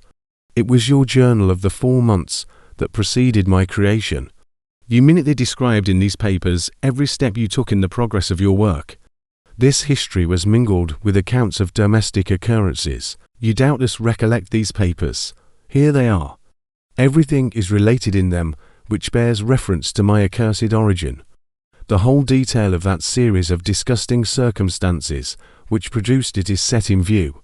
The minutest description of my odious and loathsome person is given, in language which painted your own horrors and rendered mine indelible. I sickened as I read. Hateful day when I receive life. I exclaimed in agony, accursed Creator, why did you form a monster so hideous that even you turned from me in disgust? God, in pity, made man beautiful and alluring, after his own image. But my form is a filthy type of yours, more horrid even from the very resemblance. Satan had his companions, fellow devils, to admire and encourage him, but I am solitary and abhorred. These were the reflections of my hours of despondency and solitude. But when I contemplated the virtues of the cottagers, their amiable and benevolent dispositions, I persuaded myself that when they should become acquainted with my admiration of their virtues, they would compassionate me and overlook my personal deformity. Could they turn from their dear one, however monstrous, who solicited their compassion and friendship? I resolved, at least, not to despair, but in every way to fit myself for an interview with them, which would decide my fate. I postponed this attempt for some months longer, for the importance attached to its success inspired me with a dread lest I should fail. Besides, I found that my understanding improved so much with every day's experience that I was unwilling to commence this undertaking until a few more months should have added to my sagacity. Several changes, in the meantime, took place in the cottage. The presence of safety diffused happiness among its inhabitants, and I also found that a greater degree of plenty reigned there. Felix and Agatha spent more time in amusement and conversation, and were assisted in their labours by servants. They did not appear rich, but they were contented and happy. Their feelings were serene and peaceful, while mine became every day more tumultuous. Increase of knowledge only discovered to me more clearly what a wretched outcast I was. I cherished hope, it is true, but it vanished when I beheld my person reflected in water, or my shadow in the moonshine, even as that frail image, and that inconstant shade. I endeavoured to crush these fears, and to fortify myself for the trial which in a few months I resolved to undergo. And sometimes I allowed my thoughts, unchecked by reason, to ramble in the fields of paradise, and dared to fancy amiable and lovely creatures sympathizing with my feelings and cheering my gloom. Their angelic countenances breathed smiles of consolation, but it was all a dream. No Eve soothed my sorrows nor shared my thoughts. I was alone. I remembered Adam's supplication to his Creator, but where was mine? He had abandoned me, and in the bitterness of my heart I cursed him. Autumn passed thus. I saw, with surprise and grief, the leaves decay and fall, and nature again assumed the barren and bleak appearance it had worn when I first beheld the woods and the lovely moon. Yet I did not heed the bleakness of the weather. I was better fitted by my conformation for the entrance of cold than heat. But my chief delights were the sight of the flowers, the birds, and all the gay apparel of summer. When those deserted me, I turned with more attention towards the cottagers. Their happiness was not decreased by the absence of summer. They loved and sympathized with one another, and their joys, depending on each other, were not interrupted by the casualties that took place around them. The more I saw of them, the greater became my desire to claim their protection and kindness. My heart yearned to be known and loved by these amiable creatures. To see their sweet looks directed towards me with affection was the utmost limit of my ambition. I dared not think that they would turn them from me with disdain and horror. The poor that stopped at their door were never driven away. I asked, it is true, for greater treasures than a little food or rest. I required kindness and sympathy, but I did not believe myself utterly unworthy of it. The winter advanced, and an entire revolution of the seasons had taken place since I awoke into life. My attention at this time was solely directed towards my plan of introducing myself into the cottage of my protectors. I revolved many projects, but that on which I finally fixed was to enter the dwelling when the blind old man should be alone. I had sagacity enough to discover that the unnatural hideousness of my person was the chief object of horror with those who had formerly beheld me. My voice, although harsh, had nothing terrible in it. I thought, therefore, that if in the absence of his children I could gain the goodwill and mediation of the old de Lacy, I might by his means be tolerated by my younger protectors. One day, when the sun shone on the red leaves that strewed the ground and diffused cheerfulness, although it denied warmth, Safie, Agatha, and Felix departed on a long country walk, and the old man, at his own desire, was left alone in the cottage. When his children had departed, he took up his guitar and played several mournful but sweet airs, more sweet and mournful than I had ever heard him play before. At first his countenance was illuminated with pleasure, but as he continued, thoughtfulness and sadness succeeded. At length, laying aside the instrument, he sat absorbed in reflection. My heart beat quick. This was the hour and moment of trial, which would decide my hopes or realize my fears. The servants were gone to a neighboring fair. All was silent in and around the cottage. It was an excellent opportunity. Yet, when I proceeded to execute my plan, my limbs failed me and I sank to the ground. Again I rose, and exerting all the firmness of which I was master, removed the planks which I had placed before my hovel to conceal my retreat. The fresh air revived me, and with renewed determination I approached the door of their cottage. I knocked. "Who is there?" said the old man. "Come in." I entered. "Pardon this intrusion," said I. "I am a traveller in want of a little rest. You would greatly oblige me if you would allow me to remain a few minutes before the fire." "Enter," said de Lacy, "and I will try in what manner I can to relieve your wants. But, unfortunately, my children are from home, and as I am blind, I am afraid I shall find it difficult to procure food for you. Do not trouble yourself, my kind host. I have food. It is warmth and rest only that I need." I sat down, and a silence ensued. I knew that every minute was precious to me, yet I remained irresolute in what manner to commence the interview, when the old man addressed me. "By your language, stranger, I suppose you are my countryman. Are you French?" "No, but I was educated by a French family and understand that language only. I am now going to claim the protection of some friends, whom I sincerely love, and of whose favour I have some hopes. Are they Germans?" "No, they are French, but let us change the subject. I am an unfortunate and deserted creature. I look around, and I have no relation or friend upon earth. These amiable people to whom I go have never seen me and know little of me. I am full of fears, for if I fail there, I am an outcast in the world forever. Do not despair. To be friendless is indeed to be unfortunate, but the hearts of men, when unprejudiced by any obvious self-interest, are full of brotherly love and charity. Rely, therefore, on your hopes, and if these friends are good and amiable, do not despair. They are kind, they are the most excellent creatures in the world. But, unfortunately, they are prejudiced against me. I have good dispositions. My life has been hitherto harmless and in some degree beneficial. But a fatal prejudice clouds their eyes, and where they ought to see a feeling and kind friend, they behold only a detestable monster. That is indeed unfortunate.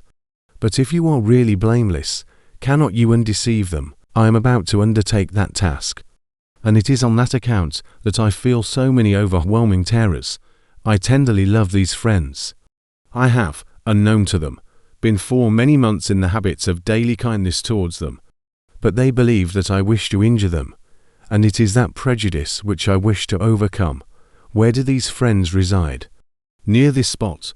The old man paused, and then continued, If you will unreservedly confide to me the particulars of your tale, I perhaps may be of use in undeceiving them. I am blind and cannot judge of your countenance, but there is something in your words which persuades me that you are sincere. I am poor and an exile, but it will afford me true pleasure to be in any way serviceable to a human creature. Excellent man, I thank you and accept your generous offer. You raise me from the dust by this kindness, and I trust that, by your aid, I shall not be driven from the society and sympathy of your fellow creatures. Heaven forbid, even if you are really criminal, for that can only drive you to desperation, and not instigate you to virtue. I also am unfortunate. I and my family have been condemned, although innocent. Judge, therefore, if I do not feel for your misfortunes. How can I thank you, my best and only benefactor? From your lips first have I heard the voice of kindness directed towards me. I shall be forever grateful. And your present humanity assures me of success with those friends whom I am on the point of meeting. May I know the names and residence of those friends? I paused. This, I thought, was the moment of decision, which was to rob me of, or bestow happiness on me forever. I struggled vainly for firmness sufficient to answer him, but the effort destroyed all my remaining strength. I sank on the chair and sobbed aloud. At that moment I heard the steps of my younger protectors. I had not a moment to lose, but seizing the hand of the old man, I cried, Now is the time. Save and protect me. You and your family are the friends whom I seek. Do not you desert me in the hour of trial. Great God! Exclaimed the old man. Who are you? At that instant the cottage door was opened, and Felix, Safie, and Agatha entered. Who can describe their horror and consternation on beholding me? Agatha fainted, and Safie, unable to attend to her friend, rushed out of the cottage. Felix darted forward, and with supernatural force tore me from his father, to whose knees I clung. In a transport of fury, he dashed me to the ground and struck me violently with a stick. I could have torn him limb from limb, as the lion rends the antelope, but my heart sank within me as with bitter sickness, and I refrained. I saw him on the point of repeating his blow, when, overcome by pain and anguish, I quitted the cottage, and in the general tumult escaped unperceived to my hovel. Chapter 16. Cursed, cursed Creator, why did I live? Why, in that instant, did I not extinguish the spark of existence which you had so wantonly bestowed? I know not. Despair had not yet taken possession of me. My feelings were those of rage and revenge. I could with pleasure have destroyed the cottage and its inhabitants, and have glutted myself with their shrieks and misery. When night came I quitted my retreat and wandered in the wood. And now, no longer restrained by the fear of discovery, I gave vent to my anguish in fearful howlings. I was like a wild beast that had broken the toils, destroying the objects that obstructed me and ranging through the wood with a stag-like swiftness. Oh, what a miserable night I passed! The cold stars shone in mockery, and the bare trees waved their branches above me. Now and then the sweet voice of a bird burst forth amidst the universal stillness. All, save I, were at rest or in enjoyment. I, like the arch-fiend, bore a hell within me, and finding myself unsympathized with, wished to tear up the trees, spread havoc and destruction around me, and then to have sat down and enjoyed the ruin. But this was a luxury of sensation that could not endure. I became fatigued with excess of bodily exertion, and sank on the damp grass in the sick impotence of despair. There was none among the myriads of men that existed who would pity or assist me. And should I feel kindness towards my enemies? No. From that moment I declared everlasting war against the species, and more than all, against him who had formed me and sent me forth to this insupportable misery. The sun rose, I heard the voices of men, and knew that it was impossible to return to my retreat during that day. Accordingly, I hid myself in some thick underwood, determining to devote the ensuing hours to reflection on my situation. The pleasant sunshine and the pure air of day restored me to some degree of tranquillity, and when I considered what had passed at the cottage, I could not help believing that I had been too hasty in my conclusions. I had certainly acted imprudently. It was apparent that my conversation had interested the father in my behalf, and I was a fool in having exposed my person to the horror of his children. I ought to have familiarized the old de Lacy to me, and by degrees to have discovered myself to the rest of his family, when they should have been prepared for my approach. But I did not believe my errors to be irretrievable, and after much consideration I resolved to return to the cottage, seek the old man, and by my representations win him to my party. These thoughts calmed me, and in the afternoon I sank into a profound sleep. But the fever of my blood did not allow me to be visited by peaceful dreams. The horrible scene of the preceding day was forever acting before my eyes. The females were flying and the enraged Felix tearing me from his father's feet. I awoke exhausted, and finding that it was already night, I crept forth from my hiding place and went in search of food. When my hunger was appeased, I directed my steps towards the well-known path that conducted to the cottage. All there was at peace. I crept into my hovel and remained in silent expectation of the accustomed hour when the family arose. That hour passed, the sun mounted high in the heavens, but the cottagers did not appear. I trembled violently, apprehending some dreadful misfortune. The inside of the cottage was dark, and I heard no motion. I cannot describe the agony of this suspense. Presently 2 countrymen passed by, but pausing near the cottage, they entered into conversation, using violent gesticulations. But I did not understand what they said, as they spoke the language of the country, which differed from that of my protectors. Soon after, however, Felix approached with another man. I was surprised, as I knew that he had not quitted the cottage that morning, and waited anxiously to discover from his discourse the meaning of these unusual appearances. "Do you consider," said his companion to him, "that you will be obliged to pay 3 months' rent and to lose the produce of your garden? I do not wish to take any unfair advantage, and I beg therefore that you will take some days to consider of your determination." "It is utterly useless," replied Felix. "We can never again inhabit your cottage. The life of my father is in the greatest danger, owing to the dreadful circumstance that I have related. My wife and my sister will never recover from their horror. I entreat you not to reason with me any more. Take possession of your tenement and let me fly from this place." Felix trembled violently as he said this. He and his companion entered the cottage, in which they remained for a few minutes, and then departed. I never saw any of the family of de Lacy more. I continued for the remainder of the day in my hovel in a state of utter and stupid despair. My protectors had departed, and had broken the only link that held me to the world. For the first time the feelings of revenge and hatred filled my bosom, and I did not strive to control them, but allowing myself to be borne away by the stream, I bent my mind towards injury and death. When I thought of my friends, of the mild voice of de Lacy, the gentle eyes of Agatha, and the exquisite beauty of the Arabian, these thoughts vanished and a gush of tears somewhat soothed me. But again, when I reflected that they had spurned and deserted me, anger returned, a rage of anger, and unable to injure anything human, I turned my fury towards inanimate objects. As night advanced, I placed a variety of combustibles around the cottage, and after having destroyed every vestige of cultivation in the garden, I waited with forced impatience until the moon had sunk to commence my operations. As the night advanced, a fierce wind arose from the woods and quickly dispersed the clouds that had loitered in the heavens. The blast tore along like a mighty avalanche and produced a kind of insanity in my spirits that burst all bounds of reason and reflection. I lighted the dry branch of a tree and danced with fury around the devoted cottage, my eyes still fixed on the western horizon, the edge of which the moon nearly touched. A part of its orb was at length hid, and I waved my brand.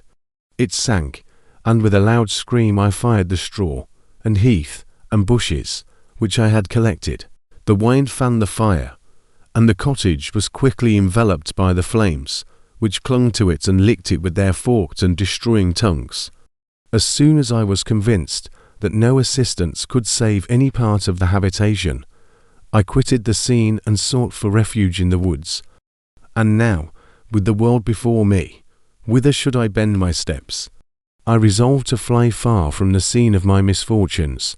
But to me, hated and despised, every country must be equally horrible. At length the thought of you crossed my mind. I learned from your papers that you were my father, my creator, and to whom could I apply with more fitness than to him who had given me life? Among the lessons that Felix had bestowed upon Safie, geography had not been omitted. I had learned from these the relative situations of the different countries of the earth. You had mentioned Geneva as the name of your native town, and towards this place I resolved to proceed. But how was I to direct myself? I knew that I must travel in a southwesterly direction to reach my destination, but the sun was my only guide. I did not know the names of the towns that I was to pass through, nor could I ask information from a single human being. But I did not despair. From you only could I hope for succor, although towards you I felt no sentiment but that of hatred. Unfeeling, heartless creator, you had endowed me with perceptions and passions, and then cast me abroad an object for the scorn and horror of mankind. But on you only had I any claim for pity and redress, and from you I determined to seek that justice which I vainly attempted to gain from any other being that wore the human form. My travels were long and the sufferings I endured intense. It was late in autumn when I quitted the district where I had so long resided. I travelled only at night, fearful of encountering the visage of a human being. Nature decayed around me, and the sun became heatless. Rain and snow poured around me. Mighty rivers were frozen. The surface of the earth was hard and chill, and bare, and I found no shelter. O earth, how often did I imprecate curses on the cause of my being? The mildness of my nature had fled, and all within me was turned to gall and bitterness. The nearer I approached to your habitation, the more deeply did I feel the spirit of revenge enkindled in my heart. Snow fell, and the waters were hardened, but I rested not. A few incidents now and then directed me, and I possessed a map of the country. But I often wandered wide from my path. The agony of my feelings allowed me no respite. No incident occurred from which my rage and misery could not extract its food. But a circumstance that happened when I arrived on the confines of Switzerland, when the sun had recovered its warmth and the earth again began to look green, confirmed in an especial manner the bitterness and horror of my feelings. I generally rested during the day and travelled only when I was secured by night from the view of man. One morning, however, finding that my path lay through a deep wood, I ventured to continue my journey after the sun had risen. The day, which was one of the first of spring, cheered even me by the loveliness of its sunshine and the balminess of the air. I felt emotions of gentleness and pleasure, that had long appeared dead, revive within me. Half surprised by the novelty of these sensations, I allowed myself to be borne away by them, and forgetting my solitude and deformity, dared to be happy. Soft tears again bedewed my cheeks, and I even raised my humid eyes with thankfulness towards the blessed sun, which bestowed such joy upon me. I continued to wind among the paths of the wood, until I came to its boundary, which was skirted by a deep and rapid river, into which many of the trees bent their branches, now budding with the fresh spring. Here I paused, not exactly knowing what path to pursue, when I heard the sound of voices, that induced me to conceal myself under the shade of a cypress. I was scarcely hid when a young girl came running towards the spot where I was concealed, laughing, as if she ran from someone in sport. She continued her course along the precipitous sides of the river, when suddenly her foot slipped, and she fell into the rapid stream. I rushed from my hiding place, and with extreme labour, from the force of the current, saved her and dragged her to shore. She was senseless, and I endeavoured by every means in my power to restore animation, when I was suddenly interrupted by the approach of a rustic, who was probably the person from whom she had playfully fled. On seeing me, he darted towards me, and tearing the girl from my arms, hastened towards the deeper parts of the wood. I followed speedily, I hardly knew why, but when the man saw me draw near, he aimed a gun, which he carried, at my body and fired. I sank to the ground, and my injurer, with increased swiftness, escaped into the wood. This was then the reward of my benevolence. I had saved a human being from destruction, and as a recompense I now writhed under the miserable pain of a wound which shattered the flesh and bone. The feelings of kindness and gentleness which I had entertained but a few moments before gave place to hellish rage and gnashing of teeth. Inflamed by pain, I vowed eternal hatred and vengeance to all mankind. But the agony of my wound overcame me, my pulses paused, and I fainted. For some weeks I led a miserable life in the woods, endeavouring to cure the wound which I had received. The ball had entered my shoulder, and I knew not whether it had remained there or passed through. At any rate, I had no means of extracting it. My sufferings were augmented also by the oppressive sense of the injustice and ingratitude of their infliction. My daily vows rose for revenge, a deep and deadly revenge, such as would alone compensate for the outrages and anguish I had endured. After some weeks my wound healed, and I continued my journey. The labours I endured were no longer to be alleviated by the bright sun or gentle breezes of spring. All joy was but a mockery which insulted my desolate state, and made me feel more painfully that I was not made for the enjoyment of pleasure. But my toils now drew near a close, and in 2 months from this time I reached the environs of Geneva. It was evening when I arrived, and I retired to a hiding place among the fields that surround it to meditate in what manner I should apply to you. I was oppressed by fatigue and hunger, and far too unhappy to enjoy the gentle breezes of evening or the prospect of the sun setting behind the stupendous mountains of Jura. At this time a slight sleep relieved me from the pain of reflection, which was disturbed by the approach of a beautiful child, who came running into the recess I had chosen, with all the sportiveness of infancy. Suddenly, as I gazed on him, an idea seized me that this little creature was unprejudiced, and had lived too short a time to have imbibed a horror of deformity. If, therefore, I could seize him and educate him as my companion and friend, I should not be so desolate in this peopled earth. Urged by this impulse, I seized on the boy as he passed and drew him towards me. As soon as he beheld my form, he placed his hands before his eyes and uttered a shrill scream. I drew his hand forcibly from his face and said, "Child, what is the meaning of this? I do not intend to hurt you. Listen to me." He struggled violently. "Let me go," he cried. "Monster, ugly wretch. You wish to eat me and tear me to pieces. You are an ogre. Let me go, or I will tell my papa. Boy, you will never see your father again. You must come with me. Hideous monster, let me go. My papa is a syndicus Frankenstein. He will punish you. You dare not keep me. Frankenstein. You belong then to my enemy, to him towards whom I have sworn eternal revenge. You shall be my first victim." The child still struggled and loaded me with epithets which carried despair to my heart. I grasped his throat to silence him, and in a moment he lay dead at my feet. I gazed on my victim, and my heart swelled with exultation and hellish triumph. Clapping my hands, I exclaimed, "I too can create desolation. My enemy is not invulnerable. This death will carry despair to him, and 1,000 other miseries shall torment and destroy him." As I fixed my eyes on the child, I saw something glittering on his breast. I took it. It was a portrait of a most lovely woman. In spite of my malignity, it softened and attracted me. For a few moments I gazed with delight on her dark eyes, fringed by deep lashes, and her lovely lips, but presently my rage returned. I remembered that I was forever deprived of the delights that such beautiful creatures could bestow, and that she whose resemblance I contemplated would, in regarding me, have changed that air of divine benignity to one expressive of disgust and affright. Can you wonder that such thoughts transported me with rage?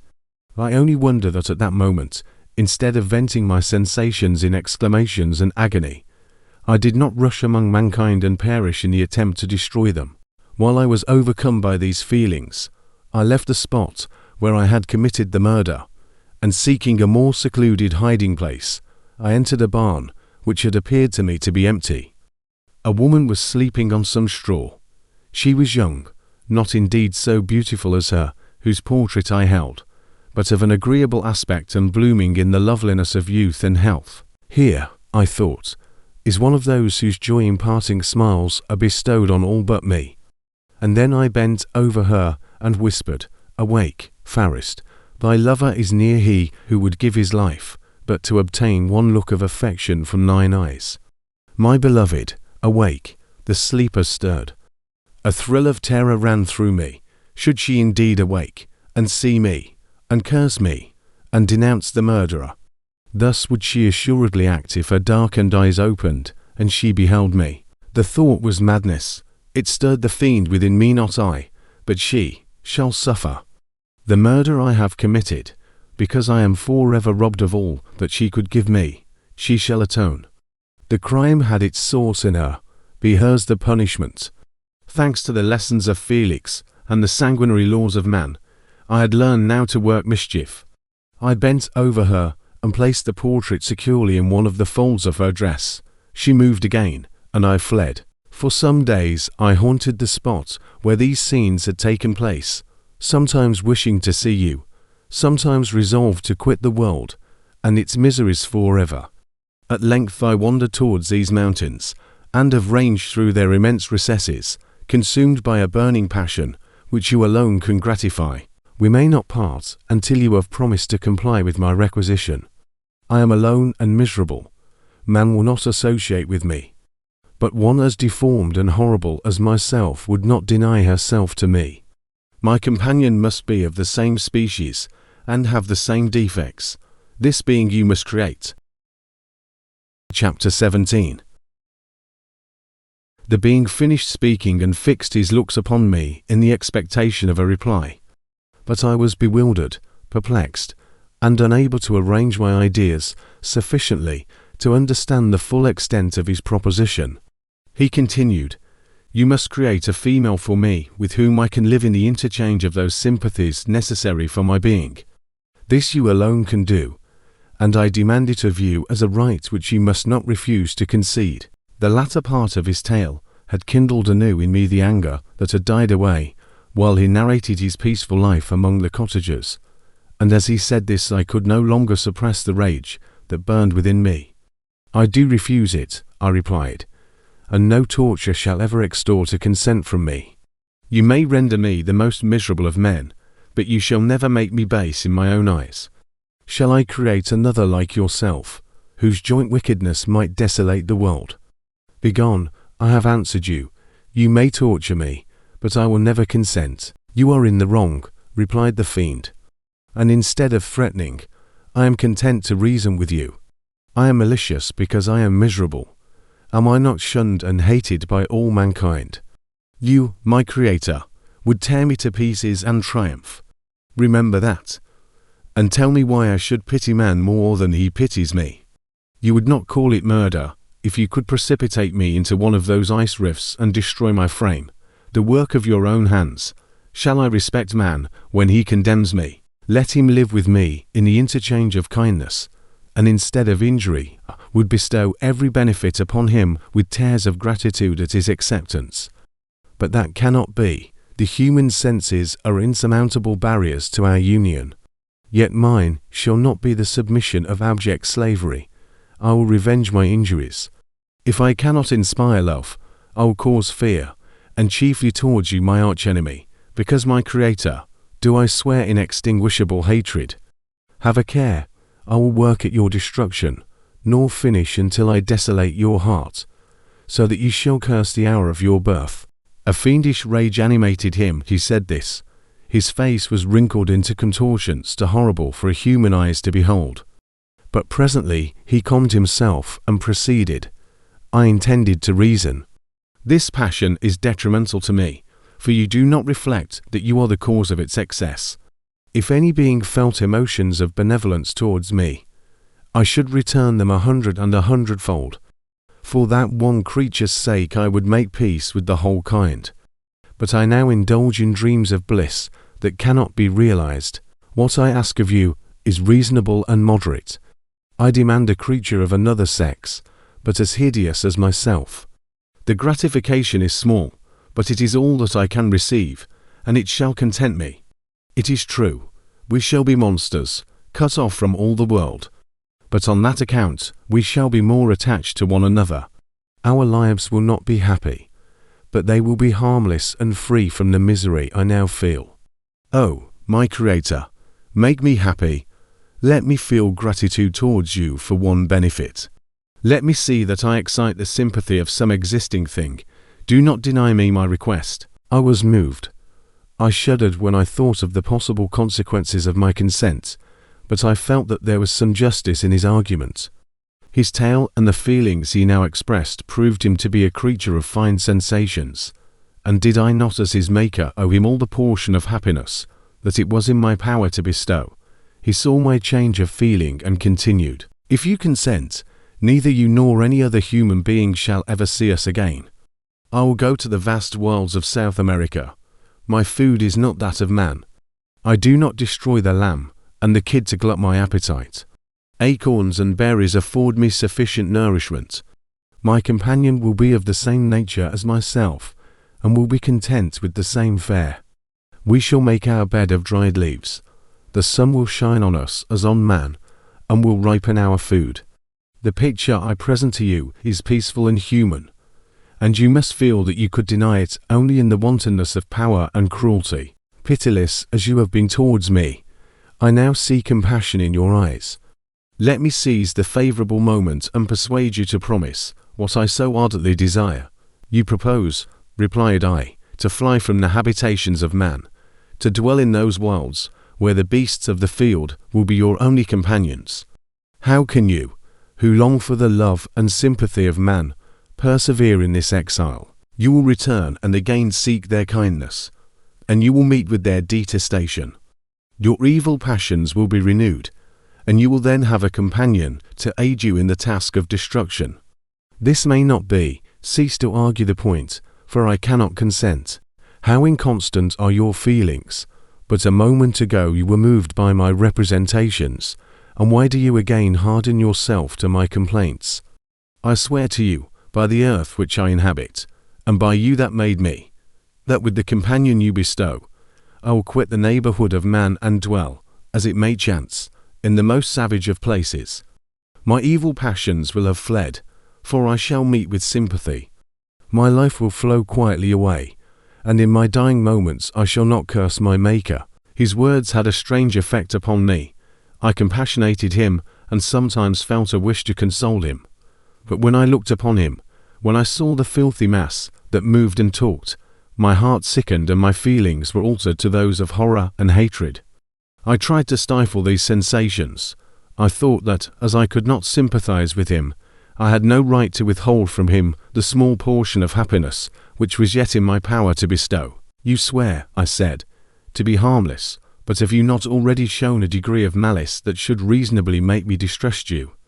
May not even this be a feint that will increase your triumph by affording a wider scope for your revenge?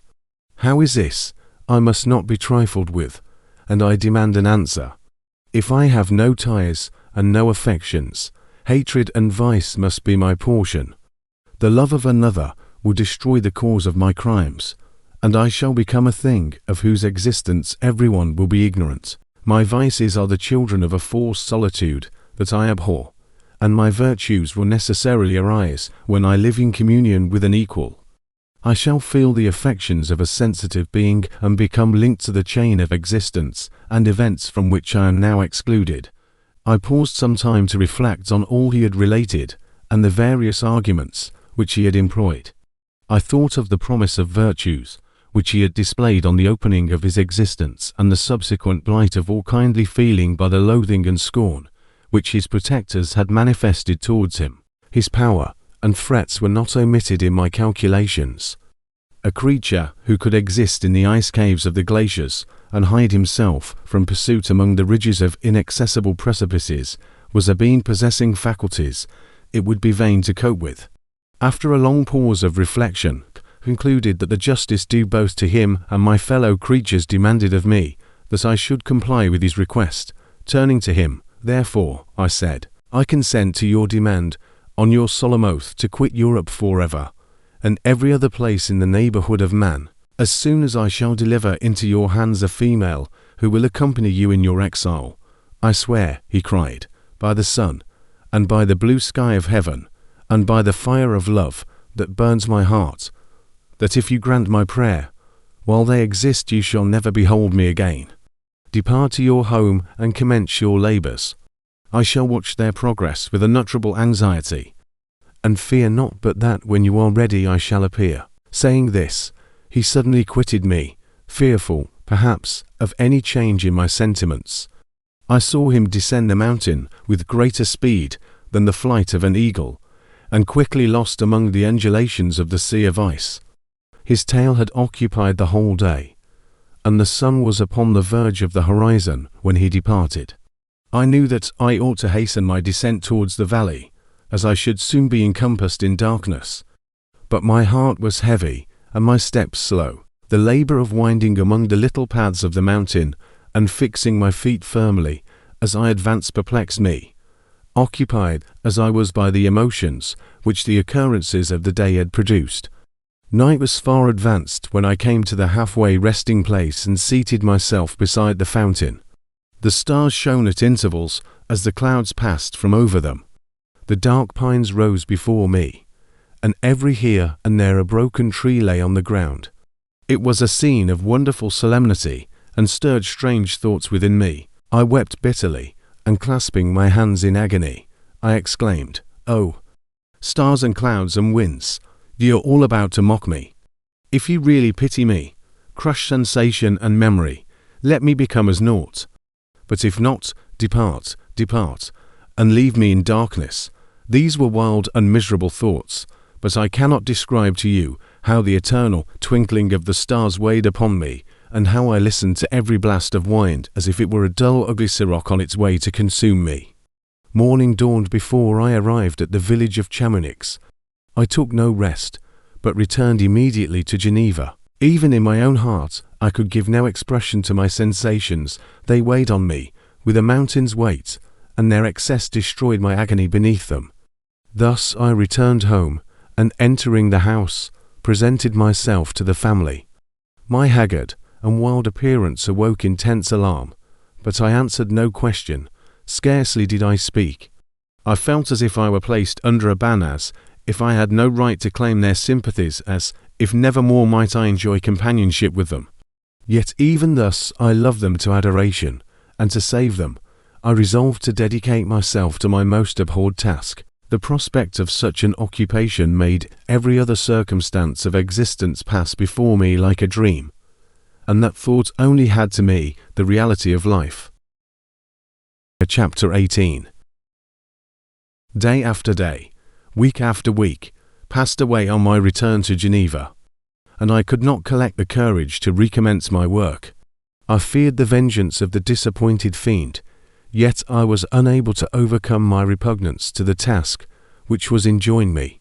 I found that I could not compose a female without again devoting several months to profound study and laborious disquisition. I had heard of some discoveries having been made by an English philosopher, the knowledge of which was material to my success, and I sometimes thought of obtaining my father's consent to visit England for this purpose.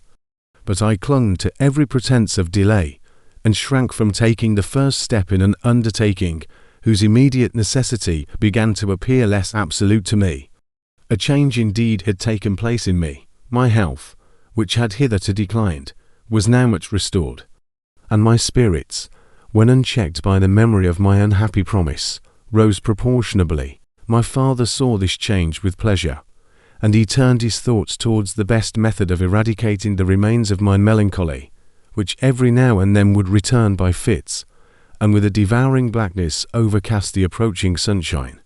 At these moments I took refuge in the most perfect solitude.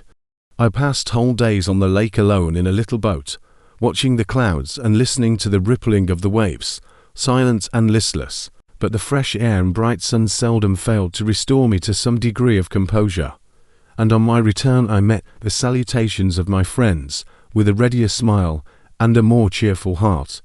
It was after my return from one of these rambles that my father, calling me aside, thus addressed me: "I am happy to remark, my dear son, that you have resumed your former pleasures and seem to be returning to yourself, and yet you are still unhappy and still avoid our society." For some time I was lost in conjecture as to the cause of this, but yesterday an idea struck me, and if it is well founded, I conjure you to avow it. Reserve on such a point would be not only useless, but draw down treble misery on us all. I trembled violently at his exordium, and my father continued: "I confess, my son, that I have always looked forward to your marriage with our dear Elizabeth as the tie of our domestic comfort and the stay of my declining years. You were attached to each other from your earliest infancy.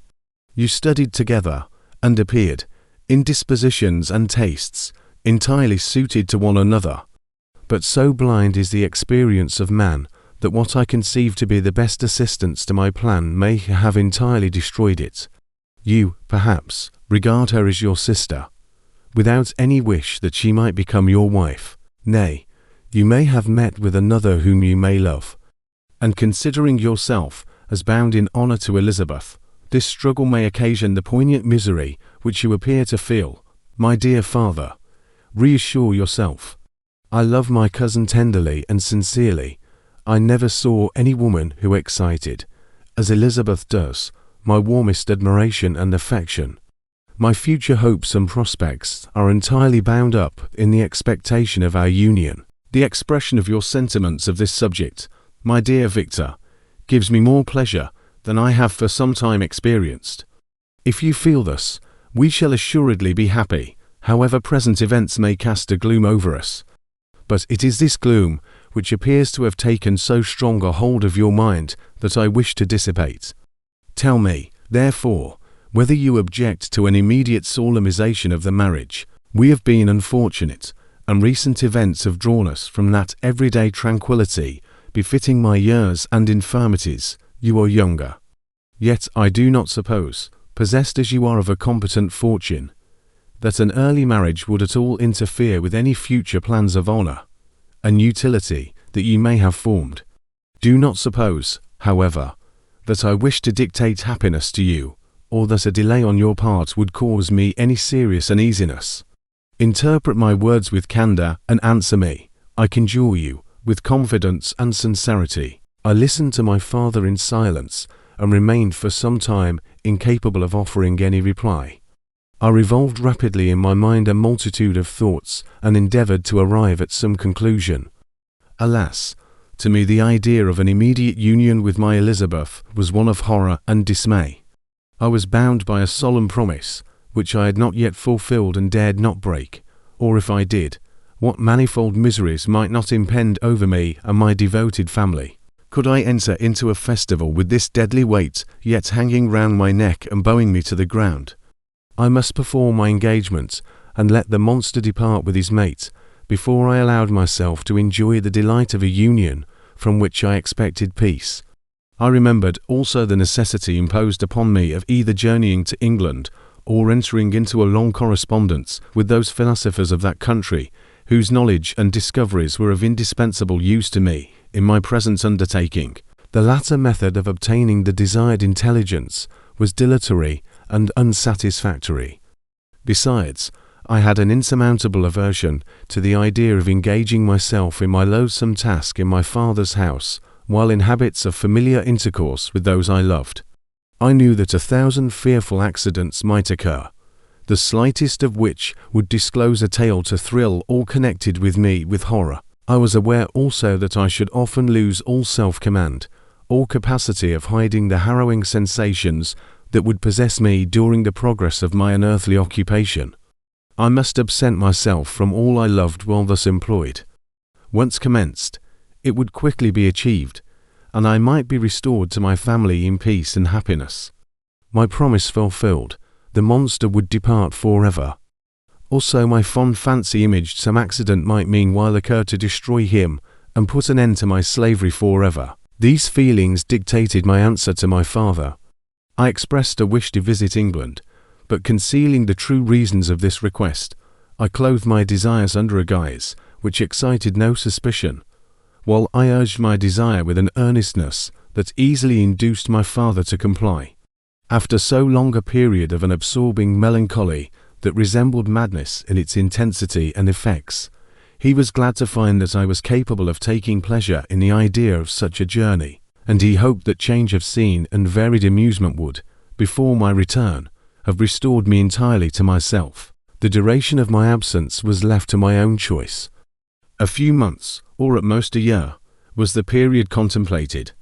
One paternal kind precaution he had taken to ensure my having a companion. Without previously communicating with me, he had, in concert with Elizabeth, arranged that Clerval should join me at Strasbourg. This interfered with the solitude I coveted for the prosecution of my task. Yet at the commencement of my journey the presence of my friend could in no way be an impediment, and truly I rejoiced that thus I should be saved many hours of lonely, maddening reflection. Nay, Henry might stand between me and the intrusion of my foe.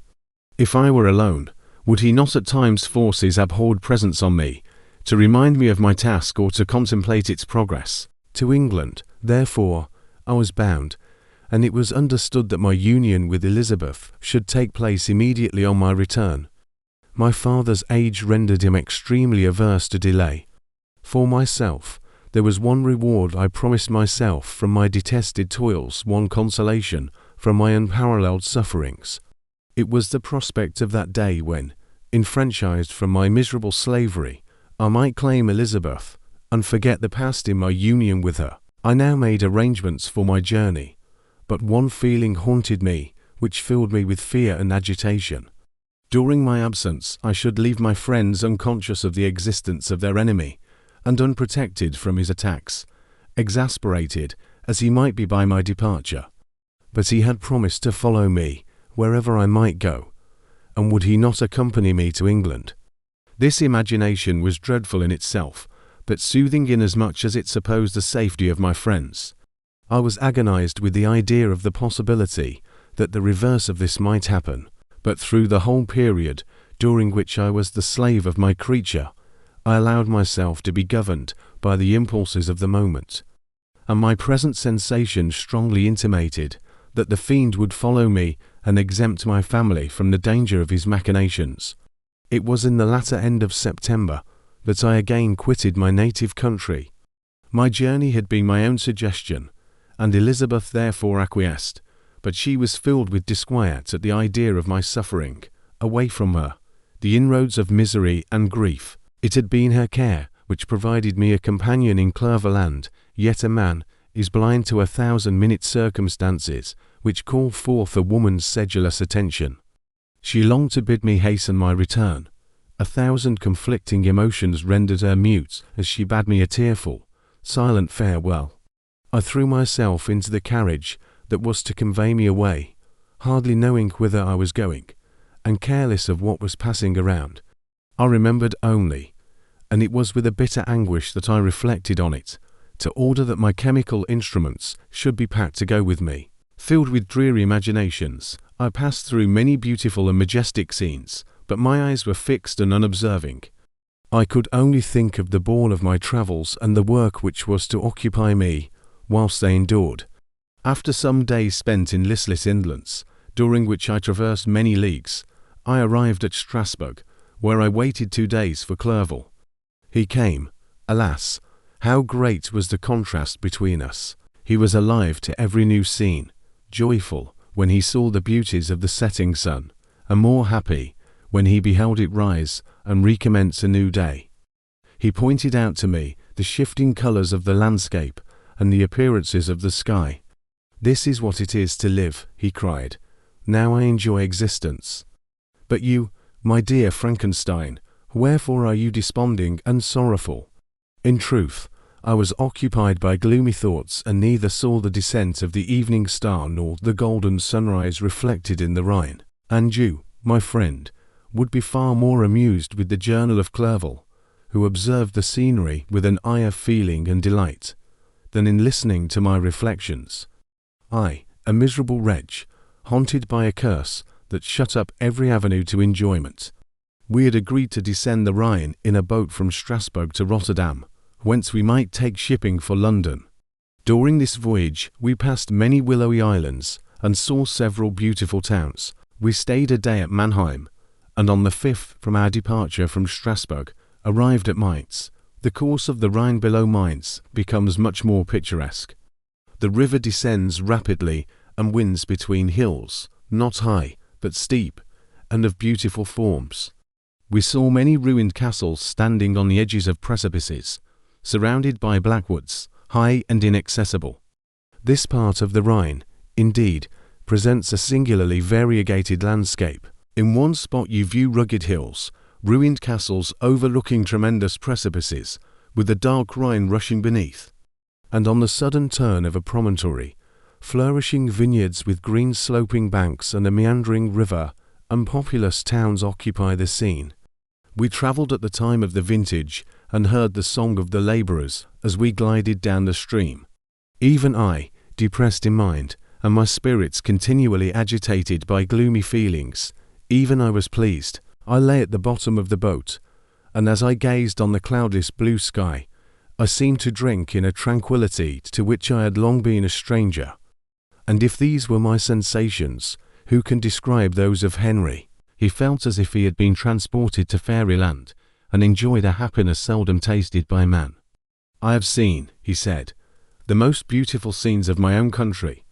I have visited the lakes of Lucerne and Uri, where the snowy mountains descend almost perpendicularly to the water, casting black and impenetrable shades, which would cause a gloomy and mournful appearance were it not for the most verdant islands that relieve the eye by their gay appearance. I have seen this lake agitated by a tempest, when the wind tore up whirlwinds of water, and gave you an idea of what the waterspout must be on the great ocean.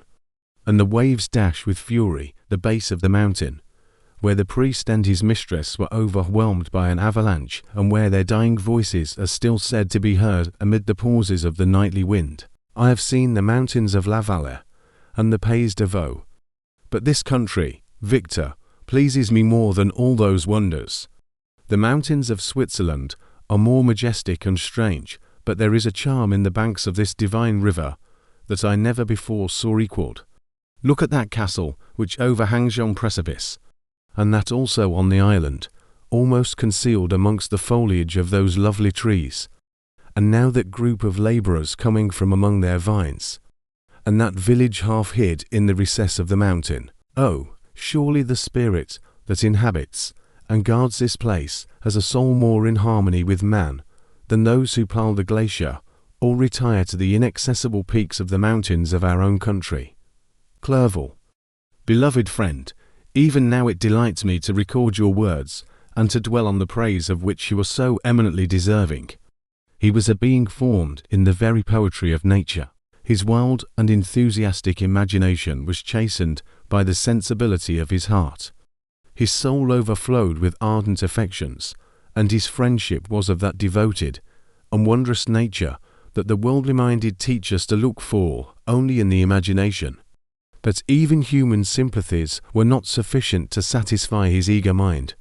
The scenery of external nature, which others regard only with admiration, he loved with ardor. The sounding cataract haunted him like a passion. The tall rock, the mountain, and the deep and gloomy wood, their colors and their forms, were then to him an appetite, a feeling, and a love that had no need of a remoter charm, by thought supplied, or any interest. Unborrowed from the eye, Wordsworth's Tintern Abbey. And where does he now exist? Is this gentle and lovely being lost forever? Has this mind, so replete with ideas, imaginations fanciful and magnificent, which formed a world, whose existence depended on the life of its creator, has this mind perished? Does it now only exist in my memory? No, it is not thus. Your form so divinely wrought, and beaming with beauty, has decayed, but your spirit still visits and consoles your unhappy friend. Pardon this gush of sorrow. These ineffectual words are but a slight tribute to the unexampled worth of Henry, but they soothe my heart, overflowing with the anguish which his remembrance creates. I will proceed with my tale. Beyond Cologne we descended to the plains of Holland, and we resolved to post the remainder of our way, for the wind was contrary and the stream of the river was too gentle to aid us. Our journey here lost the interest arising from beautiful scenery, but we arrived in a few days at Rotterdam, whence we proceeded by sea to England. It was on a clear morning, in the latter days of December, that I first saw the white cliffs of Britain. The banks of the Thames presented a new scene. They were flat but fertile, and almost every town was marked by the remembrance of some story. We saw Tilbury Fort and remembered the Spanish Armada, Gravesend, Woolwich, and Greenwich places, which I had heard of even in my country. At length we saw the numerous steeples of London, St. Paul's towering above all, and the tower famed in English history. Chapter 19. London was our present point of rest. We determined to remain several months in this wonderful and celebrated city.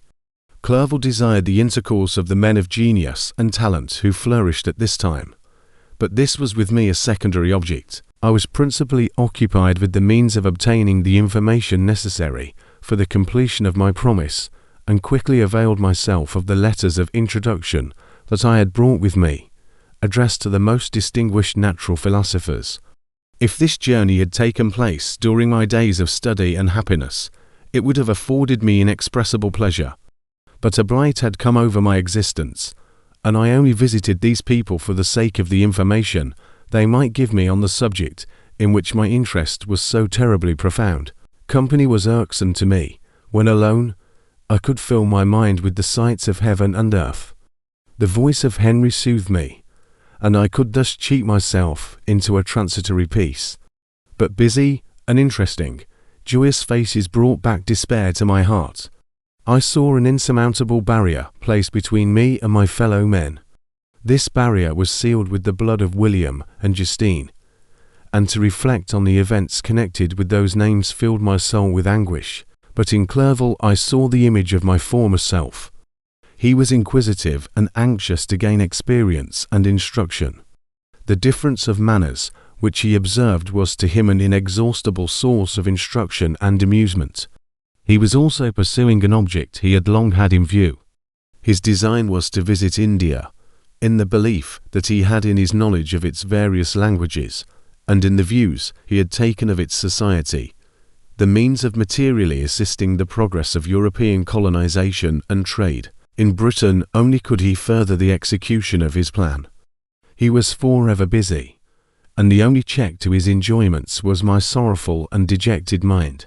I tried to conceal this as much as possible, that I might not debar him from the pleasures natural to one who was entering on a new scene of life, undisturbed by any care or bitter recollection. I often refused to accompany him, alleging another engagement, that I might remain alone. I now also began to collect the materials necessary for my new creation, and this was to me like the torture of single drops of water continually falling on the head. Every thought that was devoted to it was an extreme anguish, and every word that I spoke in allusion to it caused my lips to quiver and my heart to palpitate. After passing some months in London, we received a letter from a person in Scotland who had formerly been our visitor at Geneva. He mentioned the beauties of his native country and asked us if those were not sufficient allurements to induce us to prolong our journey as far north as Perth, where he resided. Clerval eagerly desired to accept this invitation, and I, although I abhorred society, wished to view again mountains and streams and all the wondrous works with which nature adorns her chosen dwelling places. We had arrived in England at the beginning of October, and it was now February. We accordingly determined to commence our journey towards the north at the expiration of another month. In this expedition, we did not intend to follow the great road to Edinburgh, but to visit Windsor, Oxford, Matlock, and the Cumberland Lakes, resolving to arrive at the completion of this tour about the end of July. I packed up my chemical instruments and the materials I had collected, resolving to finish my labours in some obscure nook of our northern highlands of Scotland. We quitted London on the 27th of March and remained a few days at Windsor, rambling in its beautiful forest. This was a new scene to us mountaineers. The majestic oaks, the quantity of game, and the herds of stately deer were all novelties to us. From thence we proceeded to Oxford. As we entered this city, our minds were filled with the remembrance of the events that had been transacted there more than a century and a half before. It was here that Charles I had collected his forces. This city had remained faithful to him, after the whole nation had forsaken his cause to join the standard of Parliament and liberty. The memory of that unfortunate king and his companions, the amiable Falkland, the insolent Goring, his queen and son, gave a peculiar interest to every part of the city which they might be supposed to have inhabited. The spirit of elder days found a dwelling here, and we delighted to trace its footsteps. If these feelings had not found an imaginary gratification, the appearance of the city had yet in itself sufficient beauty to obtain our admiration. The colleges are ancient and picturesque, the streets are almost magnificent, and the lovely Isis, which flows beside it through meadows of exquisite verdure, is spread forth into a placid expanse of waters, which reflects its majestic assemblage of towers and spires and domes, embosomed among aged trees. I enjoyed this scene, and yet my enjoyment was embittered both by the memory of the past and the anticipation of the future. I was formed for peaceful happiness. During my youthful days discontent never visited my mind, and if I was ever overcome by ennui, the sight of what is beautiful in nature or the study of what is excellent and sublime in the productions of man could always interest my heart and communicate elasticity to my spirits. But I am a blasted tree, the bolt has entered my soul, and I felt then that I should survive to exhibit what I shall soon cease to be, a miserable spectacle of wrecked humanity, pitiable to others and intolerable to myself. We passed a considerable period at Oxford, rambling among its environs and endeavouring to identify every spot which might relate to the most animating epoch of English history. Our little voyages of discovery were often prolonged by the successive objects that presented themselves. We visited the tomb of the illustrious Hampden and the field on which that patriot fell. For a moment my soul was elevated from its debasing and miserable fears to contemplate the divine ideas of liberty and self-sacrifice of which these sites were the monuments and the remembrances. For an instant I dared to shake off my chains and look around me with a free and lofty spirit, but the iron had eaten into my flesh, and I sank again, trembling and hopeless, into my miserable self. We left Oxford with regret and proceeded to Matlock, which was our next place of rest. The country in the neighbourhood of this village resembled, to a greater degree, the scenery of Switzerland, but everything is on a lower scale, and the green hills want the crown of distant white Alps which always attend on the piney mountains of my native country. We visited the wondrous cave and the little cabinets of natural history, where the curiosities are disposed in the same manner as in the collections at Servox and Chamonix. The latter name made me tremble when pronounced by Henry, and I hastened to quit Matlock, with which that terrible scene was thus associated. From Derby, still journeying northwards, we passed 2 months in Cumberland and Westmoreland. I could now almost fancy myself among the Swiss mountains. The little patches of snow which yet lingered on the northern sides of the mountains, the lakes, and the dashing of the rocky streams were all familiar and dear sights to me. Here also we made some acquaintances, who almost contrived to cheat me into happiness. The delight of Clerval was proportionably greater than mine. His mind expanded in the company of men of talent, and he found in his own nature greater capacities and resources than he could have imagined himself to have possessed while he associated with his inferiors. "I could pass my life here," said he to me, "and among these mountains I should scarcely regret Switzerland and the Rhine." But he found that a traveller's life is one that includes much pain amidst its enjoyments. His feelings are forever on the stretch, and when he begins to sink into repose, he finds himself obliged to quit that on which he rests in pleasure for something new, which again engages his attention, and which also he forsakes for other novelties. We had scarcely visited the various lakes of Cumberland and Westmoreland, and conceived an affection for some of the inhabitants, when the period of our appointment with our Scotch friend approached, and we left them to travel on. For my own part, I was not sorry. I had now neglected my promise for some time, and I feared the effects of the Dimmins' disappointment. He might remain in Switzerland and wreak his vengeance on my relatives. This idea pursued me, and tormented me at every moment from which I might otherwise have snatched repose and peace. I waited for my letters with feverish impatience. If they were delayed, I was miserable and overcome by 1,000 fears. And when they arrived, and I saw the superscription of Elizabeth or my father, I hardly dared to read and ascertain my fate. Sometimes I thought that the fiend followed me and might expedite my remissness by murdering my companion. When these thoughts possessed me, I would not quit Henry for a moment, but followed him as his shadow, to protect him from the fancied rage of his destroyer. I felt as if I had committed some great crime, the consciousness of which haunted me. I was guiltless, but I had indeed drawn down a horrible curse upon my head, as mortal as that of crime. I visited Edinburgh with languid eyes and mind, and yet that city might have interested the most unfortunate being. Clerval did not like it so well as Oxford, for the antiquity of the latter city was more pleasing to him. But the beauty and regularity of the new town of Edinburgh, its romantic castle and its environs, the most delightful in the world, Arthur's Seat, St. Bernard's Well, and the Pentland Hills, compensated him for the change and filled him with cheerfulness and admiration. But I was impatient to arrive at the termination of my journey. We left Edinburgh in a week, passing through Cooper, St. Andrews, and along the banks of the Tay, to Perth, where our friend expected us. But I was in no mood to laugh and talk with strangers or enter into their feelings or plans with the good humour expected from a guest, and accordingly I told Clerval that I wished to make the tour of Scotland alone. "Do you," said I, "enjoy yourself, and let this be our rendezvous. I may be absent a month or two, but do not interfere with my motions, I entreat you. Leave me to peace and solitude for a short time, and when I return, I hope it will be with a lighter heart, more congenial to your own temper."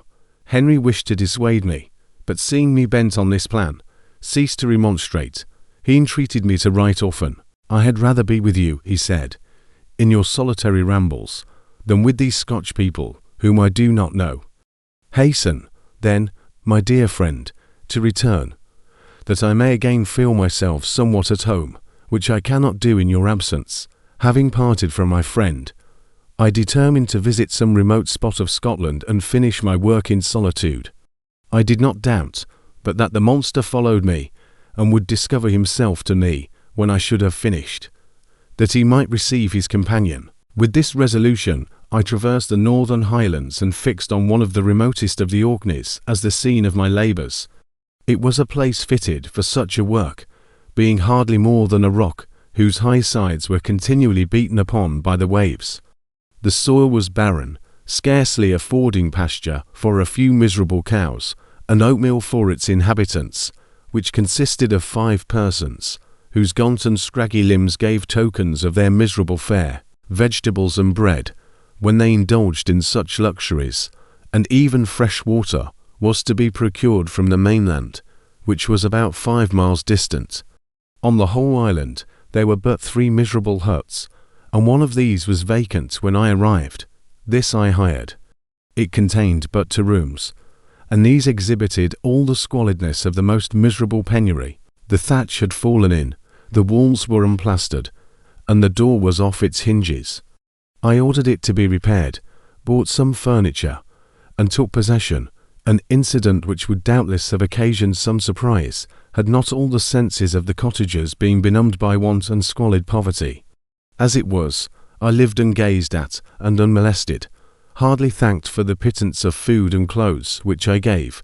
So much does suffering blunt even the coarsest sensations of men. In this retreat I devoted the morning to labour, but in the evening, when the weather permitted, I walked on the stony beach of the sea to listen to the waves as they roared and dashed at my feet.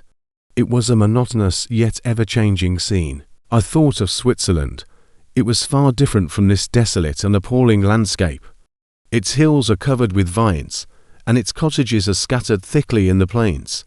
Its fair lakes reflect a blue and gentle sky, and when troubled by the winds, their tumult is but as the play of a lively infant when compared to the roarings of the giant ocean. In this manner I distributed my occupations when I first arrived, but as I proceeded in my labour, it became every day more horrible and irksome to me. Sometimes I could not prevail on myself to enter my laboratory for several days, and at other times I toiled day and night in order to complete my work. It was, indeed, a filthy process in which I was engaged. During my first experiment, a kind of enthusiastic frenzy had blinded me to the horror of my employment. My mind was intently fixed on the consummation of my labour, and my eyes were shut to the horror of my proceedings. But now I went to it in cold blood, and my heart often sickened at the work of my hands. Thus situated, employed in the most detestable occupation, immersed in a solitude where nothing could for an instant call my attention from the actual scene in which I was engaged, my spirits became unequal. I grew restless and nervous. Every moment I feared to meet my persecutor. Sometimes I sat with my eyes fixed on the ground, fearing to raise them lest they should encounter the object which I so much dreaded to behold.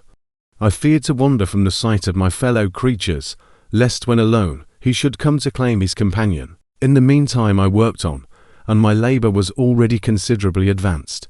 I looked towards its completion with a tremulous and eager hope, which I dared not trust myself to question, but which was intermixed with obscure forebodings of evil that made my heart sicken in my bosom. Chapter 20. I sat one evening in my laboratory. The sun had set, and the moon was just rising from the sea. I had not sufficient light for my employment, and I remained idle, in a pause of consideration of whether I should leave my labour for the night or hasten its conclusion by an unremitting attention to it. As I sat, a train of reflection occurred to me, which led me to consider the effects of what I was now doing. 3 years before, I was engaged in the same manner, and had created a fiend whose unparalleled barbarity had desolated my heart and filled it forever with the bitterest remorse. I was now about to form another being of whose dispositions I was alike ignorant. She might become 10,000 times more malignant than her mate and delight. For its own sake, in murder and wretchedness, he had sworn to quit the neighbourhood of man and hide himself in deserts, but she had not. And she, who in all probability was to become a thinking and reasoning animal, might refuse to comply with a compact made before her creation. They might even hate each other. The creature who already lived loathed his own deformity, and might he not conceive a greater abhorrence for it when it came before his eyes in the female form? She also might turn with disgust from him to the superior beauty of man. She might quit him, and he be again alone, exasperated by the fresh provocation of being deserted by one of his own species. Even if they were to leave Europe and inhabit the deserts of the New World, yet one of the first results of those sympathies for which the Degeman thirsted would be children, and a race of devils would be propagated upon the earth, who might make the very existence of the species of man a condition precarious and full of terror. Had I right, for my own benefit, to inflict this curse upon everlasting generations? I had before been moved by the sophisms of the being I had created. I had been struck senseless by his fiendish threats. But now, for the first time, the wickedness of my promise burst upon me.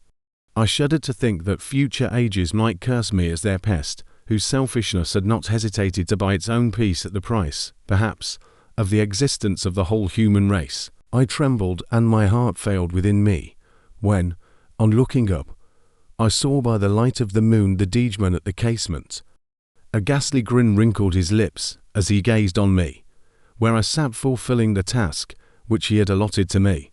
Yes, he had followed me in my travels. He had loitered in forests, hid himself in caves, or taken refuge in wide and desert heaths. And he now came to mark my progress and claim the fulfillment of my promise. As I looked on him, his countenance expressed the utmost extent of malice and treachery. I thought with a sensation of madness on my promise of creating another like to him, and trembling with passion, tore to pieces the thing on which I was engaged. The wretch saw me destroy the creature on whose future existence he depended for a happiness, and with a howl of devilish despair and revenge, withdrew. I left the room, and locking the door, made a solemn vow in my own heart never to resume my labours. And then, with trembling steps, I sought my own apartment. I was alone. None were near me to dissipate the gloom and relieve me from the sickening oppression of the most terrible reveries. Several hours passed, and I remained near my window gazing on the sea. It was almost motionless, for the winds were hushed, and all nature reposed under the eye of the quiet moon. A few fishing vessels alone specked the water, and now and then the gentle breeze wafted the sound of voices as the fishermen called to one another. I felt the silence, although I was hardly conscious of its extreme profundity, until my ear was suddenly arrested by the paddling of oars near the shore, and a person landed close to my house. In a few minutes after, I heard the creaking of my door, as if someone endeavoured to open it softly. I trembled from head to foot. I felt a presentiment of who it was, and wished to rouse one of the peasants who dwelt in a cottage not far from mine. But I was overcome by the sensation of helplessness, so often felt in frightful dreams, when you in vain endeavour to fly from an impending danger, and was rooted to the spot. Presently I heard the sound of footsteps along the passage. The door opened, and the wretch whom I dreaded appeared. Shutting the door, he approached me and said in a smothered voice, "You have destroyed the work which you began. What is it that you intend? Do you dare to break your promise? I have endured toil and misery. I left Switzerland with you. I crept along the shores of the Rhine, among its willow islands and over the summits of its hills. I have dwelt many months in the heaths of England and among the deserts of Scotland. I have endured incalculable fatigue and cold and hunger. Do you dare destroy my hopes? Begone. I do break my promise. Never will I create another like yourself, equal in deformity and wickedness. Slave, I before reasoned with you, but you have proved yourself unworthy of my condescension. Remember that I have power. You believe yourself miserable, but I can make you so wretched that the light of day will be hateful to you. You are my creator, but I am your master. Obey. The hour of my irresolution is past, and the period of your power is arrived. Your threats cannot move me to do an act of wickedness, but they confirm me in a determination of not creating you a companion in vice. Shall I, in cool blood, set loose upon the earth a Degeman whose delight is in death and wretchedness? Begone, I am firm, and your words will only exasperate my rage. The monster saw my determination in my face, and gnashed his teeth in the impotence of anger. Shall each man, cried he, find a wife for his bosom, and each beast have his mate, and I be alone. I had feelings of affection, and they were requited by detestation and scorn. Man, you may hate, but beware, your hours will pass in dread and misery, and soon the bolt will fall which must ravish from you your happiness forever. Are you to be happy while I grovel in the intensity of my wretchedness? You can blast my other passions, but revenge remains revenge, henceforth dearer than light or food. I may die, but first you, my tyrant and tormentor, shall curse the sun that gazes on your misery. Beware, for I am fearless and therefore powerful. I will watch with the wiliness of a snake, that I may sting with its venom. Man, you shall repent of the injuries you inflict. Devil, cease, and do not poison the air with these sounds of malice. I have declared my resolution to you, and I am no coward to bend beneath words. Leave me. I am inexorable. It is well, I go. But remember, I shall be with you on your wedding night. I started forward and exclaimed, Villain! Before you sign my death warrant, be sure that you are yourself safe. I would have seized him, but he eluded me and quitted the house with precipitation. In a few moments I saw him in his boat, which shot across the waters with an arrowy swiftness, and was soon lost amidst the waves. All was again silent, but his words rang in my ears. I burned with rage to pursue the murderer of my peace, and precipitate him into the ocean. I walked up and down my room hastily and perturbed, while my imagination conjured up 1,000 images to torment and sting me. Why had I not followed him and closed with him in mortal strife? But I had suffered him to depart, and he had directed his course towards the mainland. I shuddered to think who might be the next victim sacrificed to his insatiate revenge. And then I thought again of his words, I will be with you on your wedding night. That, then, was the period fixed for the fulfillment of my destiny. In that hour I should die, and at once satisfy and extinguish his malice. The prospect did not move me to fear, yet when I thought of my beloved Elizabeth, of her tears and endless sorrow, when she should find her lover so barbarously snatched from her, tears, the first I had shed for many months, streamed from my eyes, and I resolved not to fall before my enemy without a bitter struggle. The night passed away, and the sun rose from the ocean. My feelings became calmer, if it may be called calmness, when the violence of rage sinks into the depths of despair. I left the house, the horrid scene of the last night's contention, and walked on the beach of the sea, which I almost regarded as an insuperable barrier between me and my fellow creatures.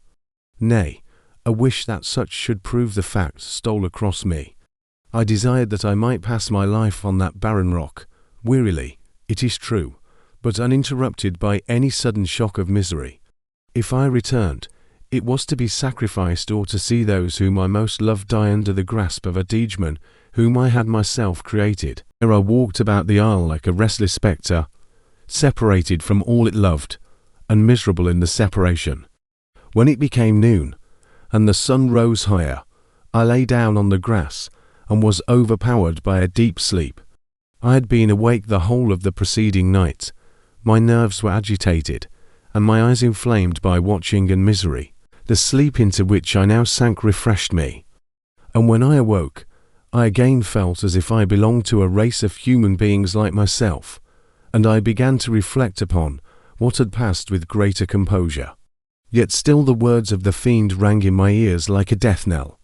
They appeared like a dream, yet distinct and oppressive as a reality. The sun had far descended, and I still sat on the shore, satisfying my appetite, which had become ravenous, with an oaten cake, when I saw a fishing boat land close to me, and one of the men brought me a packet.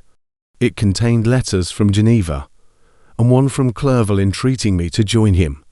He said that he was wearing away his time fruitlessly where he was, that letters from the friends he had formed in London desired his return to complete the negotiation they had entered into for his Indian enterprise. He could not any longer delay his departure, but as his journey to London might be followed, even sooner than he now conjectured, by his longer voyage, he entreated me to bestow as much of my society on him as I could spare. He besought me, therefore, to leave my solitary isle and to meet him at Perth, that we might proceed southwards together. This letter in a degree recalled me to life, and I determined to quit my island at the expiration of 2 days. Yet, before I departed, there was a task to perform, on which I shuddered to reflect. I must pack up my chemical instruments, and for that purpose I must enter the room which had been the scene of my odious work, and I must handle those utensils the sight of which was sickening to me. The next morning, at daybreak, I summoned sufficient courage and unlocked the door of my laboratory. The remains of the half-finished creature, whom I had destroyed, lay scattered on the floor, and I almost felt as if I had mangled the living flesh of a human being. I paused to collect myself, and then entered the chamber. With trembling hand I conveyed the instruments out of the room, but I reflected that I ought not to leave the relics of my work to excite the horror and suspicion of the peasants, and I accordingly put them into a basket with a great quantity of stones, and laying them up, determined to throw them into the sea that very night. And in the meantime I sat upon the beach, employed in cleaning and arranging my chemical apparatus. Nothing could be more complete than the alteration that had taken place in my feelings since the night of the appearance of the Degeman. I had before regarded my promise with a gloomy despair as a thing that, with whatever consequences, must be fulfilled. But I now felt as if a film had been taken from before my eyes, and that I for the first time saw clearly. The idea of renewing my labours did not for one instant occur to me. The threat I had heard weighed on my thoughts, but I did not reflect that a voluntary act of mine could avert it. I had resolved in my own mind that to create another like the fiend I had first made would be an act of the basest and most atrocious selfishness, and I banished from my mind every thought that could lead to a different conclusion. Between 2 and 3 in the morning the moon rose, and I then, putting my basket aboard a little skiff, sailed out about 4 miles from the shore. The scene was perfectly solitary. A few boats were returning towards land, but I sailed away from them. I felt as if I was about the commission of a dreadful crime, and avoided with shuddering anxiety any encounter with my fellow creatures. At one time the moon, which had before been clear, was suddenly overspread by a thick cloud, and I took advantage of the moment of darkness and cast my basket into the sea. I listened to the gurgling sound as it sank, and then sailed away from the spot. The sky became clouded, but the air was pure, although chilled by the northeast breeze that was then rising. But it refreshed me and filled me with such agreeable sensations that I resolved to prolong my stay on the water, and fixing the rudder in a direct position, stretched myself at the bottom of the boat. Clouds hid the moon, everything was obscure, and I heard only the sound of the boat as its keel cut through the waves. The murmur lulled me, and in a short time I slept soundly. I do not know how long I remained in this situation, but when I awoke I found that the sun had already mounted considerably. The wind was high, and the waves continually threatened the safety of my little skiff. I found that the wind was northeast and must have driven me far from the coast from which I had embarked. I endeavoured to change my course, but quickly found that, if I again made the attempt, the boat would be instantly filled with water. Thus situated, my only resource was to drive before the wind. I confess that I felt a few sensations of terror. I had no compass with me, and was so slenderly acquainted with the geography of this part of the world that the sun was of little benefit to me. I might be driven into the wide Atlantic and feel all the tortures of starvation, or be swallowed up in the immeasurable waters that roared and buffeted around me. I had already been out many hours and felt the torment of a burning thirst, a prelude to my other sufferings. I looked on the heavens, which were covered by clouds that flew before the wind, only to be replaced by others. I looked upon the sea. It was to be my grave. "Fiend," I exclaimed, "your task is already fulfilled." I thought of Elizabeth, of my father, and of Clerval, all left behind, on whom the monster might satisfy his sanguinary and merciless passions. This idea plunged me into a reverie, so despairing and frightful that even now, when the scene is on the point of closing before me forever, I shudder to reflect on it. Some hours passed thus, but by degrees, as the sun declined towards the horizon, the wind died away into a gentle breeze, and the sea became free from breakers. But these gave place to a heavy swell. I felt sick and hardly able to hold the rudder, when suddenly I saw a line of high land towards the south. Almost spent, as I was, by fatigue and the dreadful suspense I endured for several hours, this sudden certainty of life rushed like a flood of warm joy to my heart, and tears gushed from my eyes. How mutable are our feelings, and how strange is that clinging love we have of life even in the excess of misery. I constructed another sail with a part of my dress, and eagerly steered my course towards the land. It had a wild and rocky appearance, but as I approached nearer, I easily perceived the traces of cultivation. I saw vessels near the shore and found myself suddenly transported back to the neighborhood of civilized man. I carefully traced the windings of the land, and hailed a steeple, which I at length saw issuing from behind a small promontory. As I was in a state of extreme debility, I resolved to sail directly towards the town, as a place where I could most easily procure nourishment. Fortunately, I had money with me. As I turned the promontory, I perceived a small neat town and a good harbour, which I entered, my heart bounding with joy at my unexpected escape. As I was occupied in fixing the boat and arranging the sails, several people crowded towards the spot. They seemed much surprised at my appearance, but instead of offering me any assistance, whispered together with gestures that at any other time have produced in me a slight sensation of alarm. As it was, I merely remarked that they spoke English, and I therefore addressed them in that language. "My good friends," said I, "will you be so kind as to tell me the name of this town and inform me where I am?" "You will know that soon enough," replied a man with a hoarse voice. "Maybe you are come to a place that will not prove much to your taste, but you will not be consulted as to your quarters, I promise you." I was exceedingly surprised on receiving so rude an answer from a stranger, and I was also disconcerted on perceiving the frowning and angry countenances of his companions. "Why do you answer me so roughly?" I replied. "Surely it is not the custom of Englishmen to receive strangers so inhospitably." "I do not know," said the man, "what the custom of the English may be, but it is the custom of the Irish to hate villains." While this strange dialogue continued, I perceived the crowd rapidly increase. Their faces expressed a mixture of curiosity and anger, which annoyed and in some degree alarmed me. I inquired the way to the inn, but no one replied. I then moved forward, and a murmuring sound arose from the crowd as they followed and surrounded me, when an ill-looking man approaching tapped me on the shoulder and said, "Come, sir, you must follow me to Mr. Kerwin's to give an account of yourself." "Who is Mr. Kerwin?"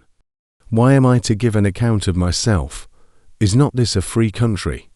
"Ay, sir, free enough for honest folks. Mr. Kerwin is a magistrate, and you are to give an account of the death of a gentleman who was found murdered here last night." This answer startled me, but I presently recovered myself. I was innocent. That could easily be proved. Accordingly, I followed my conductor in silence, and was led to one of the best houses in the town. I was ready to sink from fatigue and hunger, but being surrounded by a crowd, I thought it politic to rouse all my strength, that no physical debility might be construed into apprehension or conscious guilt. Little did I then expect the calamity that was in a few moments to overwhelm me and extinguish in horror and despair all fear of ignominy or death. I must pause here, for it requires all my fortitude to recall the memory of the frightful events which I am about to relate, in proper detail, to my recollection. Chapter 21. I was soon introduced into the presence of the magistrate, an old benevolent man with calm and mild manners. He looked upon me, however, with some degree of severity, and then, turning towards my conductors, he asked who appeared as witnesses on this occasion. About half a dozen men came forward, and, one being selected by the magistrate, he deposed that he had been out fishing the night before with his son and brother-in-law, Daniel Nugent, when, about 10 o'clock, they observed a strong northerly blast rising, and they accordingly put him for port. It was a very dark night, as the moon had not yet risen. They did not land at the harbour, but, as they had been accustomed, at a creek about 2 miles below. He walked on first, carrying a part of the fishing tackle, and his companions followed him at some distance. As he was proceeding along the sands, he struck his foot against something and fell at his length on the ground. His companions came up to assist him, and by the light of their lantern they found that he had fallen on the body of a man, who was to all appearance dead. Their first supposition was that it was the corpse of some person who had been drowned and was thrown on shore by the waves. But on examination they found that the clothes were not wet, and even that the body was not then cold. They instantly carried it to the cottage of an old woman near the spot and endeavoured, but in vain, to restore it to life. It appeared to be a handsome young man, about 25 years of age. He had apparently been strangled, for there was no sign of any violence except the black mark of fingers on his neck. The first part of this deposition did not in the least interest me, but when the mark of the fingers was mentioned, I remembered the murder of my brother and felt myself extremely agitated. My limbs trembled, and a mist came over my eyes, which obliged me to lean on a chair for support. The magistrate observed me with a keen eye, and of course drew an unfavourable augury from my manner. The son confirmed his father's account, but when Daniel Nugent was called, he swore positively that just before the fall of his companion, he saw a boat, with a single man in it, at a short distance from the shore, and as far as he could judge by the light of a few stars, it was the same boat in which I had just landed. A woman deposed that she lived near the beach and was standing at the door of her cottage, waiting for the return of the fishermen, about an hour before she heard of the discovery of the body, when she saw a boat with only one man in it push off from that part of the shore where the corpse was afterwards found. Another woman confirmed the account of the fishermen having brought the body into her house. It was not cold. They put it into a bed and rubbed it, and Daniel went to the town for an apothecary, but life was quite gone. Several other men were examined concerning my landing, and they agreed that, with the strong north wind that had arisen during the night, it was very probable that I had beaten about for many hours and had been obliged to return nearly to the same spot from which I had departed. Besides, they observed that it appeared that I had brought the body from another place, and it was likely that, as I did not appear to know the shore, I might have put into the harbour, ignorant of the distance of the town from the place where I had deposited the corpse. Mr. Kirwin, on hearing this evidence, desired that I should be taken into the room where the body lay for interment, that it might be observed what effect the sight of it would produce upon me. This idea was probably suggested by the extreme agitation had exhibited when the mode of the murder had been described. I was accordingly conducted, by the magistrate and several other persons, to the inn. I could not help being struck by the strange coincidences that had taken place during this eventful night, but, knowing that I had been conversing with several persons in the island I had inhabited about the time that the body had been found, I was perfectly tranquil as to the consequences of the affair. I entered the room where the corpse lay, and was led up to the coffin. How can I describe my sensations on beholding it? I feel yet parched with horror, nor can I reflect on that terrible moment without shuddering and agony. The examination, the presence of the magistrate and witnesses, passed like a dream from my memory when I saw the lifeless form of Henry Clerval stretched before me. I gasped for breath, and throwing myself on the body, I exclaimed, "Have my murderous machinations deprived you also, my dearest Henry, of life?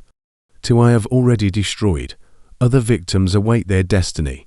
But you, Clerval, my friend, my benefactor, the human frame could no longer support the agonies that I endured, and I was carried out of the room in strong convulsions.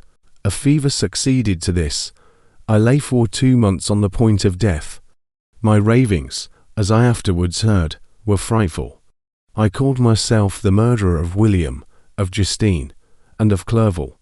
Sometimes I entreated my attendants to assist me in the destruction of the fiend by whom I was tormented, and at others I felt the fingers of the monster already grasping my neck, and screamed aloud with agony and terror.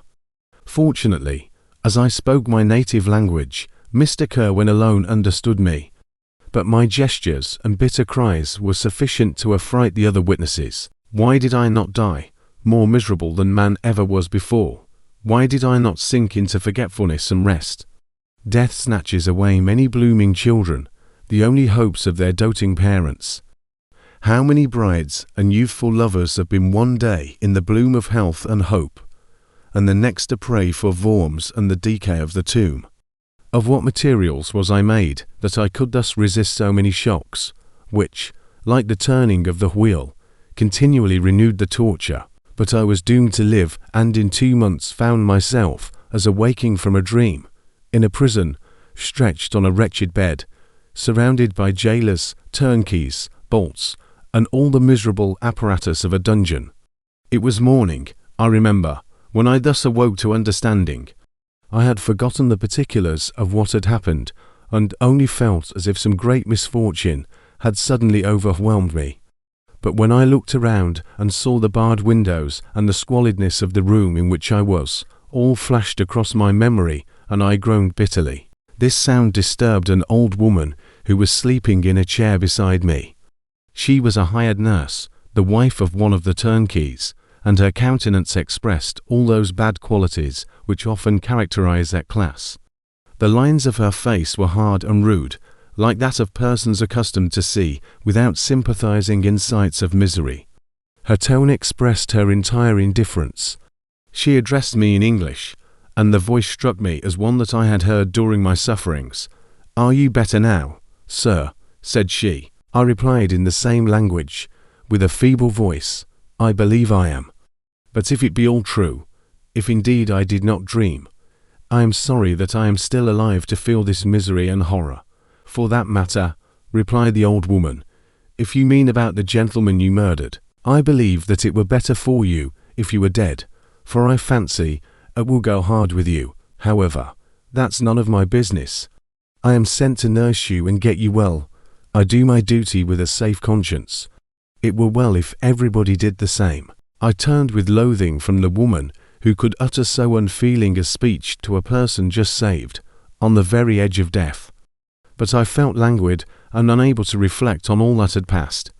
The whole series of my life appeared to me as a dream. I sometimes doubted if indeed it were all true, for it never presented itself to my mind with the force of reality. As the images that floated before me became more distinct, I grew feverish, a darkness pressed around me. No one was near me who soothed me with the gentle voice of love. No dear hand supported me. The physician came and prescribed medicines, and the old woman prepared them for me. But utter carelessness was visible in the first, and the expression of brutality was strongly marked in the visage of the second. Who could be interested in the fate of a murderer, but the hangman who would gain his fee? These were my first reflections, but I soon learned that Mr. Kerwin had shown me extreme kindness. He had caused the best room in the prison to be prepared for me. Wretched indeed was the best. And it was he who had provided a physician and a nurse. It is true, he seldom came to see me, for although he ardently desired to relieve the sufferings of every human creature, he did not wish to be present at the agonies and miserable ravings of a murderer. He came, therefore, sometimes to see that I was not neglected, but his visits were shortened with long intervals. One day, while I was gradually recovering, I was seated in a chair, my eyes half open and my cheeks livid like those in death. I was overcome by gloom and misery, and often reflected I had better seek death than desire to remain in a world which to me was replete with wretchedness. At one time I considered whether I should not declare myself guilty and suffer the penalty of the law, less innocent than poor Justine had been. Such were my thoughts when the door of my apartment was opened and Mr. Kerwin entered. His countenance expressed sympathy and compassion. He drew a chair close to mine and addressed me in French. "I fear that this place is very shocking to you. Can I do anything to make you more comfortable? I thank you, but all that you mention is nothing to me. On the whole earth, there is no comfort which I am capable of receiving. I know that the sympathy of a stranger can be but of little relief to one borne down as you are by so strange a misfortune.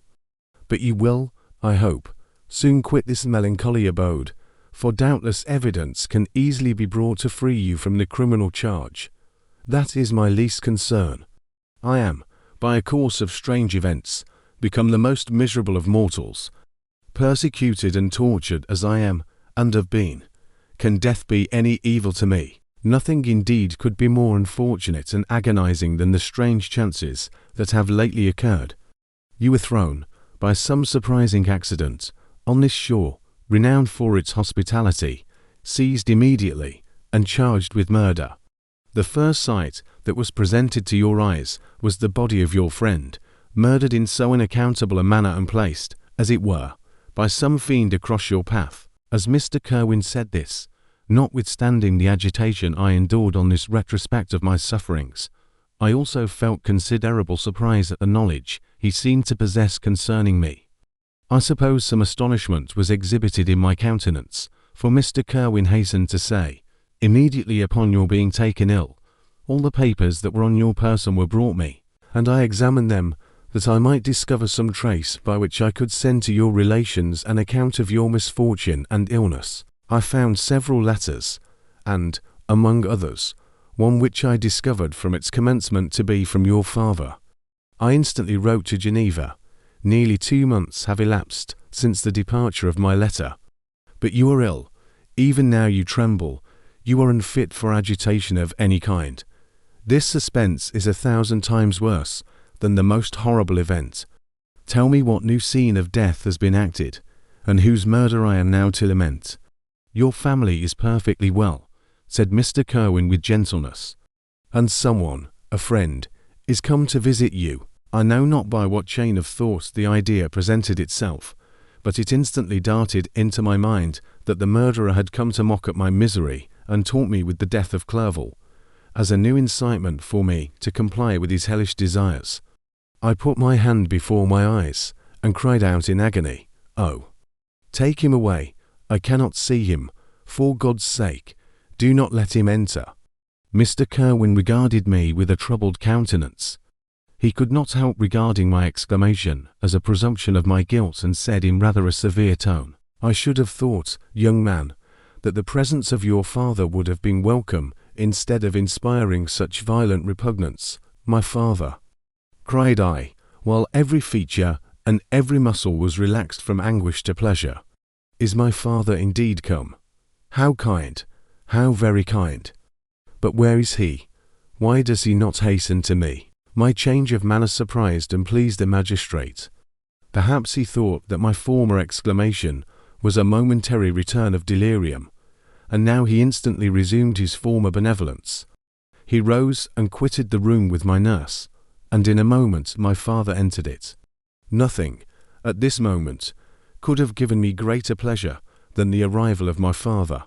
I stretched out my hand to him and cried, "Are you then safe, and Elizabeth and Ernest?" My father calmed me with assurances of their welfare, and endeavoured, by dwelling on these subjects, so interesting to my heart, to raise my desponding spirits. But he soon felt that a prison cannot be the abode of cheerfulness. "What a place is this that you inhabit, my son?"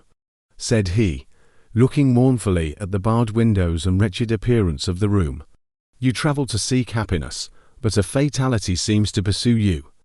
And poor Clerval, the name of my unfortunate and murdered friend, was an agitation too great to be endured in my weak state. I shed tears. "Alas, yes, my father," replied I, "some destiny of the most horrible kind hangs over me, and I must live to fulfill it, or surely I should have died on the coffin of Henry." We were not allowed to converse for any length of time, for the precarious state of my health rendered every precaution necessary that could ensure tranquillity. Mr. Kerwin came in, and insisted that my strength should not be exhausted by too much exertion. But the appearance of my father was to me like that of my good angel, and I gradually recovered my health. As my sickness quitted me, I was absorbed by a gloomy and black melancholy that nothing could dissipate. The image of Clerval was forever before me, ghastly and murdered. More than once the agitation into which these reflections threw me made my friends dread a dangerous relapse, Alas, why did they preserve so miserable and detested a life? It was surely that I might fulfill my destiny, which is now drawing to a close. Soon, oh, very soon, will death extinguish these throbbings and relieve me from the mighty weight of anguish that bears me to the dust. And, in executing the award of justice, I shall also sink to rest. Then the appearance of death was distant, although the wish was ever present to my thoughts, and I often sat for hours motionless and speechless, wishing for some mighty revolution that might bury me and my destroyer in its ruins. The season of the assizes approached. I had already been 3 months in prison, and although I was still weak and in continual danger of a relapse, I was obliged to travel nearly 100 miles to the country town where the court was held. Mr. Kerwin charged himself with every care of collecting witnesses and arranging my defense. I was spared the disgrace of appearing publicly as a criminal, as the case was not brought before the court that decides on life and death. The grand jury rejected the bill, on its being proved that I was on the Orkney Islands at the hour the body of my friend was found, and a fortnight after my removal I was liberated from prison. My father was enraptured on finding me freed from the vexations of a criminal charge, that I was again allowed to breathe the fresh atmosphere and permitted to return to my native country. I did not participate in these feelings, for to me the walls of a dungeon or a palace were alike hateful.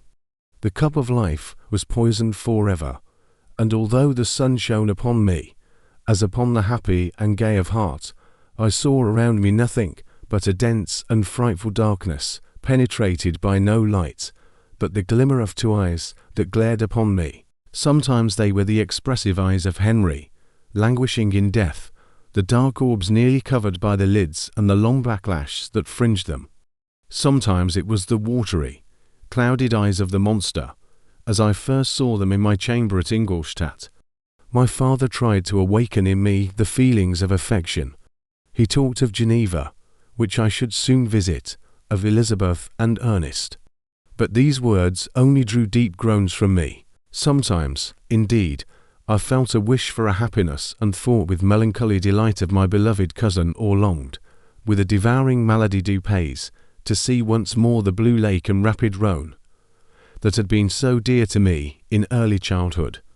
But my general state of feeling was a torpor in which a prison was as welcome a residence as the divine scene in nature, and these fits were seldom interrupted but by paroxysms of anguish and despair. At these moments I often endeavoured to put an end to the existence I loathed, and it required unceasing attendance and vigilance to restrain me from committing some dreadful act of violence. Yet one duty remained to me, the recollection of which finally triumphed over my selfish despair.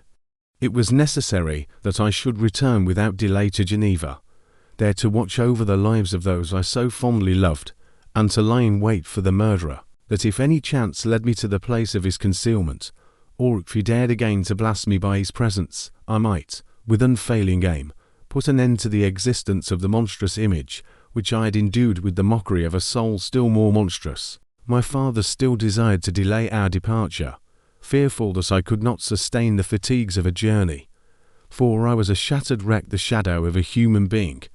My strength was gone. I was a mere skeleton, and fever night and day preyed upon my wasted frame. Still, as I urged our leaving Ireland with such inquietude and impatience, my father thought it best to yield. We took our passage on board a vessel bound for Havre de Grace and sailed with a fair wind from the Irish shores. It was midnight. I lay on the deck looking at the stars and listening to the dashing of the waves. I hailed the darkness that shut Ireland from my sight, and my pulse beat with a feverish joy when I reflected that I should soon see Geneva. The past appeared to me in the light of a frightful dream, yet the vessel in which I was, the wind that blew me from the detested shore of Ireland, and the sea which surrounded me, told me forcibly that I was deceived by no vision, and that Clerval, my friend and dearest companion, had fallen a victim to me and the monster of my creation. I repassed, in my memory, my whole life, my quiet happiness, while residing with my family in Geneva, the death of my mother, and my departure for Ingolstadt. I remembered, shuddering, the mad enthusiasm that hurried me on to the creation of my hideous enemy, and I called to mind the night in which he first lived. I was unable to pursue the train of thought. 1,000 feelings pressed upon me, and I wept bitterly. Ever since my recovery from the fever, I had been in the custom of taking every night a small quantity of laudanum, for it was by means of this drug only that I was enabled to gain the rest necessary for the preservation of life.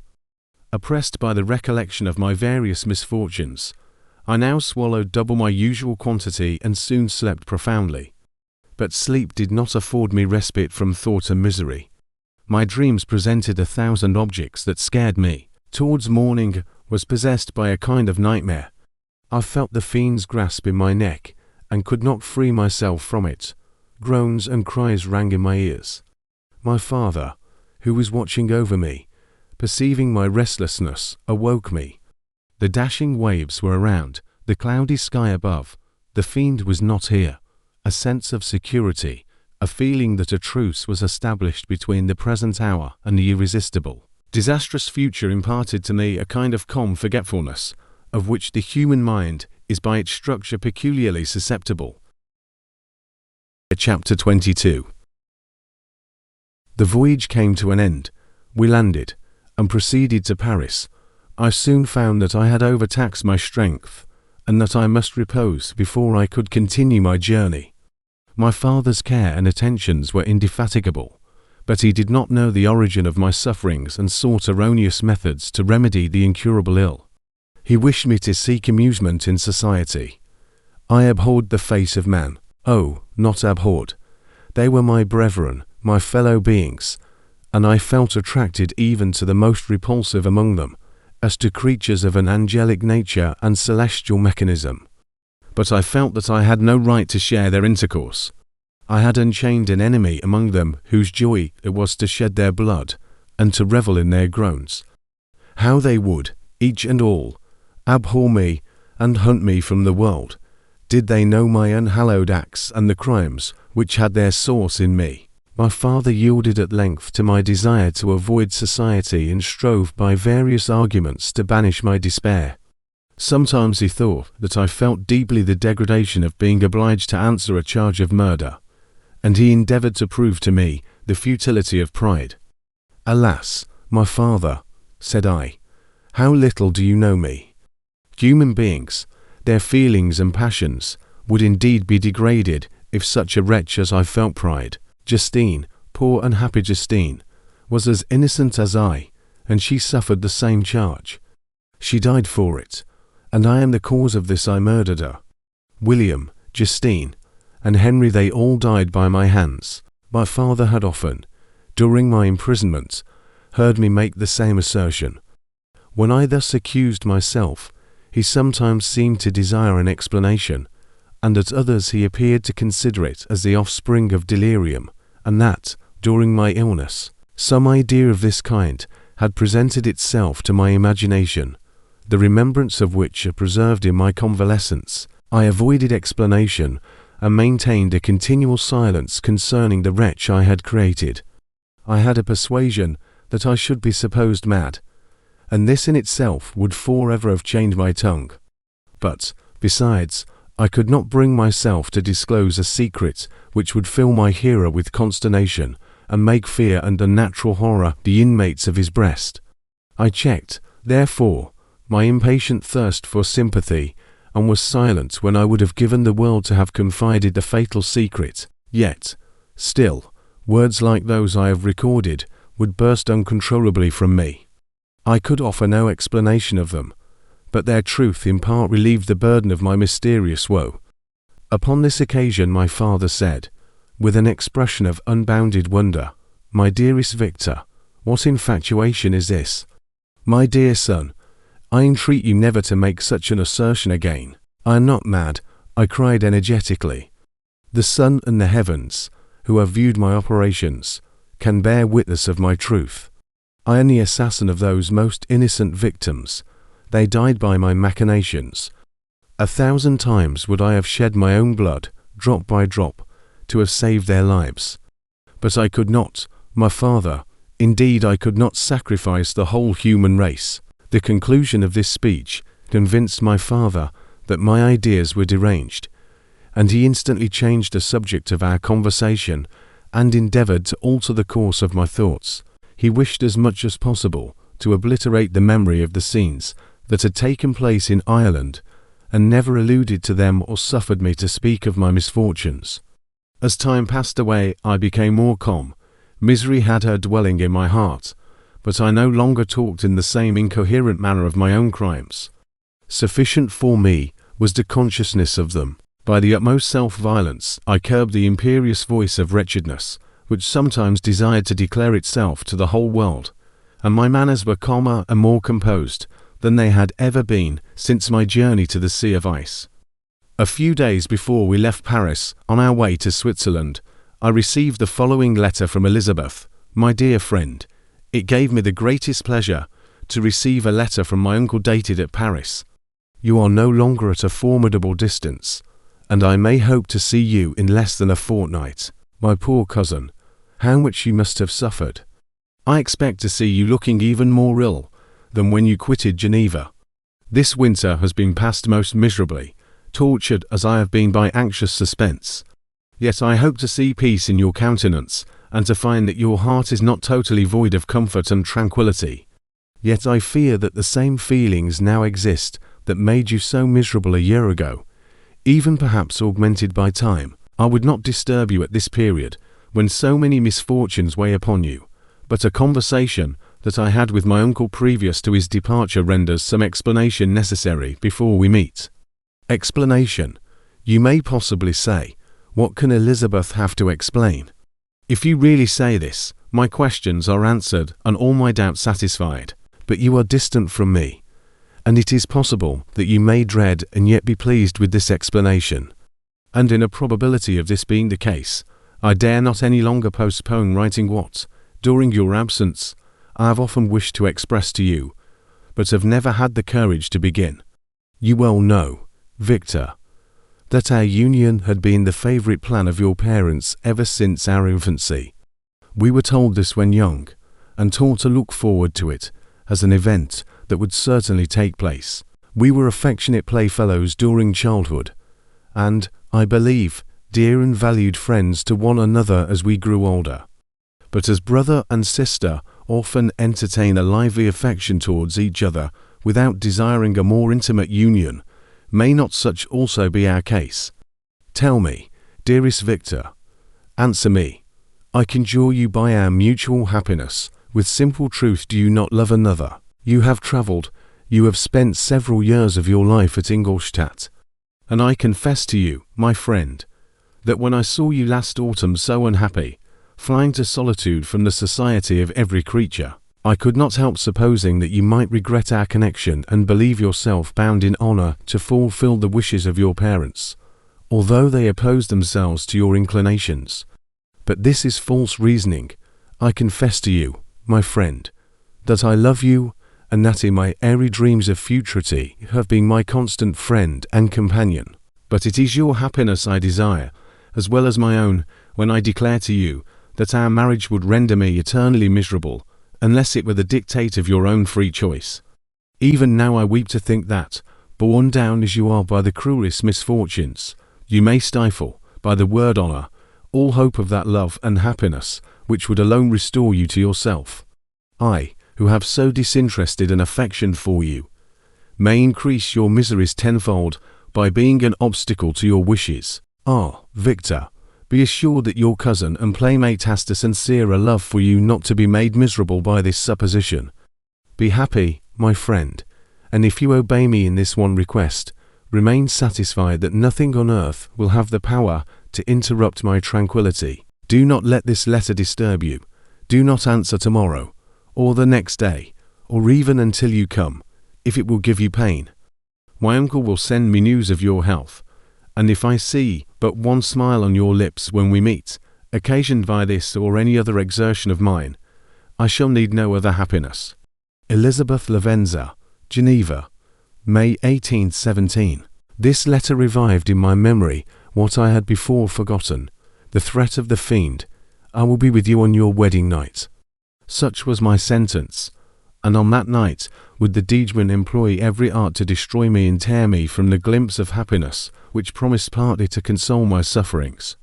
On that night he had determined to consummate his crimes by my death. Well, be it so. A deadly struggle would then assuredly take place, in which if he were victorious I should be at peace, and his power over me be at an end. If he were vanquished, I should be a free man. Alas, what freedom! Such as the peasant enjoys when his family have been massacred before his eyes, his cottage burnt, his lands laid waste, and he is turned adrift, homeless, penniless, and alone, but free. Such would be my liberty, except that in my Elizabeth the first possessed a treasure, alas, balanced by those horrors of remorse and guilt which would pursue me until death. Sweet and beloved Elizabeth, I read and reread her letter, and some softened feelings stole into my heart and dared to whisper paradisiacal dreams of love and joy. But the apple was already eaten, and the angel's arm bared to drive me from all hope. Wyatt, I would die to make her happy. If the monster executed his threat, death was inevitable. Yet, again, I considered whether my marriage would hasten my fate. My destruction might indeed arrive a few months sooner, but if my torturer should suspect that I postponed it, influenced by his menaces, he would surely find other and perhaps more dreadful means of revenge. He had vowed to be with me on my wedding night, yet he did not consider that threat as binding him to peace in the meantime, for as if to show me that he was not yet satiated with blood, he had murdered Clerval immediately after the enunciation of his threats. I resolved, therefore, that if my immediate union with my cousin would conduce either to hers or my father's happiness, my adversary's designs against my life should not retard it a single hour. In this state of mind I wrote to Elizabeth. My letter was calm and affectionate. I fear, my beloved girl, I said, little happiness remains for us on earth. Yet all that I may one day enjoy is centered in you. Chase away your idle fears. To you alone do I consecrate my life and my endeavors for contentment. I have one secret, Elizabeth, a dreadful one. When revealed to you, it will chill your frame with horror. And then, far from being surprised at my misery, you will only wonder that I survive what I have endured. I will confide this tale of misery and terror to you the day after our marriage shall take place. For, my sweet cousin, there must be perfect confidence between us. But until then, I conjure you, do not mention or allude to it. This I most earnestly entreat, and I know you will comply. In about a week after the arrival of Elizabeth's letter, we returned to Geneva. The sweet girl welcomed me with warm affection, yet tears were in her eyes as she beheld my emaciated frame and feverish cheeks. I saw a change in her also. She was thinner, and had lost much of that heavenly vivacity that had before charmed me. But her gentleness and soft looks of compassion made her a more fit companion for one blasted and miserable as I was. The tranquillity which I now enjoyed did not endure. Memory brought madness with it, and when I thought of what had passed, a real insanity possessed me. Sometimes I was furious and burnt with rage, sometimes low and despondent. I neither spoke nor looked at anyone, but sat motionless, bewildered by the multitude of miseries that overcame me. Elizabeth alone had the power to draw me from these fits. Her gentle voice would soothe me when transported by passion and inspire me with human feelings when sunk in torpor. She wept with me and for me. When reason returned, she would remonstrate and endeavour to inspire me with resignation. Ah, it is well for the unfortunate to be resigned, but for the guilty there is no peace. The agonies of remorse poison the luxury there is otherwise sometimes found in indulging the excess of grief. Soon after my arrival, my father spoke of my immediate marriage with Elizabeth. I remained silent. Have you, then, some other attachment? None on earth. I love Elizabeth and look forward to our union with delight.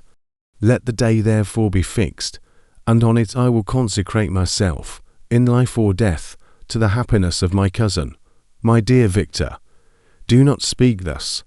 Heavy misfortunes have befallen us, but let us only cling closer to what remains and transfer our love for those whom we have lost to those who yet live. Our circle will be small, but bound close by the ties of affection and mutual misfortune.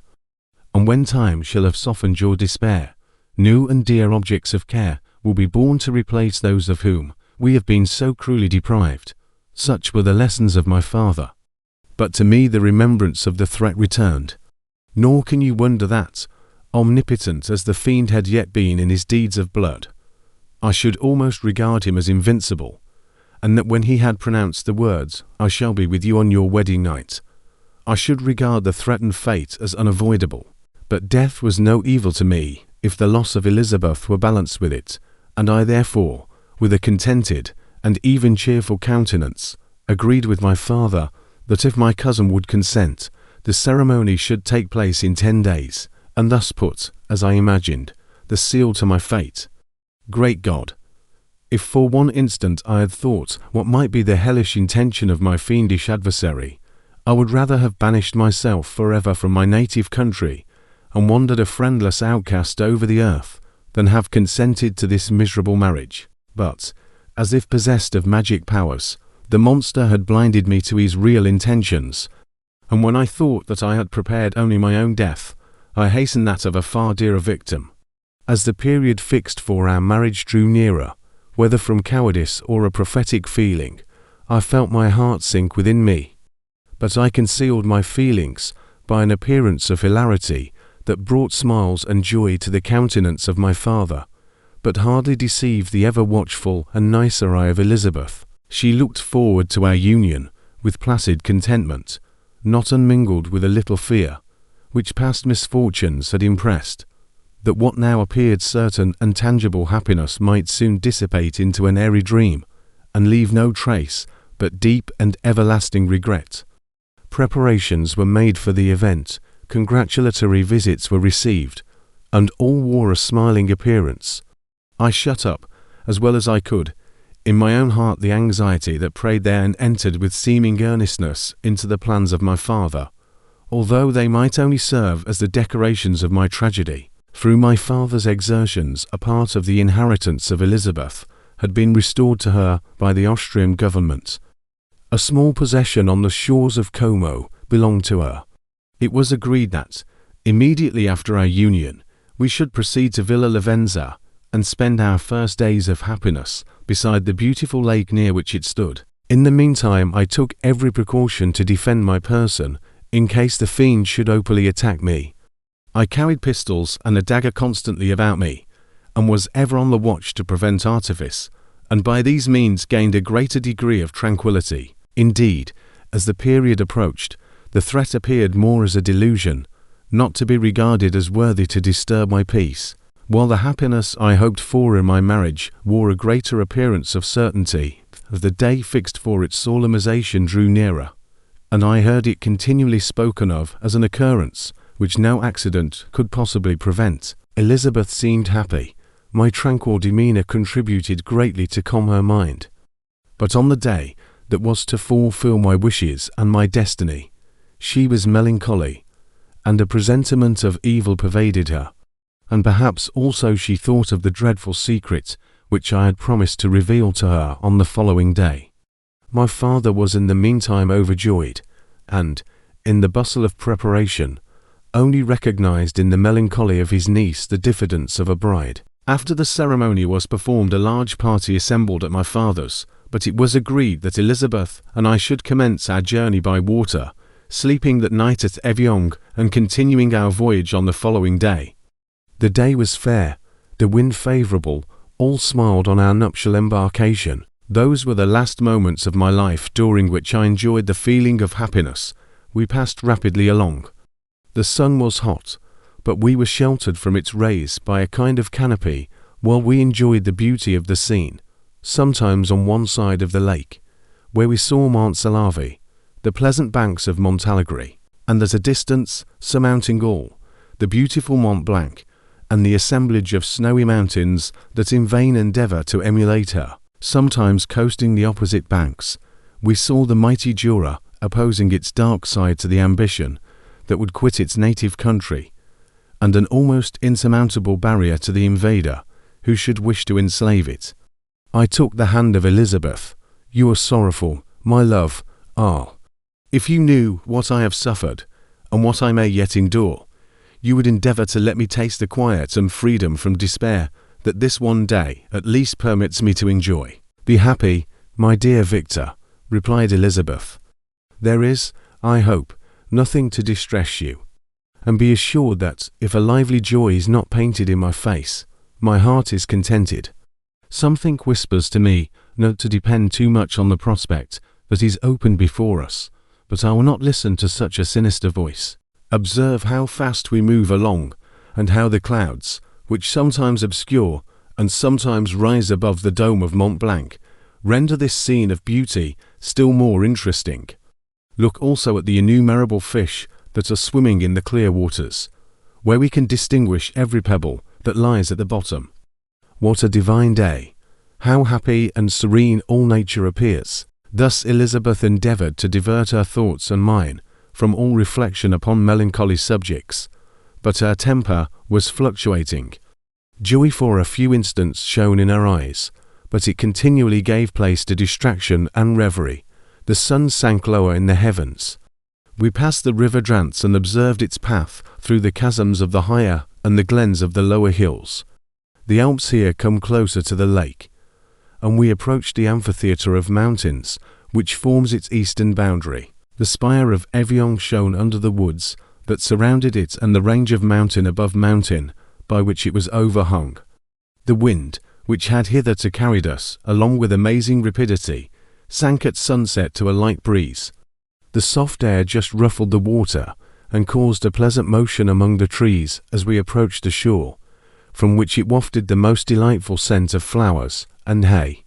The sun sank beneath the horizon as we landed, and as I touched the shore I felt those cares and fears revive which soon were to clasp me and cling to me forever.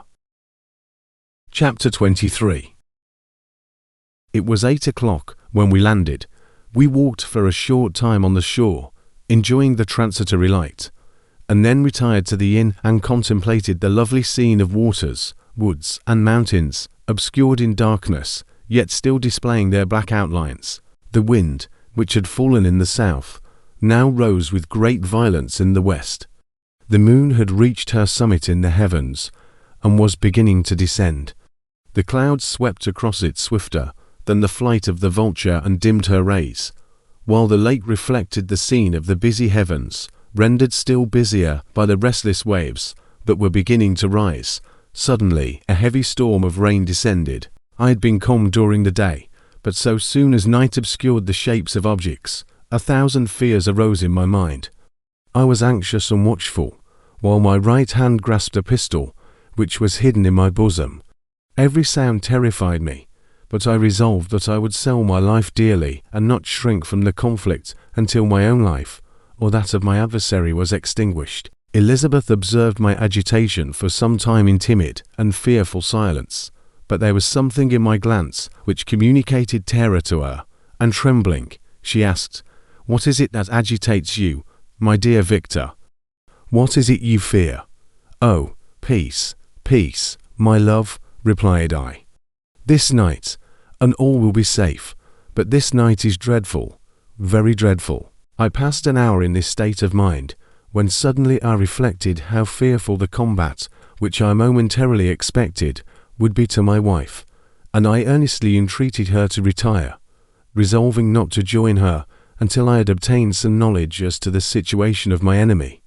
She left me, and I continued some time walking up and down the passages of the house, and inspecting every corner that might afford a retreat to my adversary, but I discovered no trace of him, and was beginning to conjecture that some fortunate chance had intervened to prevent the execution of his menaces, when suddenly I heard a shrill and dreadful scream.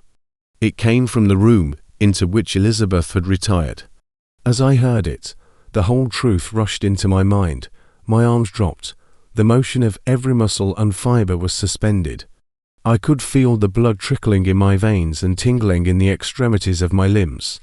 This state lasted but for an instant. The scream was repeated, and I rushed into the room. Great God! Why did I not then expire? Why am I here to relate the destruction of the best hope and the purest creature on earth? She was there, lifeless and inanimate, thrown across the bed, her head hanging down and her pale and distorted features half covered by her hair. Everywhere I turn, I see the same figure, her bloodless arms and relaxed form flung by the murderer on its bridal bier. Could I behold this and live? Alas, life is obstinate and clings closest where it is most hated. For a moment only did I lose recollection.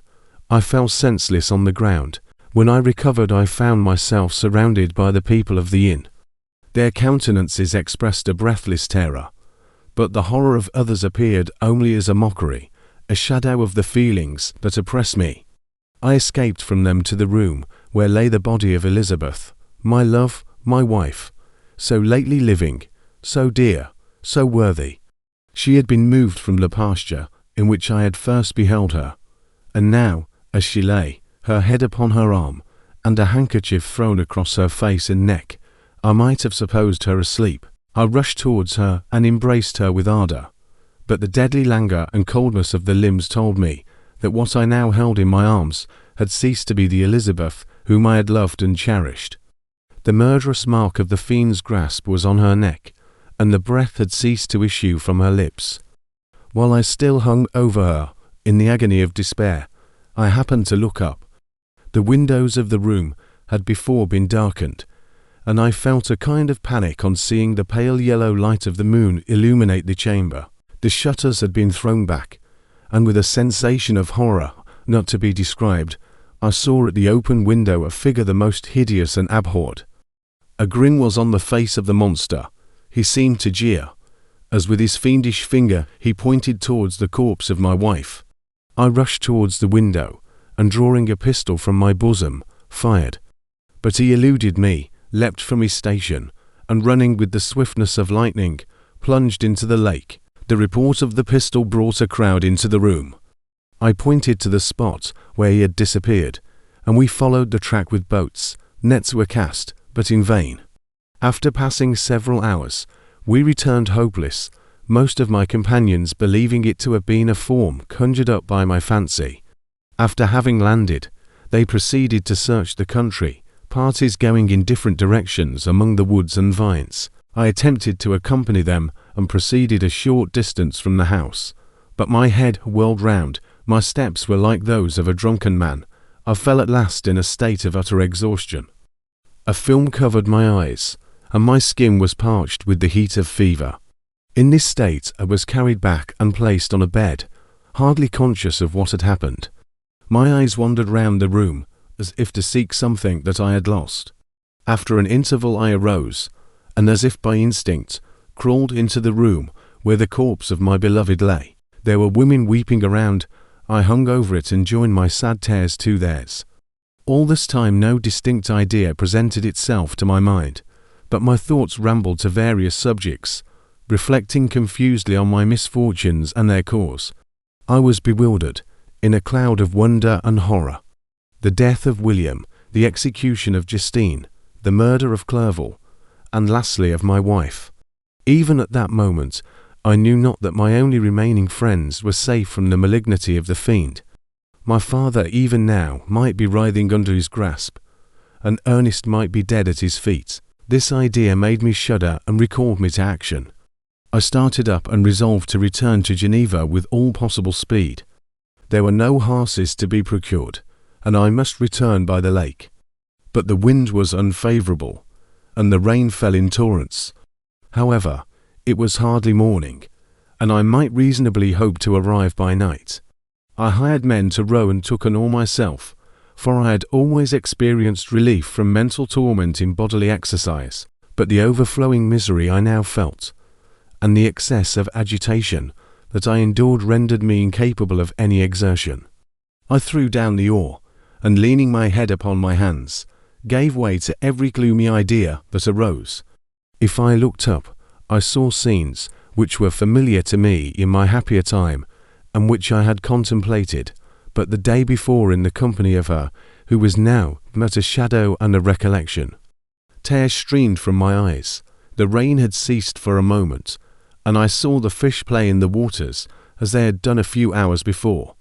They had then been observed by Elizabeth, Nothing is so painful to the human mind as a great and sudden change.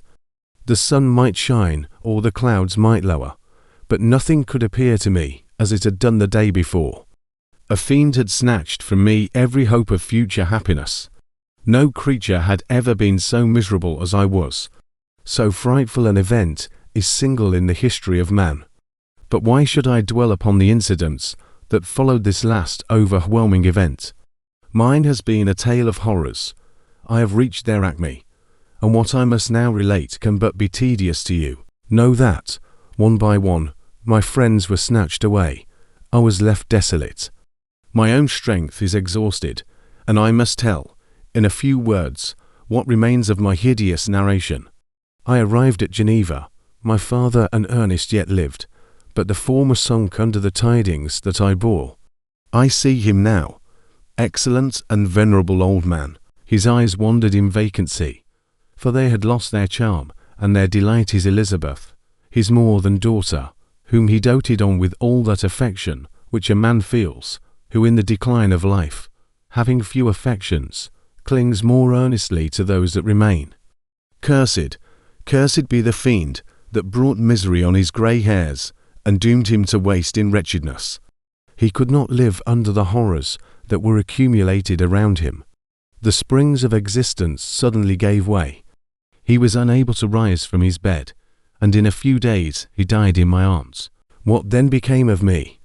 I know not.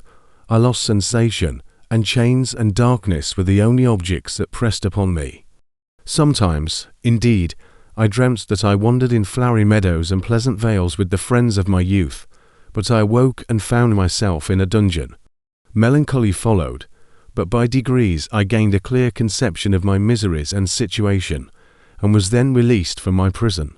For they had called me mad, and during many months, as I understood, a solitary cell had been my habitation. Liberty, however, had been a useless gift to me, had I not, as I awakened to reason, at the same time awakened to revenge. As the memory of past misfortunes pressed upon me, I began to reflect on their cause, the monster whom I had created, the miserable demon whom I had sent abroad into the world for my destruction. I was possessed by a maddening rage when I thought of him, and desired and ardently prayed that I might have him within my grasp to wreak a great and signal revenge on his cursed head. Nor did my hate long confine itself to useless wishes. I began to reflect on the best means of securing him, and for this purpose, about a month after my release, I repaired to a criminal judge in the town and told him that I had an accusation to make, that I knew the destroyer of my family, and that I required him to exert his whole authority for the apprehension of the murderer. The magistrate listened to me with attention and kindness. "Be assured, sir," said he, "no pains or exertions on my part shall be spared to discover the villain." "I thank you," replied I. "Listen, therefore, to the deposition that I have to make. It is indeed a tale so strange that I should fear you would not credit it, were there not something in truth which, however wonderful, forces conviction. The story is too connected to be mistaken for a dream, and I have no motive for falsehood. My manner as I thus addressed him was impressive but calm. I had formed in my own heart a resolution to pursue my destroyer to death, and this purpose quieted my agony, and for an interval reconciled me to life. I now related my history briefly, but with firmness and precision, marking the dates with accuracy, and never deviating into invective or exclamation. The magistrate appeared at first perfectly incredulous, but as I continued, he became more attentive and interested.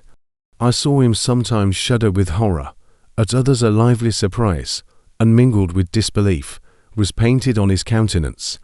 When I had concluded my narration, I said, "This is the being whom I accuse and for whose seizure and punishment I call upon you to exert your whole power. It is your duty as a magistrate, and I believe and hope that your feelings, as a man, will not revolt from the execution of those functions on this occasion." This address caused a considerable change in the physiognomy of my own auditor. He had heard my story with that half kind of belief that is given to a tale of spirits and supernatural events. But when he was called upon to act officially in consequence, the whole tide of his incredulity returned. He, however, answered mildly, "I would willingly afford you every aid in your pursuit, but the creature of whom you speak appears to have powers which would put all my exertions to defiance. Who can follow an animal which can traverse the sea of ice and inhabit caves and dens where no man would venture to intrude? Besides, some months have elapsed since the commission of his crimes, and no one can conjecture to what place he has wandered or what region he may now inhabit. I do not doubt that he hovers near the spot which I inhabit, and if he has indeed taken refuge in the Alps, he may be hunted like the chamois and destroyed as a beast of prey. But I perceive your thoughts. You do not credit my narrative, and do not intend to pursue my enemy with the punishment which is his desert." As I spoke, rage sparkled in my eyes. The magistrate was intimidated. "You are mistaken," said he.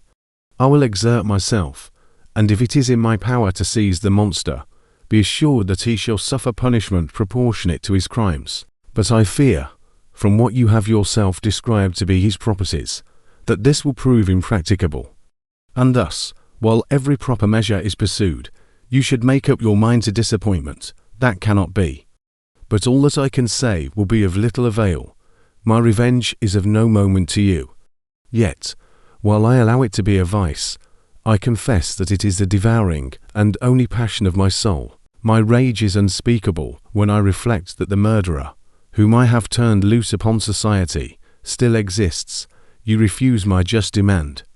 I have but one resource, and I devote myself, either in my life or death, to his destruction." I trembled with excess of agitation as I said this. There was a frenzy in my manner, and something, I doubt not, of that haughty fierceness which the martyrs of old are said to have possessed. But to a Genevan magistrate, whose mind was occupied by far other ideas than those of devotion and heroism, this elevation of mind had much the appearance of madness. He endeavoured to soothe me as a nurse does a child, and reverted to my tale as the effects of delirium. "Man," I cried, "how ignorant art thou in thy pride of wisdom! Cease. You know not what it is you say." I broke from the house angry and disturbed, and retired to meditate on some other mode of action. Chapter 24. My present situation was one in which all voluntary thought was swallowed up and lost. I was hurried away by fury. Revenge alone endowed me with strength and composure. It moulded my feelings, and allowed me to be calculating in calm at periods when otherwise delirium or death would have been my portion. My first resolution was to quit Geneva forever. My country, which, when I was happy and beloved, was dear to me, now, in my adversity, became hateful. I provided myself with a sum of money, together with a few jewels which had belonged to my mother, and departed. And now my wanderings began, which are to cease but with life. I have traversed a vast portion of the earth, and have endured all the hardships which travellers in deserts and barbarous countries are wont to meet. How I have lived I hardly know. Many times have I stretched my failing limbs upon the sandy plain and prayed for death. But revenge kept me alive. I dared not die and leave my adversary in being. When I quitted Geneva, my first labour was to gain some clue by which I might trace the steps of my fiendish enemy. But my plan was unsettled, and I wandered many hours round the confines of the town, uncertain what path I should pursue. As night approached, I found myself at the entrance of the cemetery where William, Elizabeth, and my father reposed. I entered it and approached a tomb which marked their graves. Everything was silent except the leaves of the trees, which were gently agitated by the wind. The night was nearly dark, and the scene would have been solemn and affecting even to an uninterested observer. The spirits of the departed seemed to flit around and to cast a shadow, which was felt but not seen, around the head of the mourner. The deep grief which this scene had at first excited quickly gave way to rage and despair. They were dead, and I lived. Their murderer also lived, and to destroy him I must drag out my weary existence. I knelt on the grass and kissed the earth, and with quivering lips exclaimed, "By the sacred earth on which I kneel, by the shades that wander near me, by the deep and eternal grief that I feel, I swear, and by thee, O night, and the spirits that preside over thee, to pursue the deedman who caused this misery, until he or I shall perish in mortal conflict. For this purpose I will preserve my life, to execute this dear revenge, will I again behold the sun and tread the green herbage of earth, which otherwise should vanish from my eyes forever. And I call on you, spirits of the dead, and on you, wandering ministers of vengeance, to aid and conduct me in my work. Let the cursed and hellish monster drink deep of agony. Let him feel the despair that now torments me. I had begun my adjuration with solemnity and an awe which almost assured me that the shades of my murdered friends heard and approved my devotion. But the furies possessed me as I concluded, and rage choked my utterance. I was answered through the stillness of night by a loud and fiendish laugh. It rang on my ears long and heavily. The mountains re-echoed it, and I felt as if all hell surrounded me with mockery and laughter. Surely in that moment I should have been possessed by frenzy and have destroyed my miserable existence, but that my vow was heard, and that I was reserved for vengeance. The laughter died away, when a well-known and abhorred voice, apparently close to my ear, addressed me in an audible whisper. I am satisfied, miserable wretch. You have determined to live, and I am satisfied. I darted towards the spot from which the sound proceeded, but the devil eluded my grasp. Suddenly, the broad disk of the moon arose and shone full upon his ghastly and distorted shape. He fled with more than mortal speed. I pursued him, and for many months this has been my task. Guided by a slight clue, I followed the windings of the Rhone, but vainly. The blue Mediterranean appeared, and by a strange chance, I saw the fiend enter by night and hide himself in a vessel bound for the Black Sea. I took my passage in the same ship, but he escaped, I know not how, amidst the wilds of Tartary and Russia. Although he still evaded me, I have ever followed in his track. Sometimes the peasants, scared by this horrid apparition, informed me of his path. Sometimes he himself, who feared that, if I lost all trace of him, despair and die, left some mark to guide me. The snows descended on my head, and I saw the print of his huge step on the white plain. To you first entering on life, to whom care is new and agony unknown, how can you understand what I have felt and still feel? Cold, want, and fatigue were the least pains which I was destined to endure. I was cursed by some devil and carried about with me my eternal hell. Yet still a spirit of good followed and directed my steps, and when I most murmured would suddenly extricate me from seemingly insurmountable difficulties. Sometimes, when nature, overcome by hunger, sank under the exhaustion, a repast was prepared for me in the desert that restored and inspirited me. The fare was, indeed, coarse, such as the peasants of the country ate, but I will not doubt that it was set there by the spirits that I had invoked to aid me. Often, when all was dry, the heavens cloudless, and I was parched by thirst, a slight cloud would bedim the sky, shed the few drops that revived me, and vanish. I followed, when I could, the courses of the rivers, but the deedmen generally avoided these, as it was here that the population of the country chiefly collected. In other places human beings were seldom seen, and I generally subsisted on the wild animals that crossed my path. I had money with me and gained the friendship of the villagers by distributing it, or I brought with me some food that I had killed, which, after taking a small part, I always presented to those who had provided me with fire and utensils for cooking. My life, as it passed thus, was indeed hateful to me, and it was during sleep alone that I could taste joy. O blessed sleep! Often, when most miserable, I sank to repose, and my dreams lulled me even to rapture. The spirits that guarded me had provided these moments, or rather hours, of happiness that I might retain strength to fulfill my pilgrimage. Deprived of this respite, I should have sunk under my hardships. During the day I was sustained and inspirited by the hope of night, for in sleep I saw my friends, my wife, and my beloved country. Again I saw the benevolent countenance of my father, heard the silver tones of my Elizabeth's voice, and beheld Clerval enjoying health and youth.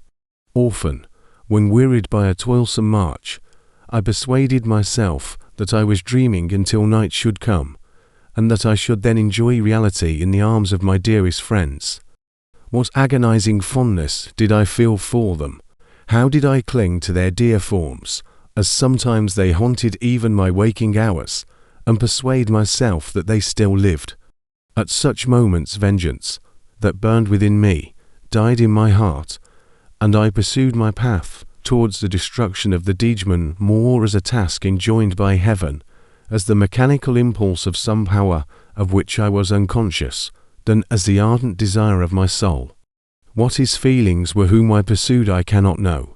Sometimes, indeed, he left marks in writing on the barks of the trees or cut in stone that guided me and instigated my fury. My reign is not yet over. These words were legible in one of these inscriptions: You live, and my power is complete. Follow me. I seek the everlasting ices of the north, where you will feel the misery of cold and frost, to which I am impassive. You will find near this place, if you follow not so tardily, a dead hare. Eat and be refreshed. Come on, my enemy.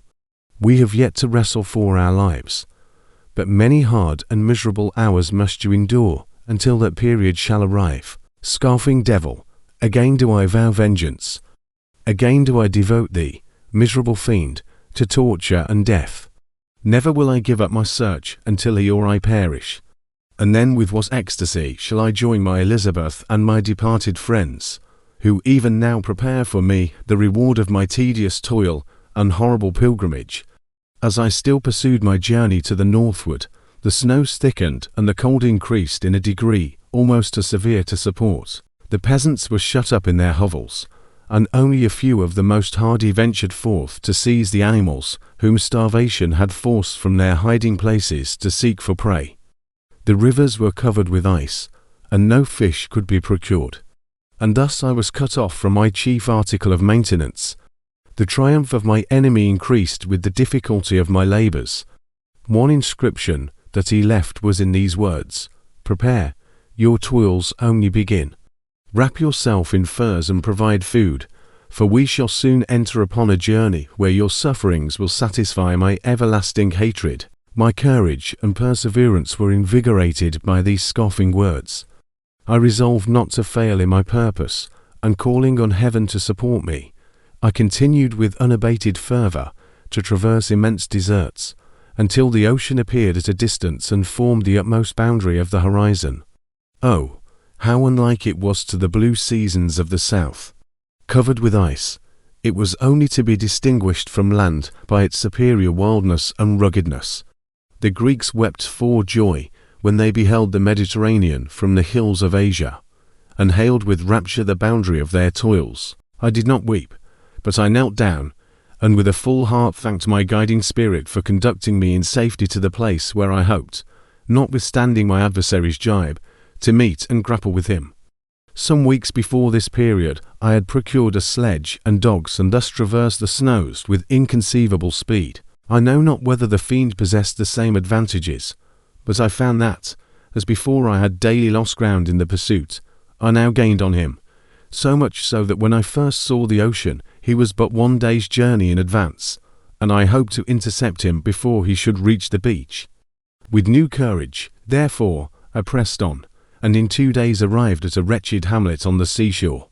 I inquired of the inhabitants concerning the fiend and gained accurate information. A gigantic monster, they said, had arrived the night before, armed with a gun and many pistols, putting to flight the inhabitants of a solitary cottage through fear of his terrific appearance. He had carried off their store of winter food, and placing it in a sledge, to draw which he had seized on a numerous drove of trained dogs, he had harnessed them, and the same night, to the joy of the horror-struck villagers, had pursued his journey across the sea in a direction that led to no land. And they conjectured that he must speedily be destroyed by the breaking of the ice or frozen by the eternal frosts. On hearing this information, I suffered a temporary access of despair. He had escaped me, and I must commence a destructive and almost endless journey across the mountainous ices of the ocean, amidst cold that few of the inhabitants could long endure, and which I, the native of a genial and sunny climate, could not hope to survive. Yet at the idea that the fiend should live and be triumphant, my rage and vengeance returned, and like a mighty tide, overwhelmed every other feeling. After a slight repose, during which the spirits of the dead hovered round and instigated me to toil and revenge, I prepared for my journey. I exchanged my land sledge for one fashioned for the inequalities of the frozen ocean, and purchasing a plentiful stock of provisions, I departed from land. I cannot guess how many days have passed since then, but I have endured misery which nothing but the eternal sentiment of a just retribution burning within my heart could have enabled me to support. Immense and rugged mountains of ice often barred up my passage, and I often heard the thunder of the ground sea, which threatened my destruction. But again the frost came and made the paths of the sea secure. By the quantity of provision which I had consumed, I should guess that I had passed 3 weeks in this journey, and the continual protraction of hope, returning back upon the heart, often wrung bitter drops of despondency and grief from my eyes. Despair had indeed almost secured her prey, and I should soon have sunk beneath this misery. Once, after the poor animals that conveyed me had with incredible toil gained the summit of a sloping ice mountain, and one, sinking under his fatigue, died, I viewed the expanse before me with anguish, when suddenly a dark speck upon the dusky plain. I strained my sight to discover what it could be and uttered a wild cry of ecstasy, when I distinguished a sledge, and the distorted proportions of a well-known from within. Oh, with what a burning gush did hope revisit my heart! Warm tears filled my eyes, which I hastily wiped away, that they might not intercept the view I had of the Diegeman. But still my sight was dimmed by the burning drops, until, giving way to the emotions that oppressed me, I wept aloud. But this was not the time for delay. I disencumbered the dogs of their dead companion, gave them a plentiful portion of food, and after an hour's rest, which was absolutely necessary, and yet which was bitterly irksome to me, I continued my route. The sledge was still visible, nor did I again lose sight of it except at the moments when for a short time some ice rock concealed it with its intervening crags. I indeed perceptibly gained on it, and when, after nearly 2 days' journey, I beheld my enemy at no more than a mile distant, my heart bounded within me. But now, when I appeared almost within grasp of my foe, my hopes were suddenly extinguished, and I lost all trace of him more utterly than I had ever done before. A ground sea was heard. The thunder of its progress, as the waters rolled and swelled beneath me, became every moment more ominous and terrific. I pressed on, but in vain. The wind arose, the sea roared, and, as with the mighty shock of an earthquake, it split and cracked with a tremendous and overwhelming sound. The work was soon finished. In a few minutes a tumultuous sea rolled between me and my enemy, and I was left drifting on a scattered piece of ice that was continually lessening, and thus preparing for me a hideous death. In this manner many appalling hours passed. Several of my dogs died, and I myself was about to sink under the accumulation of distress, when I saw your vessel riding at anchor, and holding forth to me hopes of succour and life. I had no conception that vessels ever came so far north, and was astounded at the sight. I quickly destroyed part of my sledge to construct oars, and by these means was enabled, with infinite fatigue, to move my ice raft in the direction of your ship. I had determined, if you were going southwards, still to trust myself to the mercy of the seas rather than abandon my purpose. I hoped to induce you to grant me a boat with which I could pursue my enemy, but your direction was northwards. You took me on board when my vigour was exhausted, and I should soon have sunk under my multiplied hardships into a death which I still dread, for my task is unfulfilled. Oh, when will my guiding spirit, in conducting me to the Diegeman, allow me the rest I so much desire? Or must I die, and he yet live? If I do, swear to me, Walton, that he shall not escape, that you will seek him and satisfy my vengeance in his death. And do I dare to ask of you to undertake my pilgrimage, to endure the hardships that I have undergone. No, I am not so selfish. Yet, when I am dead, if he should appear, if the ministers of vengeance should conduct him to you, swear that he shall not live, swear that he shall not triumph over my accumulated woes, and survive to add to the list of his dark crimes. He is eloquent and persuasive, and once his words had even power over my heart, but trust him not. His soul is as hellish as his form, full of treachery and fiend-like malice. Hear him not. Call on the names of William, Justine, Clerval, Elizabeth, my father, and of the wretched Victor, and thrust your sword into his heart. I will hover near and direct the steel aright. Walton, in continuation, August 26, 17. You have read this strange and terrific story, Margaret, and do you not feel your blood congeal with horror, like that which even now curdles mine? Sometimes, seized with sudden agony, he could not continue his tale. At others, his voice broken, yet piercing, uttered with difficulty the words so replete with anguish. His fine and lovely eyes were now lighted up with indignation, now subdued to downcast sorrow and quenched in infinite wretchedness. Sometimes he commanded his countenance and tones, and related the most horrible incidents with a tranquil voice, suppressing every mark of agitation. Then, like a volcano bursting forth, his face would suddenly change to an expression of the wildest rage. He shrieked out imprecations on his persecutor. His tale is connected, and told with an appearance of the simplest truth. Yet I own to you that the letters of Felix and Safie, which he showed me, and the apparition of the monster seen from our ship, brought to me a greater conviction of the truth of his narrative than his asseverations, however earnest and connected. Such a monster has, then, really existence. I cannot doubt it, yet I am lost in surprise and admiration. Sometimes I endeavoured to gain from Frankenstein the particulars of his creature's formation, but on this point he was impenetrable. Are you mad, my friend? Said he, or whither does your senseless curiosity lead you? Would you also create for yourself and the world a demoniacal enemy? Peace, peace. Learn my miseries, and do not seek to increase your own. Frankenstein discovered that I made notes concerning his history. He asked to see them, and then himself corrected and augmented them in many places, but principally in giving the life and spirit to the conversations he held with his enemy. Since you have preserved my narration, said he, I would not that a mutilated one should go down to posterity. Thus has a week passed away, while I have listened to the strangest tale that ever imagination formed. My thoughts and every feeling of my soul have been drunk up by the interest for my guest, which this tale and his own elevated and gentle manners have created. I wish to soothe him, yet can I counsel one so infinitely miserable, so destitute of every hope of consolation, to live? Oh, no, the only joy that he can now know will be when he composes his shattered spirit to peace and death. Yet he enjoys one comfort, the offspring of solitude and delirium. He believes that when in dreams he holds converse with his friends and derives from that communion consolation for his miseries or excitements to his vengeance, that they are not the creations of his fancy, but the beings themselves who visit him from the regions of a remote world. This faith gives a solemnity to his reveries that render them to me almost as imposing and interesting as truth. Our conversations are not always confined to his own history and misfortunes.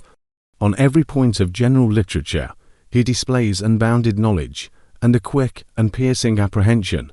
His eloquence is forcible and touching. Nor can I hear him when he relates a pathetic incident or endeavours to move the passions of pity or love, without tears. What a glorious creature just he have been in the days of his prosperity, when he is thus noble and godlike in ruin. He seems to feel his own worth and the greatness of his fall. When younger, said he, I believed myself destined for some great enterprise. My feelings are profound, but I possessed a coolness of judgment that fitted me for illustrious achievements. This sentiment of the worth of my nature supported me, when others would have been oppressed, for I deemed it criminal to throw away in useless grief those talents that might be useful to my fellow creatures.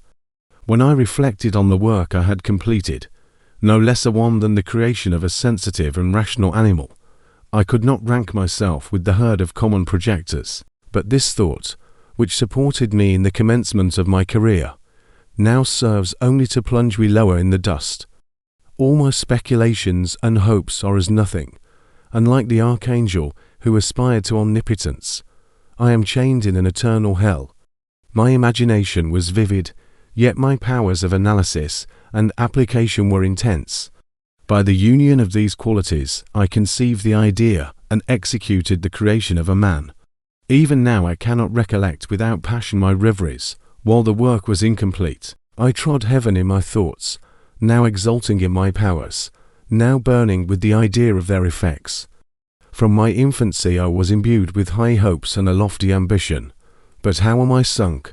Oh, my friend, if you had known me as I once was, you would not recognize me in this state of degradation. Despondency rarely visited my heart. A high destiny seemed to bear me on, until I fell, never, never again to rise. Must I then lose this admirable being? I have longed for a friend. I have sought one who would sympathize with and love me.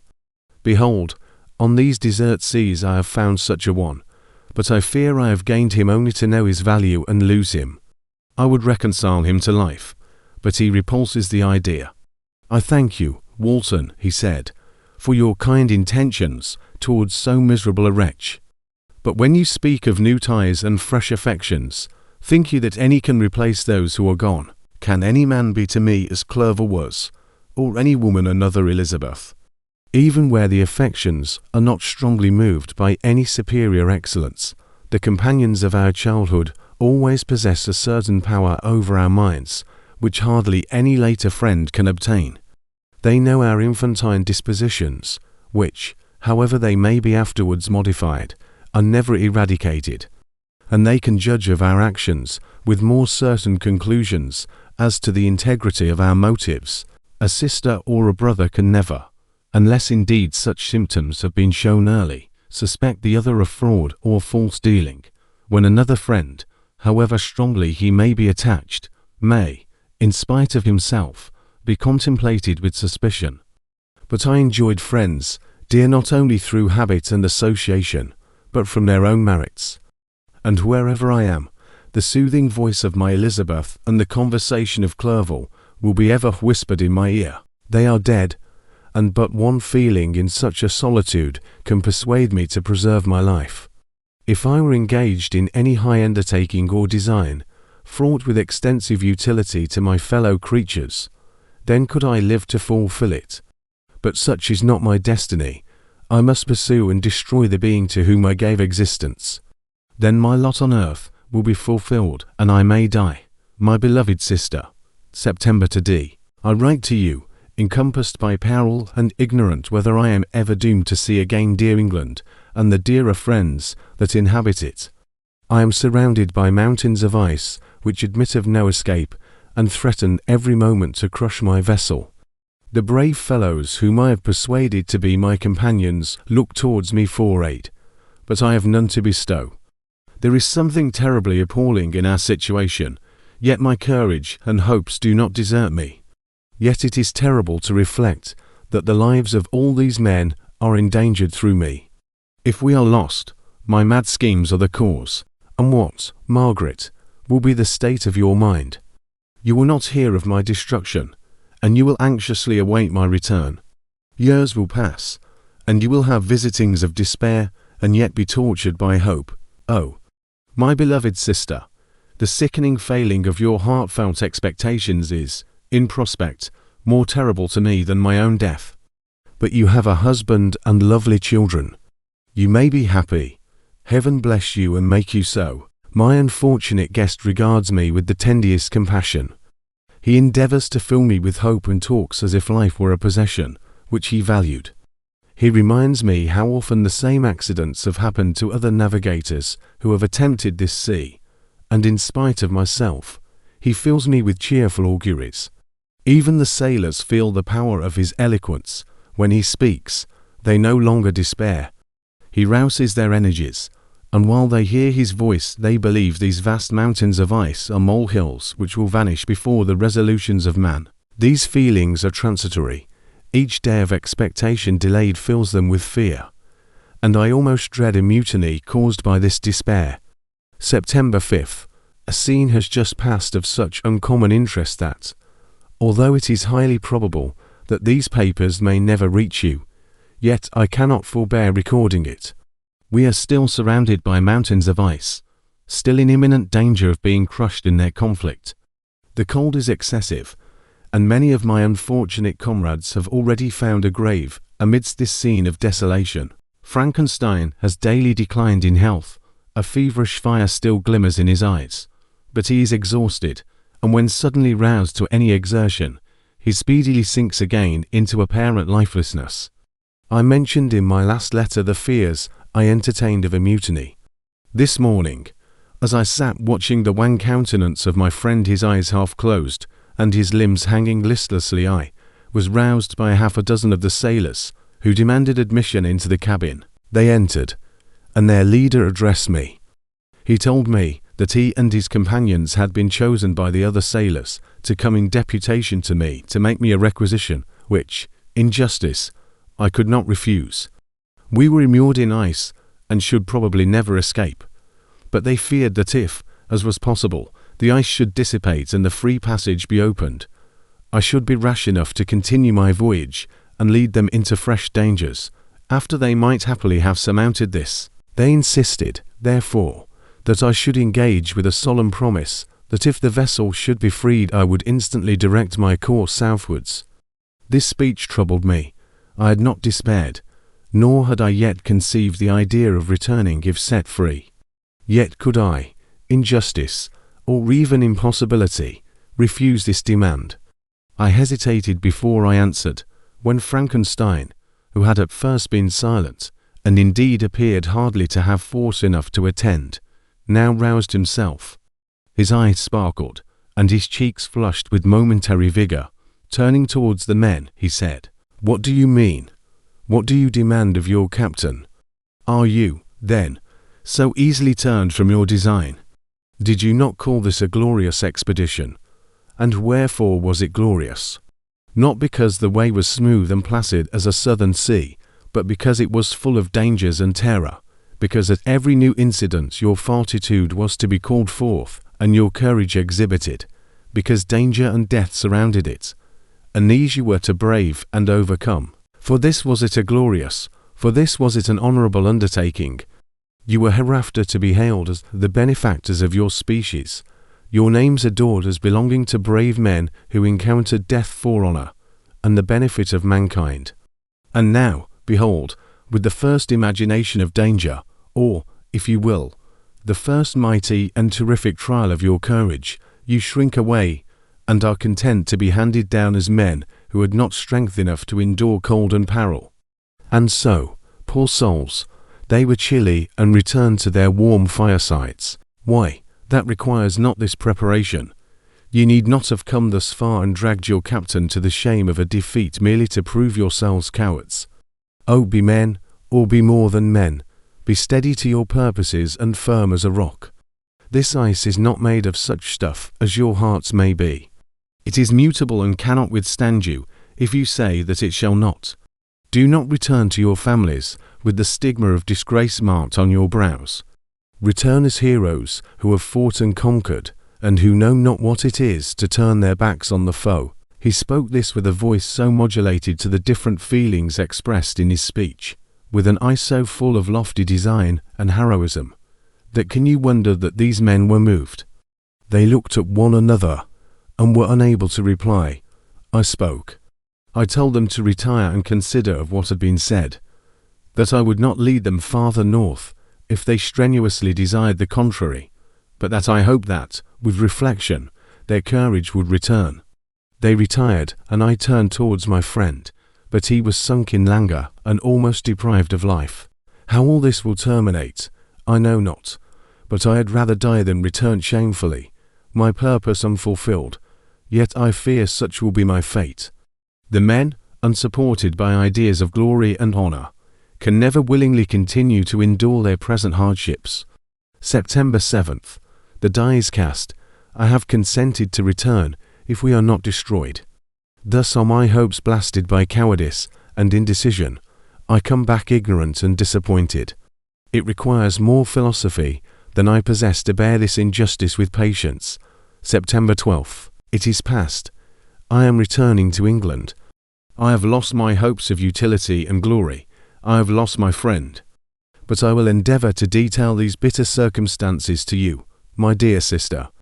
And while I am wafted towards England and towards you, I will not despond. September 9th. The ice began to move, and roarings like thunder were heard at a distance as the islands split and cracked in every direction.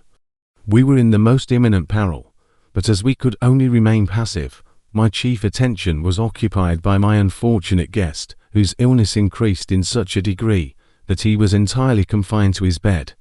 The ice cracked behind us and was driven with force towards the north. A breeze sprang from the west, and on the 11th the passage towards the south became perfectly free. When the sailors saw this, and that their return to their native country was apparently assured, a shout of tumultuous joy broke from them, loud and long continued. Frankenstein, who was dozing, awoke and asked the cause of the tumult.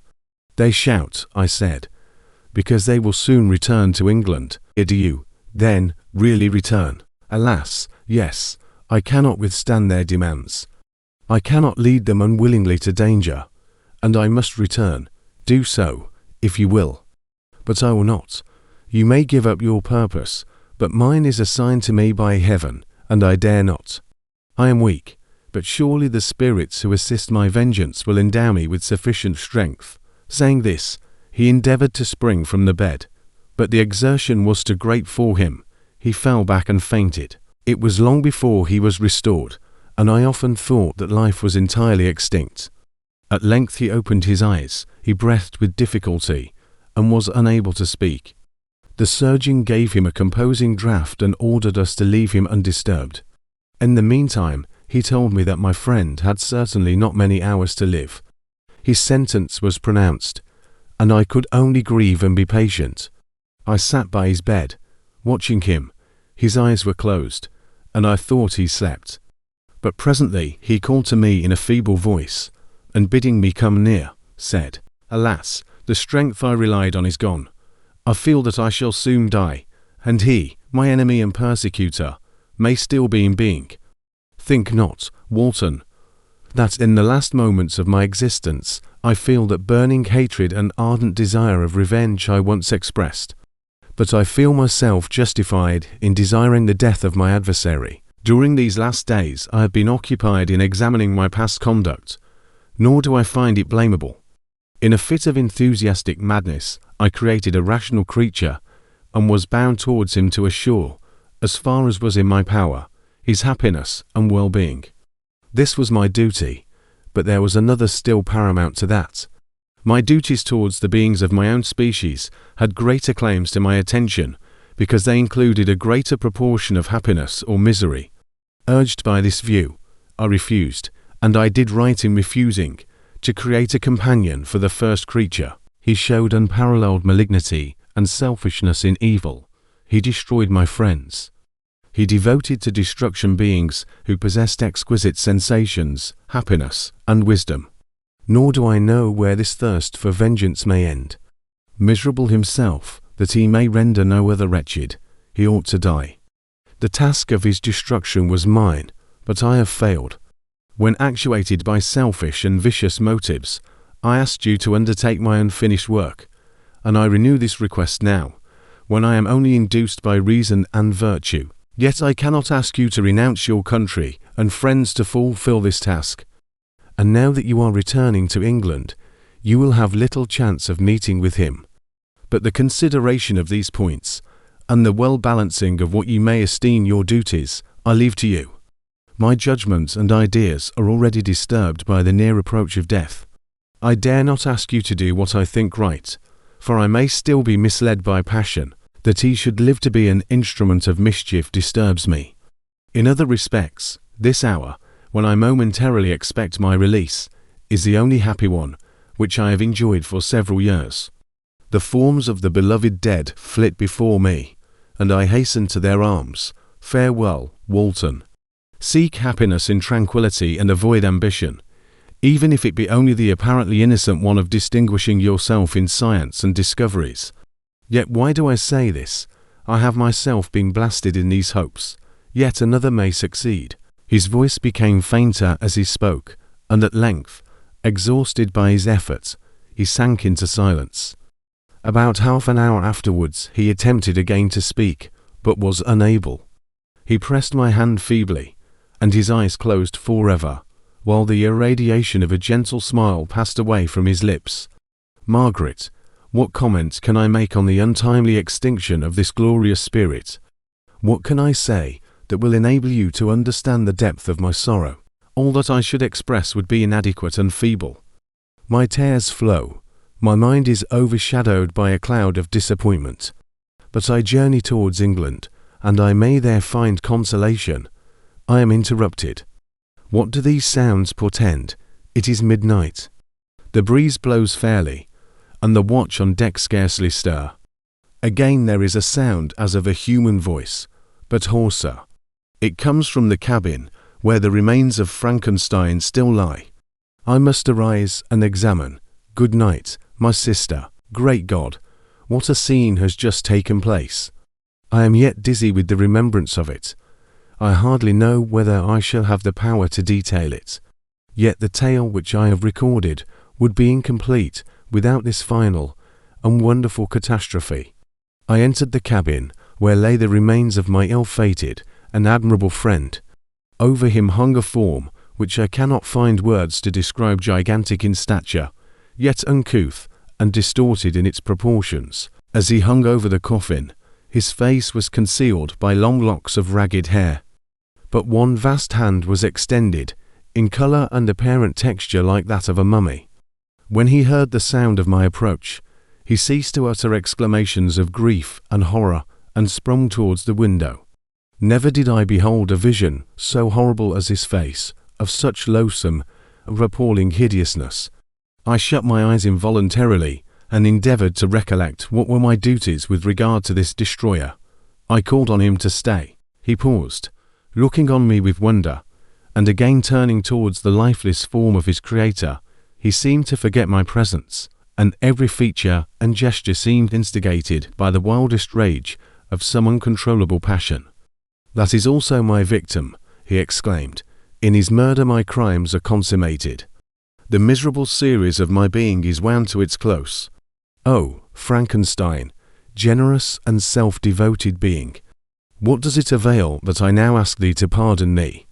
I, who irretrievably destroyed thee by destroying all thou lovedst. Alas, he is cold, he cannot answer me." His voice seemed suffocated, and my first impulses, which had suggested to me the duty of obeying the dying request of my friend in destroying his enemy, were now suspended by a mixture of curiosity and compassion. I approached this tremendous being. I dared not again raise my eyes to his face. There was something so scaring and unearthly in his ugliness. I attempted to speak, but the words died away on my lips.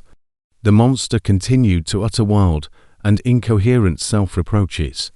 At length I gathered resolution to address him, or a pause of the tempest of his passion. "Your repentance," I said, "is now superfluous. If you had listened to the voice of conscience and heeded the stings of remorse before you had urged your diabolical vengeance to this extremity, Frankenstein would yet have lived. And do you dream?" said the Degeman. "Do you think that I was then dead to agony and remorse? He continued, pointing to the corpse, he suffered not in the consummation of the deed, oh, not the 10,000th portion of the anguish that was mine during the lingering detail of its execution. A frightful selfishness hurried me on, while my heart was poisoned with remorse. Think you that the groans of Clerval were music to my ears? My heart was fashioned to be susceptible of love and sympathy, and when wrenched by misery to vice and hatred, it did not endure the violence of the change without torture such as you cannot even imagine. After the murder of Clerval I returned to Switzerland, heartbroken and overcome. I pitied Frankenstein. My pity amounted to horror. I abhorred myself. But when I discovered that he, the author at once of my existence and of its unspeakable torments, dared to hope for happiness, that while he accumulated wretchedness and despair upon me, he sought his own enjoyment in feelings and passions from the indulgence of which was forever barred, then impotent envy and bitter indignation filled me with an insatiable thirst for vengeance. I recollected my threat and resolved that it should be accomplished. I knew that I was preparing for myself a deadly torture, but I was the slave, not the master, of an impulse which I detested yet could not disobey. Yet when she died, nay, then I was not miserable. I had cast off all feeling, subdued all anguish, to riot in the excess of my despair. Evil thenceforth became my good. Urged thus far, I had no choice but to adapt my nature to an element which I had willingly chosen. The completion of my demoniacal design became an insatiable passion, and now it is ended. There is my last victim. I was at first touched by the expressions of his misery. Yet, when I called to mind what Frankenstein had said of his powers of eloquence and persuasion, and when I again cast my eyes on the lifeless form of my friend, indignation was rekindled within me. "Wretch," I said, "it is well that you come here to whine over the desolation that you have made. You throw a torch into a pile of buildings, and when they are consumed, you sit among the ruins and lament the fall. Hypocritical fiend! If he whom you mourn still lived, still would he be the object, again would he become the prey, of your accursed vengeance. It is not pity that you feel, you lament only because the victim of your malignity is withdrawn from your power." "Oh, it is not thus," interrupted the being. "Yet such must be the impression conveyed to you by what appears to be the purport of my actions. Yet I seek not a fellow feeling in my misery, no sympathy may I ever find. When I first sought it, it was the love of virtue, the feelings of happiness and affection with which my whole being overflowed, that I wished to be participated. But now that virtue has become to me a shadow, and that happiness and affection are turned into bitter and loathing despair, in what should I seek for sympathy? I am content to suffer alone while my sufferings shall endure. When I die, I am well satisfied that abhorrence and opprobrium should load my memory. Once my fancy was soothed with dreams of virtue, of fame, and of enjoyment. Once I falsely hoped to meet with beings who, pardoning my outward form, would love me for the excellent qualities which I was capable of unfolding. I was nourished with high thoughts of honor and devotion. But now crime has degraded me beneath the meanest animal. No guilt, no mischief, no malignity, no misery can be found comparable to mine. When I run over the frightful catalogue of my sins, I cannot believe that I am the same creature whose thoughts were once filled with sublime and transcendent visions of the beauty and the majesty of goodness. But it is even so. The fallen angel becomes a malignant devil. Yet even that enemy of God, and man had friends and associates in his desolation. I am alone. You, who call Frankenstein your friend, seem to have a knowledge of my crimes and his misfortunes. But in the detail which he gave you of them, he could not sum up the hours and months of misery which I endured wasting in impotent passions. For while I destroyed his hopes, I did not satisfy my own desires. They were forever ardent and craving. Still I desired love and fellowship, and I was still spurned. Was there no injustice in this? Am I to be thought the only criminal, when all humankind sinned against me? Why do you not hate Felix, who drove his friend from his door with contumely? Why do you not execrate the rustic who sought to destroy the Saviour of his child? Nay, these are virtuous and immaculate beings. I, the miserable and the abandoned, am an abortion, to be spurned at, and kicked, and trampled on. Even now my blood boils at the recollection of this injustice. But it is true that I am a wretch. I have murdered the lovely and the helpless. I have strangled the innocent, as they slept and grasped to death his throat, who never injured me or any other living thing. I have devoted my Creator, the select specimen of all that is worthy of love and admiration among men, to misery. I have pursued him even to that irremediable ruin. There he lies, white and cold in death, You hate me, but your abhorrence cannot equal that with which I regard myself. I look on the hands which executed the deed. I think on the heart in which the imagination of it was conceived, and long for the moment when these hands will meet my eyes, when that imagination will haunt my thoughts no more. Fear not that I shall be the instrument of future mischief. My work is nearly complete. Neither yours nor any man's death is needed to consummate the series of my being and accomplish that which must be done, but it requires my own. Do not think that I shall be slow to perform this sacrifice. I shall quit your vessel on the ice raft which brought me thither, and shall seek the most northern extremity of the globe.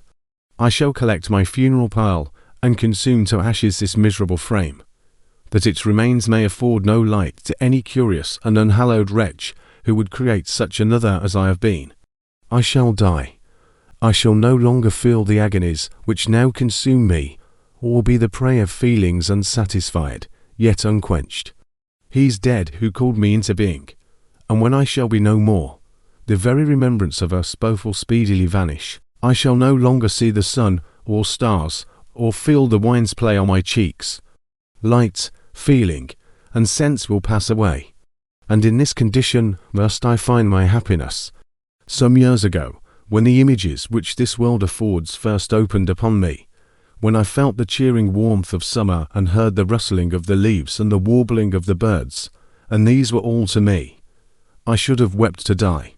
Now it is my only consolation, polluted by crimes and torn by the bitterest remorse. Where can I find rest but in death? Farewell, I leave you, and in you the last of humankind whom these eyes will ever behold. Farewell, Frankenstein.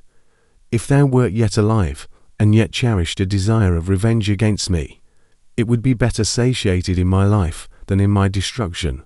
But it was not so. Thou didst seek my extinction, that I might not cause greater wretchedness. And if yet, in some mode unknown to me, thou hadst not ceased to think and feel, thou wouldst not desire against me a vengeance greater than that which I feel. Blasted as thou wert, my agony was still superior to thine, for the bitter sting of remorse will not cease to rankle in my wounds until death shall close them forever. But soon, he cried with sad and solemn enthusiasm, I shall die, and what I now feel be no longer felt. Soon these burning miseries will be extinct. I shall ascend my funeral pile triumphantly and exult in the agony of the torturing flames. The light of that conflagration will fade away. My ashes will be swept into the sea by the winds. My spirit will sleep in peace, or if it thinks, it will not surely think thus. Farewell. He sprang from the cabin window as he said this, upon the ice raft which lay close to the vessel. He was soon borne away by the waves and lost in darkness and distance. Thanks for watching. Please like the video and subscribe to the channel for more excellent content.